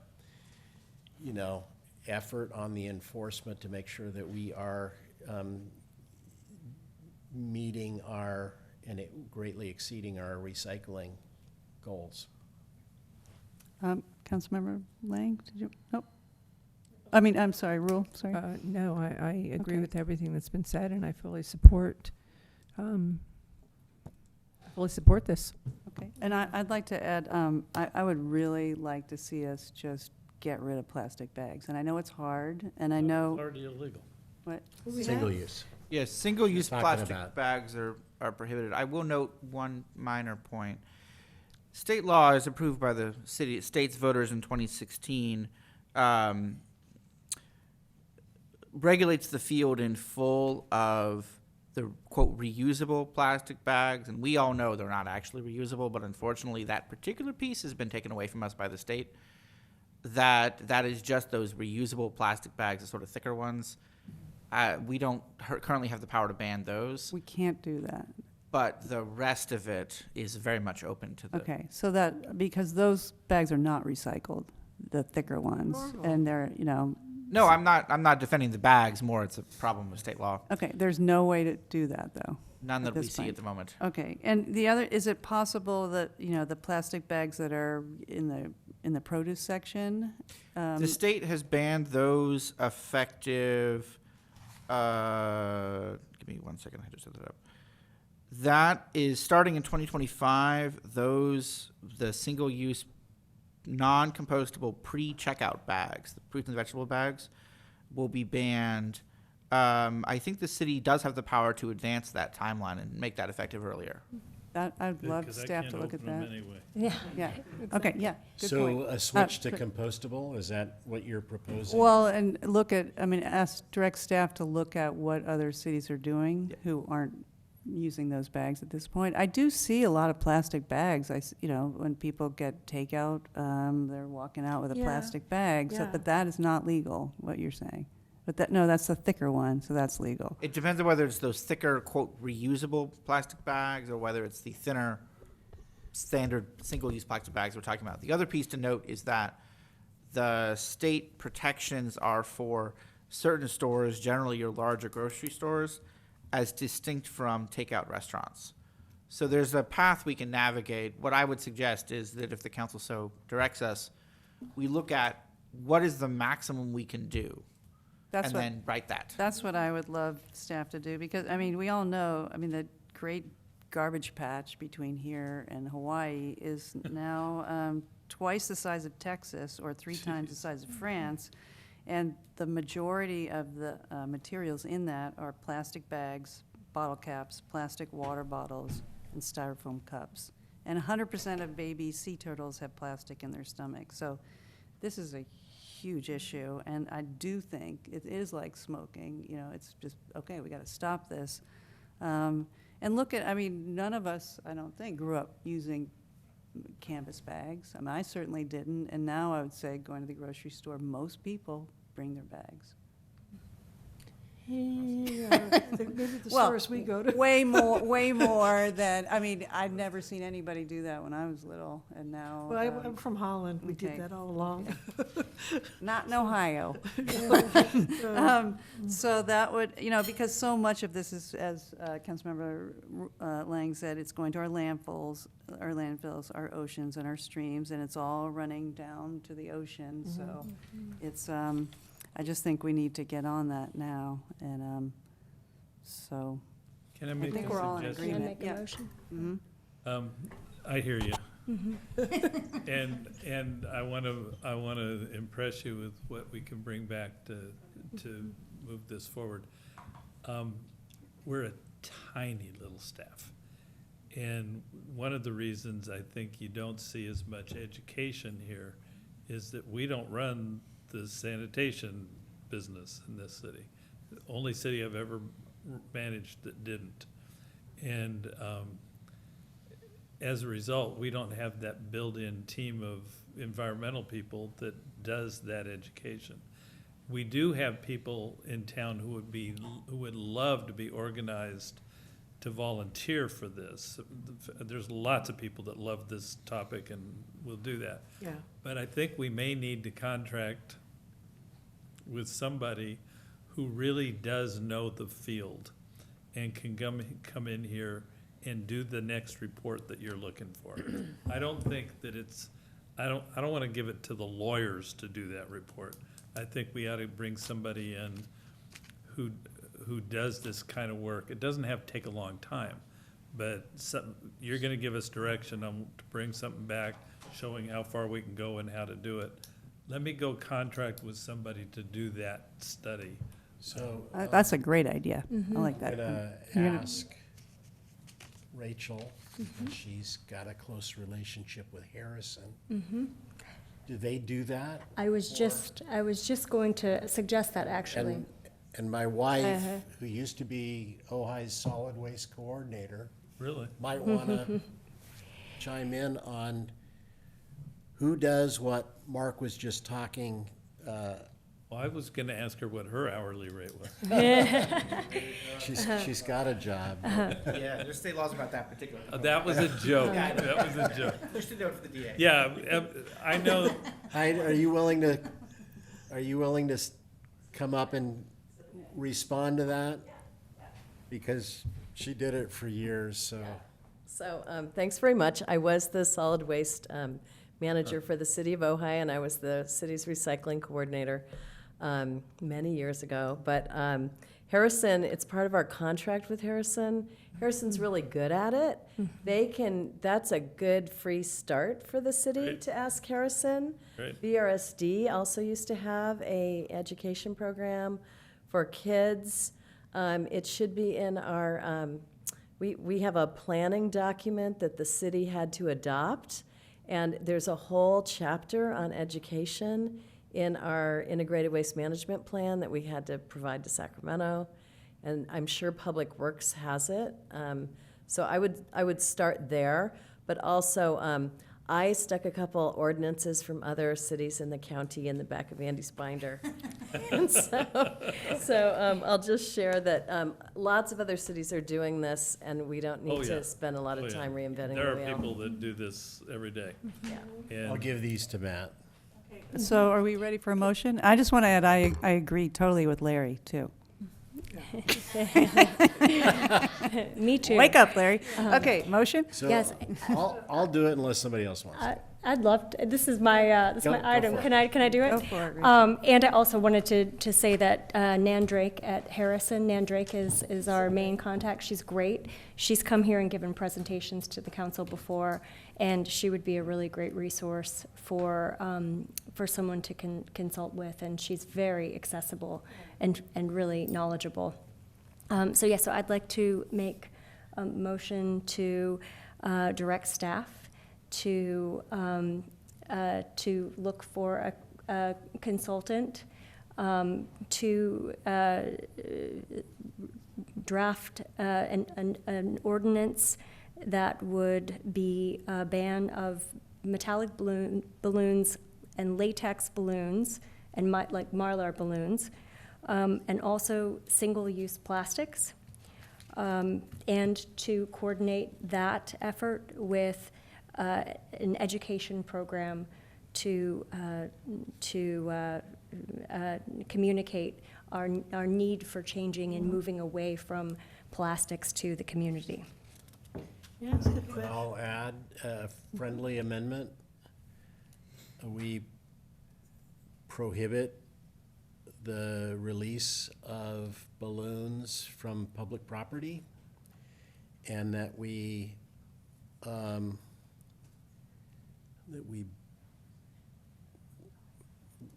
look at banning the produce bags in favor of the compostable bags. What? Maybe phase that in, but let's bring that back as well. And we just have to wait for the state to wake up to the other kind of plastic. Is that what you're saying? Yeah, Okay. the like, quote, reusable. Non-reusable, reusable. Okay. I think the Okay. answer to that, Betsy, is that the plastics industry is currently deciding what we can do on that. They have good lobbyists. So. Okay, so that's the wait, question. what is that, a second, though? Do we have a second? I was asking to add it to her motion. Yes. I'll second, sure. Okay, so we have a motion and a second. Mayor Pro Tem? So would that mean that parents can no longer buy balloons at what's the favorites? Ben Franklin. Ben Franklin and the oldest toy store in town, Serendipity Toys and Vaughn's and all that, huh? Yes, I believe they do. I mean, those little packages of balloons, something? Yeah, so we're including that. And now that may sound like if the public is listening, some parents may think, oh my God, next, birthday party, we can have balloons. But all we have to do is show a child, a fox that died because it's got a balloon in its throat or stomach. If we show that to them and educate them, I think children, that they will understand that. A child can understand that. Why? If I explain to my granddaughters why I no longer will buy you a balloon, they will. They love animals. They will. This is the world that they're inheriting. So we absolutely, to do this successfully, the education component is huge. And I know that the Ojai Valley Green Coalition has tried ever since they existed on Earth Day. We had that plastic man, and we had you know, but, you know, we keep trying to improve even our, you know, this will impact the concerts. It'll impact all city-sponsored activities. Will have to be, you know, we're gonna get back on board, because we had it. We don't even and send then we staff to the concerts. I mean, yeah, it'll affect it to the extent we've had somebody out there educating the public on it. Okay. And I agree with that. I mean, And I bet that, We already require that too. Yeah, We already require city facilities to use the disposable, biodegradable, yeah, biodegradable and compostable plasticware. So yeah. the concerts at Libby Park have to use the biodegradable spoons and forks and things.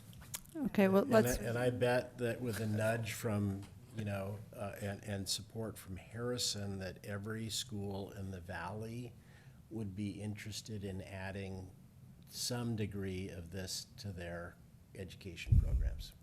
and we can also, the Green Valley Project, and they are coming next month to give a presentation on raptors. So that would be a topic I would imagine they'd be really interested in pursuing. That's a bunch of, a group of high schoolers and young adults. So, are we ready for the roll call? Brian, would Can I ask one question real sure. quick? For the ban in single-use plastics, are you also proposing to ban single-use water bottles? For instance, South Lake Tahoe does ban single-use water bottles under 1 gallon. However, it is a very long rollout. The ordinance was passed in 2022, and the final actually effective is 2024. I'm all for that.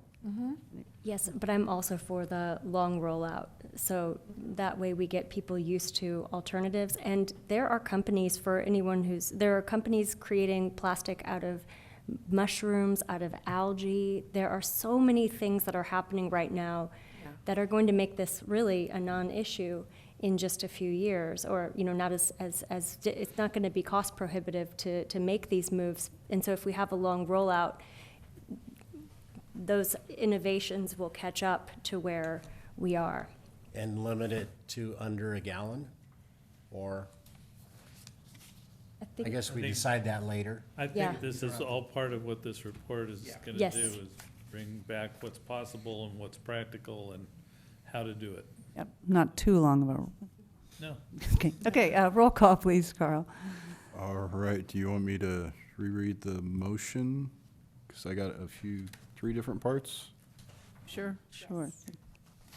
Okay, so I have a motion from Councilmember Lang, seconded by Councilmember Whitman, to direct city staff to return with a draft ordinance on the city's ability and tools to prohibit the sale of Mylar, helium, and all balloons, and the release of balloons on city property, and look to advance the state timeline on the ban of single-use low-density plastic bags and single-use water bottles of less than 1 gallon.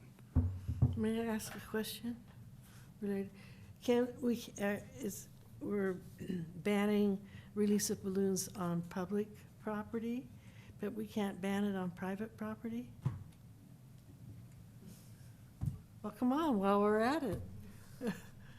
Off the top of my head, I think the city would have that power I think so. to ban releases on I private don't know property how as you well. enforce it, but Enforcement may be a challenge, but I think the city has the power to do it. It could be a symbolic. Could we just say banning the release of balloons and not specify? Yeah, I won't specify the where. So, okay, Yeah. okay, For this motion, yes. all right. Okay. Councilmember Whitman, Yes? Mayor Pro Tem Francina, Yes? Councilmember Rule, Yes. Councilmember Lang, Yes. Mayor Sticks. Yes. Motion passes 5-0. Wonderful. Okay, we'll move on to our final item, number 7, introduction of ordinance adding the right to, thank you, Brian, to bodily Brian. liberty. Yes, thank you. For elephants to Chapter 4, Title 5 of the Ojai Municipal Code. Do we have a staff report? Are you doing it, or? Yeah, I have really just a brief one. At the August 22nd meeting, the city council requested a draft ordinance to add protections and establish rights for elephants held in captivity. Before the City Council tonight is a draft ordinance for consideration, which would add Article 10 entitled "The Right to Bodily Liberty for Elephants" to Title 5, Chapter 4 of the Municipal Code. And the city attorney drafted the ordinance with the city manager and could answer any specifics. Thank you, Carl. Any questions from council? Okay, here's my question. Can't we just add 3 words after elephants and all animals? Council can, but we would, one point to note is that the reference in section, It's okay. oh, okay. Can I? Any other questions? Questions, Well, yeah. Councilmember Lang? So, since we, this brought, actually, to Mayor Pro Tem Francina's point, since this, we first discussed this, just in the last 24 hours, someone told me that there have been real issues with exotic animals here, zebras, specific wild cats, and things like that. So I'm wondering if it's possible for, after the word elephants in Article 10, for us to say, and other exotic animals, to add that to it. Can I respond to that? I would, given the nature of this ordinance and the fact that there is so much scientific evidence concerning elephants that don't exist for the other exotic animals, I am in full support of another ordinance that would include them and that would speak more broadly. But for this particular ordinance, a lot of this is dependent upon the scientific evidence about the intellectual capacity, the emotional complexity, the communication skills of elephants. So because of that, and because it's going to go into an appeal directly around a habeas corpus action for elephants, which has to be specific, I would much appreciate if we could keep it what it is, and I'm certainly would be willing to expand it, for the next one. But for this one, because we don't have that kind of scientific evidence for the other animals, it dilutes the strength of this particular ordinance to affect, the cases that are moving through the courts. So it's not that I'm opposed to it, but I'd prefer not to dilute this one for that. But so if you're, of course, for me, it's like, Yeah, it's wide spectrum, but, this is very timely as it goes to appeal to the California Supreme Court. Okay. Any other questions from council? Okay, we'll move on to public comment. We have Larry Steingold.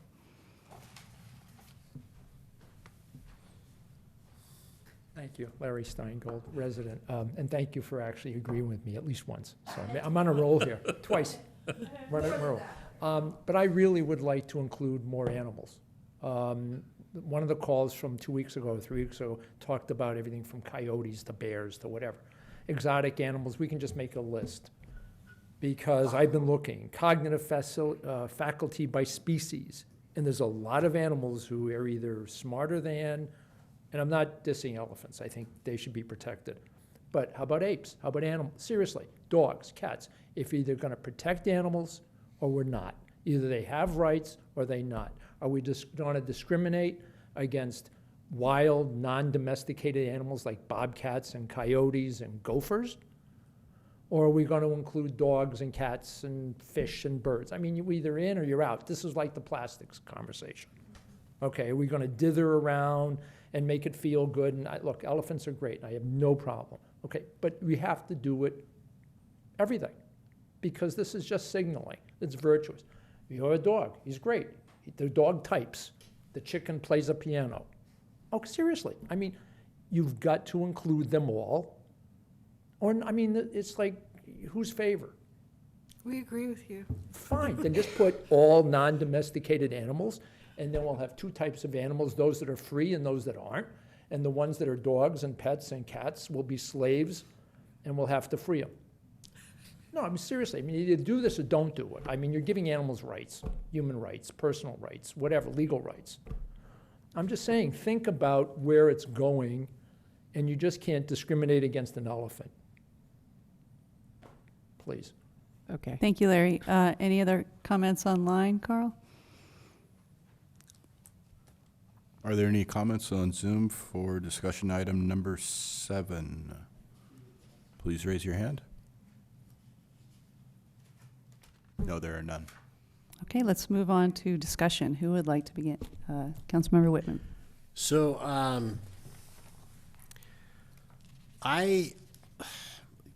I'm very much supportive of passing rules and regulations related to the humane treatment of animals, and but I have grave concern about this ordinance. First, I don't think that I'm not sure how this elevated to the top of our list of things to do to be, heard right away, but because I don't think this impacts a lot of Ojai residents. I have concern that if we're saying that a elephant should have a habeas corpus right, we are basically denying their rights at the same moment, because there is no elephant held in captivity who's ever going to be given the right to be free from captivity. And so we're suggesting that they can be put in a sanctuary of some sort. But if they have a habeas corpus right, they have the right to leave the sanctuary. But no elephant can leave a sanctuary. Once they're held in captivity, they're not free. I'm happy to respond to that, if you would like. No, you can wait. Okay. I'll save my piece, and then Okay. I'll be I mean, done, and you you guys know, can have your. You were done. It's, No. oh, I'm sorry, I thought you were done too. No, I'm not. I'm not done. I just don't see. I just don't see how this. Well, first of all, there isn't really a realistic chance that this creation of rights for elephants is going to have any weight or bearing on a court, which the courts struggle right now to extend habeas corpus rights to humans. They're not sure under which circumstances a human has the right to say, I get to have a hearing on my captivity. That's basically what habeas corpus is. So I think this would be a better topic if we're talking about habeas corpus rights to be part of a resolution that acknowledges and supports the vast wealth of research in animal science that supports that elephants are highly intelligent. I'd have a hard time not including the sea mammals that have been shown to have very similar capacity, and yet they're held in captivity. And I also think that if we're going to do anything, it should be to look at creating, some type of protective zone in Ojai related to the animals that we are living with. Mountain lions, bears, coyotes, raccoons, and all of those animals that we live with on a day-to-day basis. We should be doing what we can, to improve our inner relationship with those animals. But that's all I have to say. Can I respond to that? Gosh, it's hard to know where to start. First of all, your first argument is the difference between animal welfare and animal rights. And it's a huge difference because animal welfare is dependent upon enforcement, and animal rights you can go to court on. As you know, habeas corpus, and you mentioned that a sanctuary is nothing but it's the same as being in a zoo. And a sanctuary generally has about 25,000 acres, where a zoo generally has between a half and 1.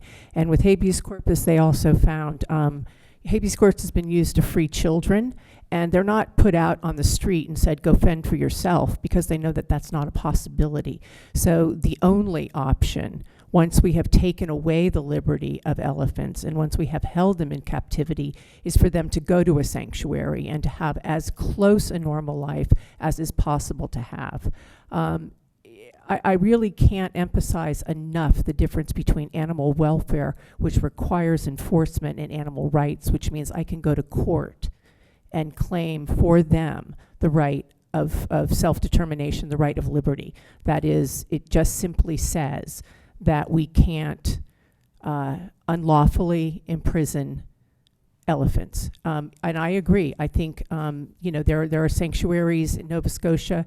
It's the same deal. There are sanctuaries for whales and for orcas and things like that. This is not, I'm trying to figure out exactly what else you might have said that I could respond to. Habeas corpus. Oh, in fact, it made it to the Supreme Court of New York, the highest court in New York. 7 judges. It was 5-2 to not apply habeas corpus to elephants, but 2 of them, very, very, very strong. 72 pages of dissent. So to say that it's not winding its way through is to misunderstand the situation. It is, in fact, winding its way through. As far as like the other animals, there is no doubt in my mind that, it's pretty much acknowledged that the chimpanzees, bonobos, gorillas, and orangutans have the exact same, and monkeys have the exact same kinds of status that elephants have. But this is what is being taken through the courts, and there's reasons for that, why it's elephants and why it isn't chimpanzees, and we could go into that. As with orcas, whales, and dolphins, they also have extreme science. The science is all there. It's completely there, but that hasn't made its way through the courts yet.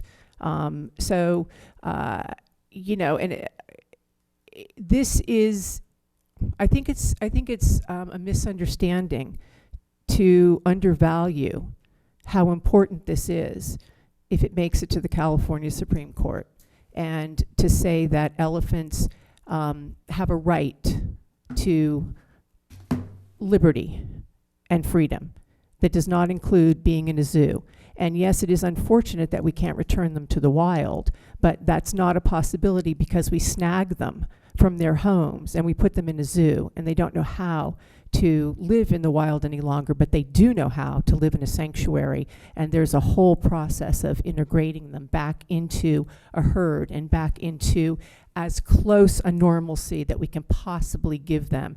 And I don't buy the argument that a sanctuary is just a gilded cage. And, a zoo is a cage and a sanctuary is a gilded cage. It's 25,000 acres versus a half an acre. It's a herd. It's integration in there. It's completely, it's an expansive view. And these are making their ways through the court. And it will be something. You talk about wanting Ojai to be ahead of the curve.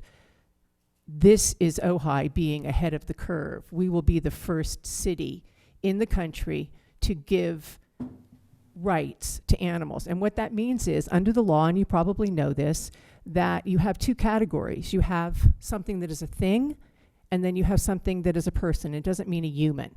But when you are a thing, you have no rights. It is incumbent upon someone to take care of you, to enforce laws. When you have rights, you can go to court and say these rights are not being upheld. And that's the very difference. And once you have one right, you are no longer a thing. You have personhood under the law. And that's something that this whole fight is about, and once again, it's unfortunate that they use the term personhood, but corporations have personhood. They have Fourth Amendment rights. They have freedom of speech rights. They are now no longer a thing. So for instance, SeaWorld, a corporation that, basically holds captive whales and orcas. They, by the way, are a corporation and they have rights. Yet the whales and the orcas that they keep in these pools do not have rights. And so what you can do with the right is you can go to court and you can say this right is being violated, which you cannot do with a law that is a welfare law that needs to be enforced. And we know that. We know there's all kinds of welfare laws that never get enforced. So therein lies the difference. And why elephants right now? As I said, because it's going to the California Supreme Court. And I don't believe that this is the end of it. I believe that this is the beginning of it. And the next thing we do start talking about is the environment that we live in and the other animals. But right now, it's important. This is important. So. Why don't you make a motion? Okay, I'd like to make a motion. Okay, but hold on a sec. I'd like to make a motion. Okay. So Can I please make a motion? I'm going to respond really quickly. Okay, really quickly. And that is. So we can make a motion and go home. That is just that the argument keeps falling apart for me when that elephant is not going to have the right to leave the sanctuary. So I don't understand how it could possibly be a habeas corpus right if it, and there's a big difference between that elephant and a child, because it's presumed that the child will have the ability to speak for itself at some point in the future, so people are speaking for it. But that elephant is never going to have the right to speak for itself, to say that I don't want to be in this sanctuary. So I think the net result of what's happening is that you're just creating the protective thing that you don't want. I'm not going to convince you to the contrary. I doubt that we're going to do anything tonight that follows my thinking on this, but I can't see doing this. So yeah, you're not the only one. Let's so have I'm going to make a motion.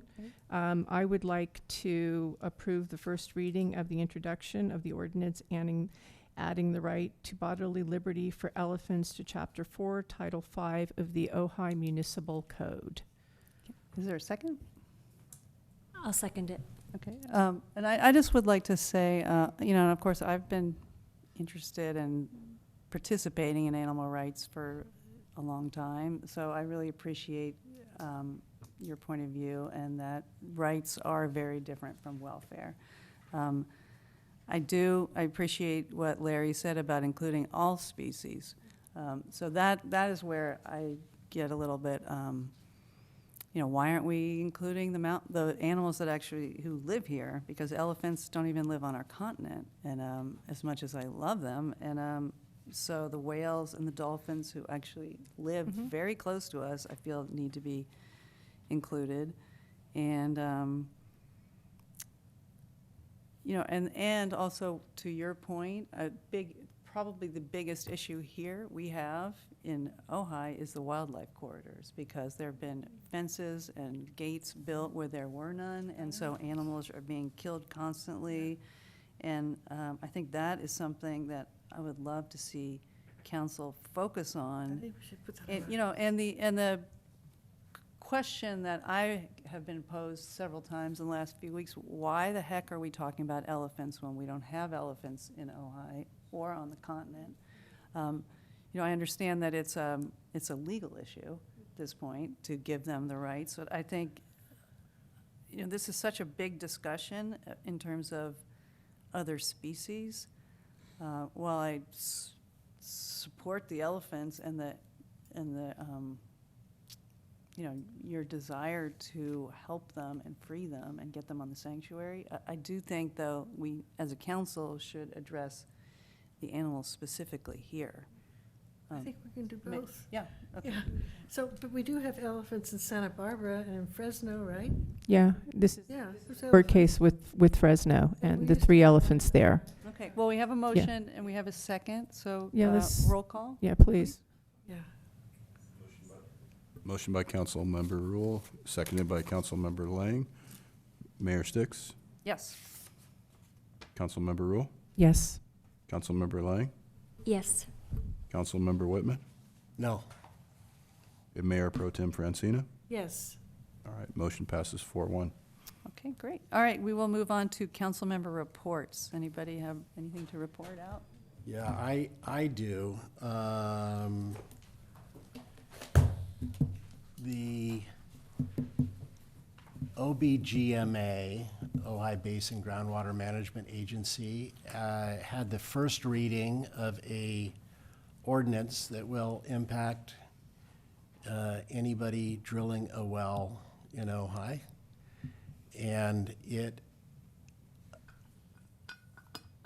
I debated whether to raise this or not because we currently have a moratorium on drilling. But, and actually it's has a really good purpose, but it could potentially impact people. So I'm bringing it up just in case anybody is concerned about their right to drill a well in the future.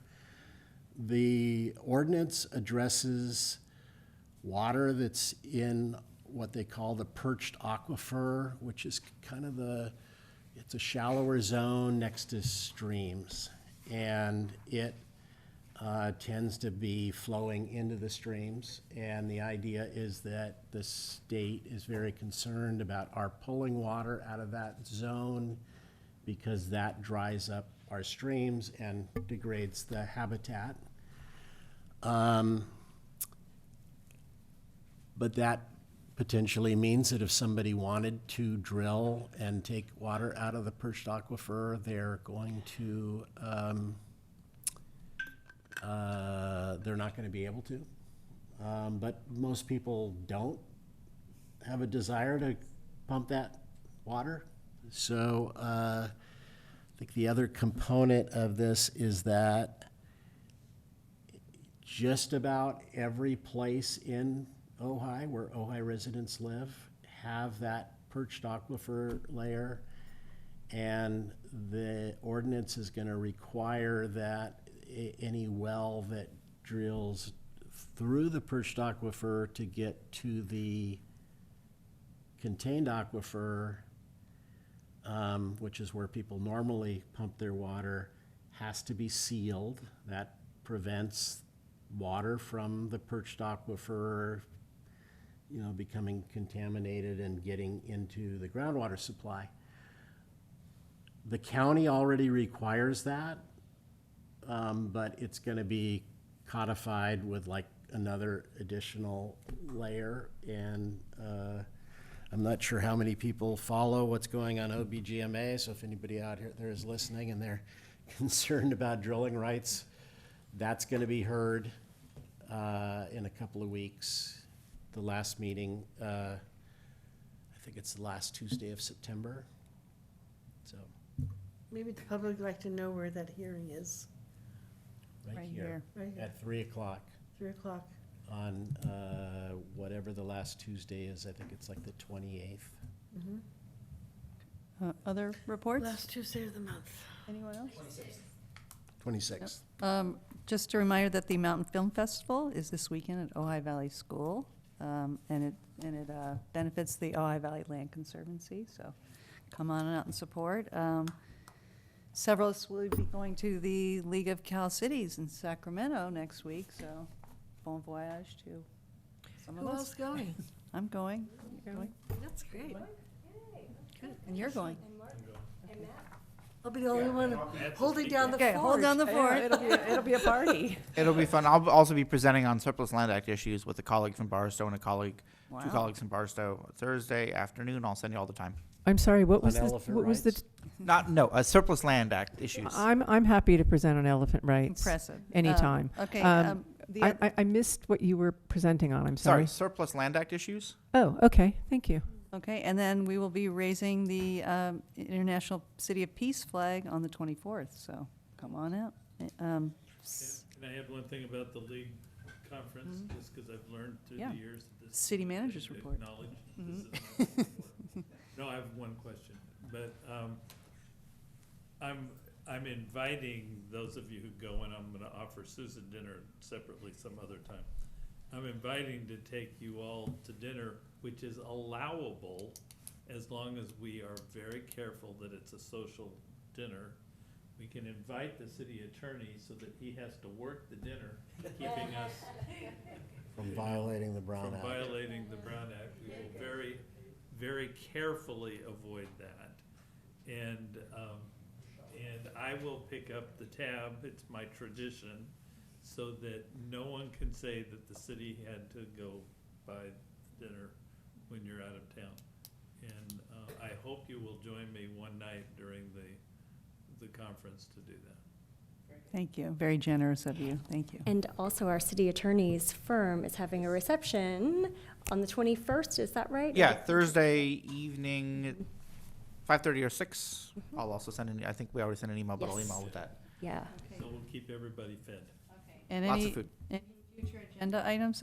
I do have one. I have been working on putting together a youth council, mayor's youth council, that a lot of different cities have. And I have been working with staff on that, so I'd like to reach out. There are 12 high schools in the valley. I'd like to reach out to the administrators there and then put it on the next agenda to approve. Exciting. Yeah, kids are excited. Teachers are excited. And so, can you tell us a little bit more? There will be a report in the next meeting, but basically, it's for high schoolers to weigh in, to study city issues and then weigh in. And then they could study all the green issues that we brought up tonight. Well, I'm sure they will really want to, too. Yeah, yeah, yeah, that's good. That's, Yeah. sounds really, really good. Yeah, Thank you. I think it'll be great. Yeah. Okay. Yeah. Well, any other items? I do have a question for Mr. Scott. What else is on the agenda for 2 weeks? Yeah. Because I think we had planned to review the agenda so that we were all really clear on what was coming up every 2 weeks. Yeah, well, if it were that clear, we'd be already doing it. You know, All right. we scramble to get these reports done. And the best I can do is give you my hopes. And I do hope to have at least a couple of the work plan follow-ups from the workshop. Maybe more than a couple, but at least a couple. And a couple of the big ones that would be rather meaty discussion items. if I Okay. could Get them ready. Okay. Do you remember, Carl, the other items that I was driving my car trying to not look like I was on Zoom at the same I time. remember. So I didn't take any notes, but what were some of the other items that we? Unfortunately, I don't have. Issue that you've got? Are we doing the ATP? I can give an update on ATP. I think it's, Yeah, yeah, that's time sensitive. I think, Well, it's not so time sensitive that you're gonna make any decisions on the ATP, but I can give you an update on what we know about ATP, which is not everything we need to know yet. But, I can tell you, it's not on the agenda. Plans are with Caltrans being reviewed on phase 1 ATP. We're waiting for those to come back. After they come back, we have some more work to do. And eventually we have to get it bid awarded by the end of June or the end of May, one or the other. And, Are you talking 2024? yes, phase 1. Okay. Has to be bid by that date under the grant proposal. But there's a whole series of other implications that the council needs to review. I can't do that now, but I will be happy to give that report on status on the 26th. We're working real hard to get the answers to those questions. I have a question. along those same lines. So I know we've had a lot of change orders with our parking, and I know we've also talked at length about the curbs and the gutters. And I was wondering if we could have an agenda item just to go over the changes. I'm getting a lot of questions from residents about when's my street going to be paved and those kinds of things. So Yeah, we're virtually done with the okay. for this round. Now, there's still, you have to set the manholes and drains and such, and we still have to stripe, and there's a little bit of concrete work I think yet to be done. But in another week or so, the actual asphalt will be done. There are some change orders, like there always are. In this case, there's a few more because the project, the way it was designed in order to meet the time clock, didn't do a lot of borings in the field ahead of time. In the future, when we do these projects, we'll try to determine the condition of the street. I'm going too far on that. Fine. Before we actually issue, bid packages. But yes, absolutely, we can give an update on where that is. Anybody who's asking now, when is my street gonna get paved, it wasn't in this package. So we can talk about what the PMP that you all adopted calls for. And it's fairly clear, except we're gonna wanna do it a little differently. So by doing that, we may actually push some paving back a little bit in order to afford to do the curb gutter, street tree kind of work along with it, which in the long run is really the better way to do it. And I'll just add very briefly, without further, hopefully further comment from the council. The pavement management plan as presently adopted is available on the city's website, through the website. So from there, that's at least a guide as to find your street, look at the color, and that's a guide, subject to future discussion. I'll put it on the agenda. Thank you. All right. And then two other items that are set for the agenda for the 26th, pending realities. One, of course, is the valet parking ordinance, if we can get that back in time, pending the discussions with everybody else as directed a few minutes ago. And then second, we're anticipating, but not certain, to have the resolution that would pull the Becker development agreement off the ballot. As folks are aware, the developer has withdrawn the request for the development agreement. It takes formal council action to pull it off the ballot, so we'll bring that resolution. That will not be the next step public hearing about what to do about the underlying development permit requests. That will be separated and later. And that's a tentative. We're obviously pending negotiating the language of said resolution. So that's just a tentative update. Okay, all right, well. Wait. Yep. What about the homeless issues? That's one of the two that I for sure will have on. We'll have that on I'm the. not gonna bring in a plan that says, if you adopt this plan tomorrow, we're gonna solve the world's problem. Yeah. Microphone, please. Something that says, this is the strategy I think the council needs to adopt. Okay. And you can tell me which strategy you like, but I'll give you some options and you can decide what strategy you want, and then we'll go from there. But I'm gonna bring that item on the 26th. Okay, thank you. Great, thank you. And rental rate disclosure, we had talked about a long time ago. Yeah, we can take a look at that either this meeting, the next one, or the one after, depending on how much time we spend with the valet parking folks. Thank you. Well, Yeah, quick question. Can we do the final reading on elephant rights? Yeah. Okay, great, thank you. Yeah, that's just on consent, yeah. Yeah. Oh, we go, yeah. oh, okay. Very Yeah, good. yeah. So the second reading of the Thank ordinance you. is always on consent. I didn't realize that, thank you. Yeah. So sorry, that's automatic. Because if you pull it off and change it, you have to redo the first reading. Yeah, you're not gonna do that, yeah. Okay, well, thank you, everybody, for a productive evening. We got through 7 items. That might be a record for us. So thank you all for hanging in there. We are adjourned. So.